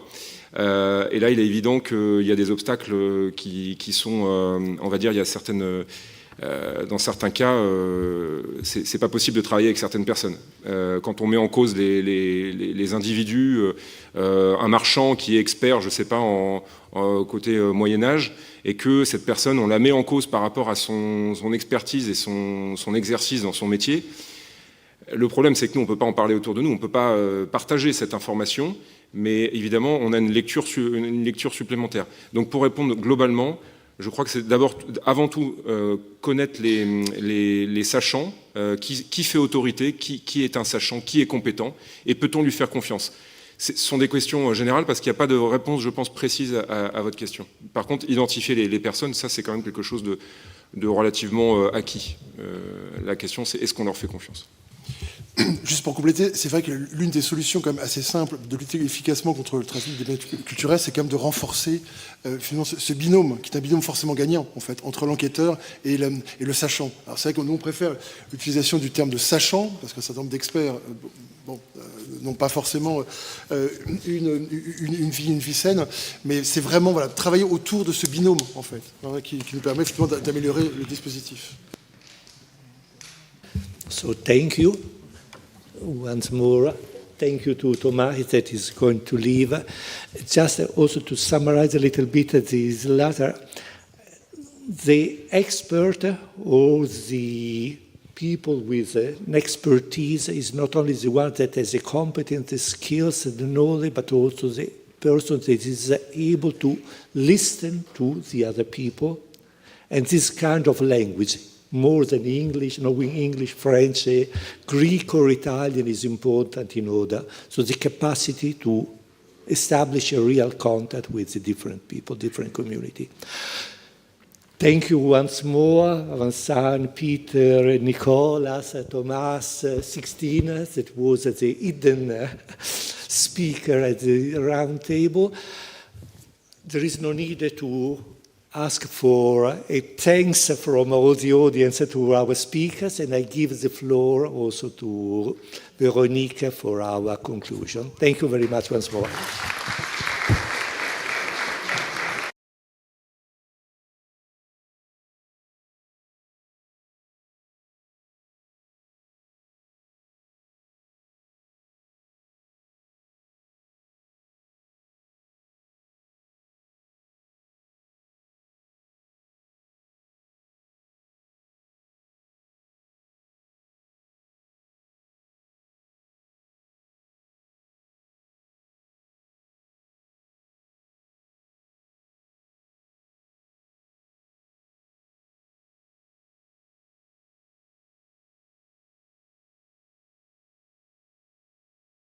So, dear colleagues, partners, friends, having the conclusions is a lot about improvisation, and a lot has been said already during this forum, so I will try to make it simple. 3 years ago, when we launched ANCHISE, we carried a simple but ambitious conviction that the protection of cultural heritage cannot be the responsibility of a single actor, of a single discipline, of a single nation. Looting and illicit trafficking of cultural goods are complex phenomena that demand responses equal to that complexity.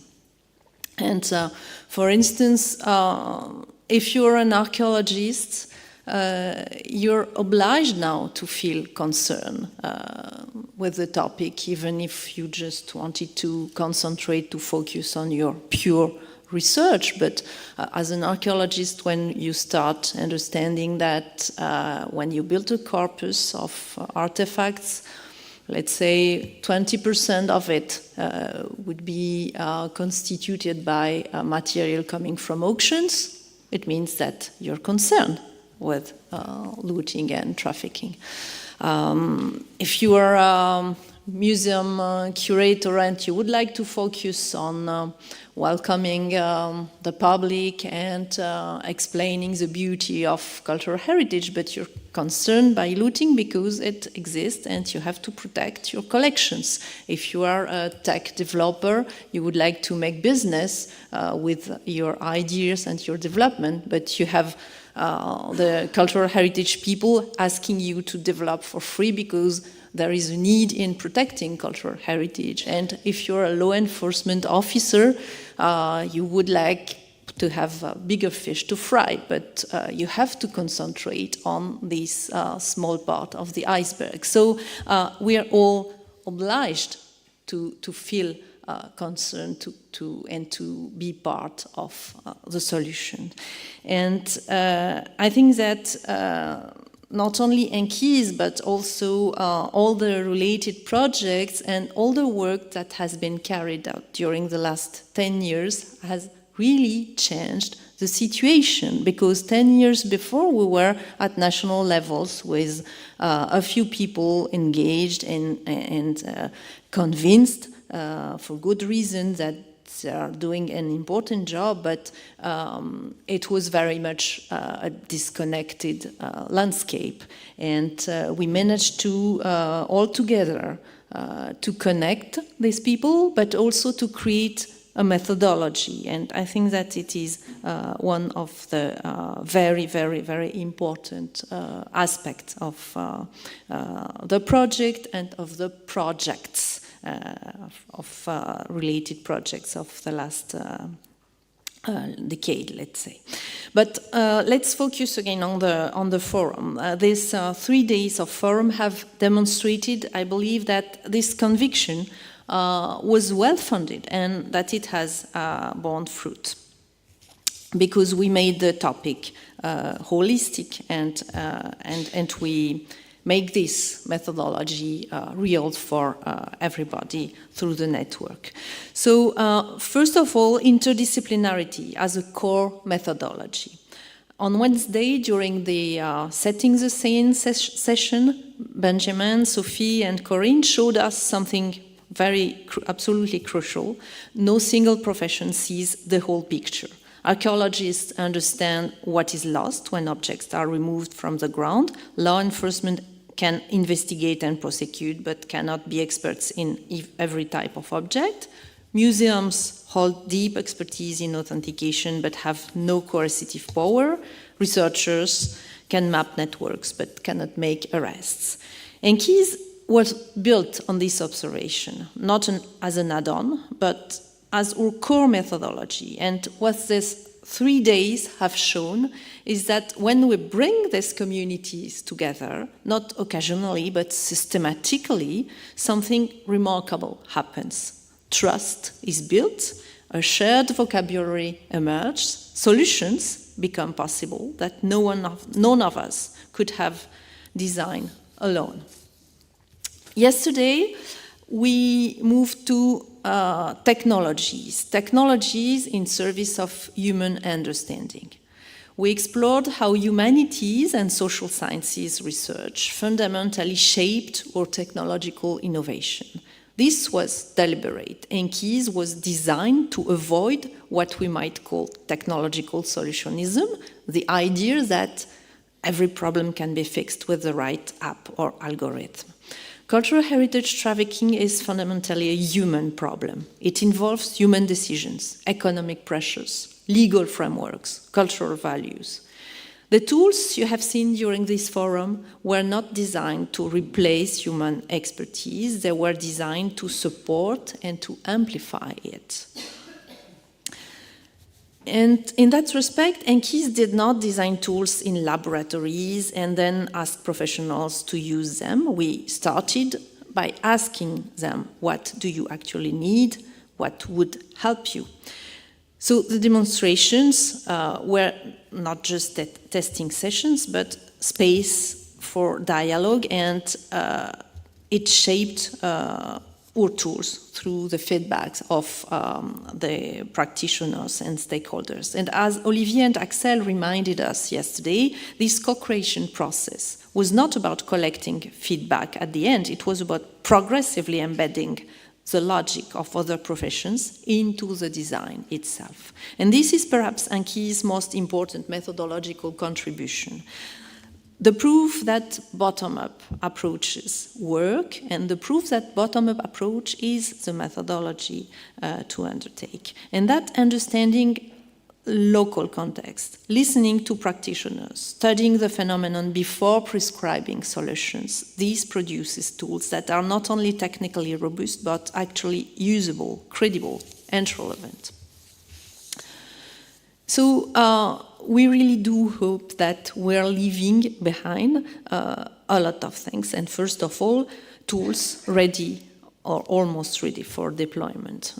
These 6 technological tools developed and tested with real users, a monitoring toolbox built on open source technologies, ensuring reproducibility and long-term accessibility, and platforms designed for interoperability, these are really an important base, an important ground. But tools are only part of the story. Knowledge is also at stake here. And the publications created during the project, the ANCHISE project, with 20 international contributors in the Poitiers publications, the ANCHISE talks, and so on, it offers the first comprehensive synthesis on archaeological trafficking vulnerability. We spoke also about our study about metal detectorism that reveals the human dimension of heritage crime at ground level, and the evaluation methodology that Olivier and his team developed, that is designing assessment with not for beta tester communities. It is a model that other projects can learn from, I think. This knowledge, of course, does not expire when the project ends. It contributes to understanding beyond our timeline. And perhaps more importantly, we leave behind networks that we want to keep functioning. The relationships built across professional boundaries during these 3 years are the real functioning of these networks. Police officers who know now museum curators, archaeologists who understand operational constraints, custom officials who can call on heritage experts. So these networks matter as much as tools, and the contacts made through ANCHISE, the trust built with heritage professionals across Europe, this will continue long after our funding ends. This methodology, this know-how is a legacy, and it is built on interdisciplinarity, which is a necessity, and it's not a glamorous element that we add in the project. It's really a necessity, and it's part of the methodology. So with all that, a generation is trained as well. And we have a lot of people around for this concern. The young researchers who presented their posters yesterday, the professionals who participated in our demonstration and workshops, the doctoral students and postdocs who learned at the intersection of humanities and technology, and it is really a big success of the project to have the young generations involved. Let's say that young people are those who are not us, not from my generation at least. So, and this young generation, I know that you will also have to fix climate change, and you will also have to fix the peace in the world and such big problems. But cultural heritage is also part of it. And I'm really very happy that you were all involved in that, and that you really are concerned with the issue and taking the methodology in your approach and in your personal research, because you will be the ones who will carry this work forward. So what remains to be done now? We were presenting the recommendations this morning, and Marco and Benjamin presented our policy recommendations this morning. So I just want to highlight 3 things that I consider essential. First, the need for a European competence center for cultural heritage protection. Not another project, but a permanent structure. Not another call and another answer, but a permanent structure at a different level, a place where expertise is maintained, where tools are updated, where networks are nurtured. The discussions during the policy roundtable showed that this idea resonates, but also that it requires political will and sustained investment. Second, the imperative of interoperability, and today's Today's roundtable on data, yesterday's roundtable on data ecosystems made clear that information remains fragmented among national institutions, museums, international databases, and research projects. And ANCHISE has contributed to building bridges, but we need European-level commitment to data standards, to fair principles, to systems that talk to each other. And the connection between data interoperability and the problem of looting and trafficking has become something obvious now. It was not the case some years before, so it is also a very important aspect. Third, and this emerged powerfully from the training roundtable, we need European standards for cultural heritage protection training. Tools require trained professionals, and training must be interdisciplinary from the start, not archaeologists in a place and police in another one, but professionals learning together, understanding each other's constraints and contributions. And the end of a project is always, of course, a dangerous moment because sustainability is the critical challenge right now. The risk is that tools become orphans, that networks dissolve, that knowledge scatters. So we've promised that at least ANCHISE talks in the meanwhile will continue, but we've also tried to build sustainability into the design of ANCHISE, open source technologies, documented methodologies, institutional partnerships. These are also strong bases, but sustainability ultimately depends on continued investment, financial, political, human. The culture compass adopted by the European Commission explicitly mentions the fight against illicit trafficking. The separate presidency has made this a priority. The conditions for continuity exist, but that they must be seized. And again, we will need all the communities involved. It's not over, and you may have a rest, but it's not over, and we need to keep concern and involved in this issue. This means also that protecting cultural heritage is not just about objects. It's about communities, about identity, about the stories we tell, about who we are and where we come from. And this is maybe the thing that we want to keep in order to make this sustainability happen and that we need to remember about. I will end this conclusion with many, many thanks, because this forum would not have been possible without the commitment of our entire consortium, and you were all amazing. 15 partners across Europe, each bringing unique expertise and perspective, and we've learned a lot from each other.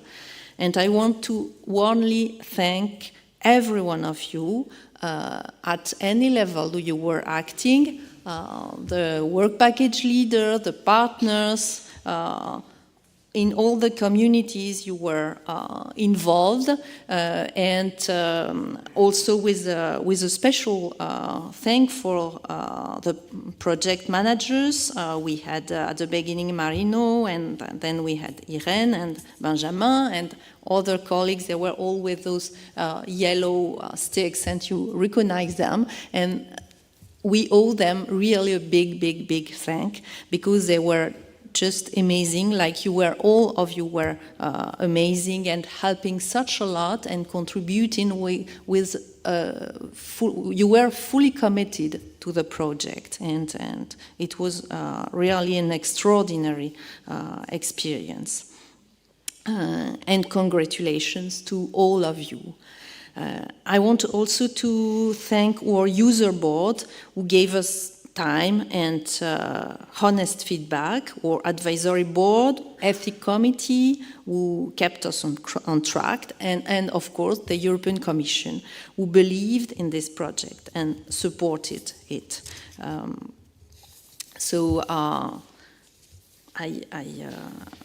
we have been told a lot of things about tools and people and connections, and we've said that there is no magic tool, but I think that really one of the big lessons of ANCHISE is that people are the magic. I'm not the first one to say that, but it was very an extraordinary team functioning on an everyday basis and on a regular basis during all these years. And I want to thank all of you who have joined us these 3 days in person here in Athens or online from across the world, because your presence, your questions, your engagement, this is what gives meaning to our work. So it has been a large community, a large gathering of communities, and it is really very important. It describes the power of such projects. And ultimately, I want to thank our host, the Archaeological Society of Athens. It was mentioned in the opening remarks that hosting this event makes a lot of sense for the French School of Athens, considering the society's historical role and historic ties between our institutions. So ANCHISE officially ends in 2 weeks. It's sad, but what we have built does not end, and the tools will continue to evolve, the networks will continue to function, the knowledge will continue to inform, and more importantly, the conviction that brought us together, that protecting cultural heritage requires bringing together people who do not usually sit at the same table, this conviction is now shared by hundreds of professionals across Europe and beyond.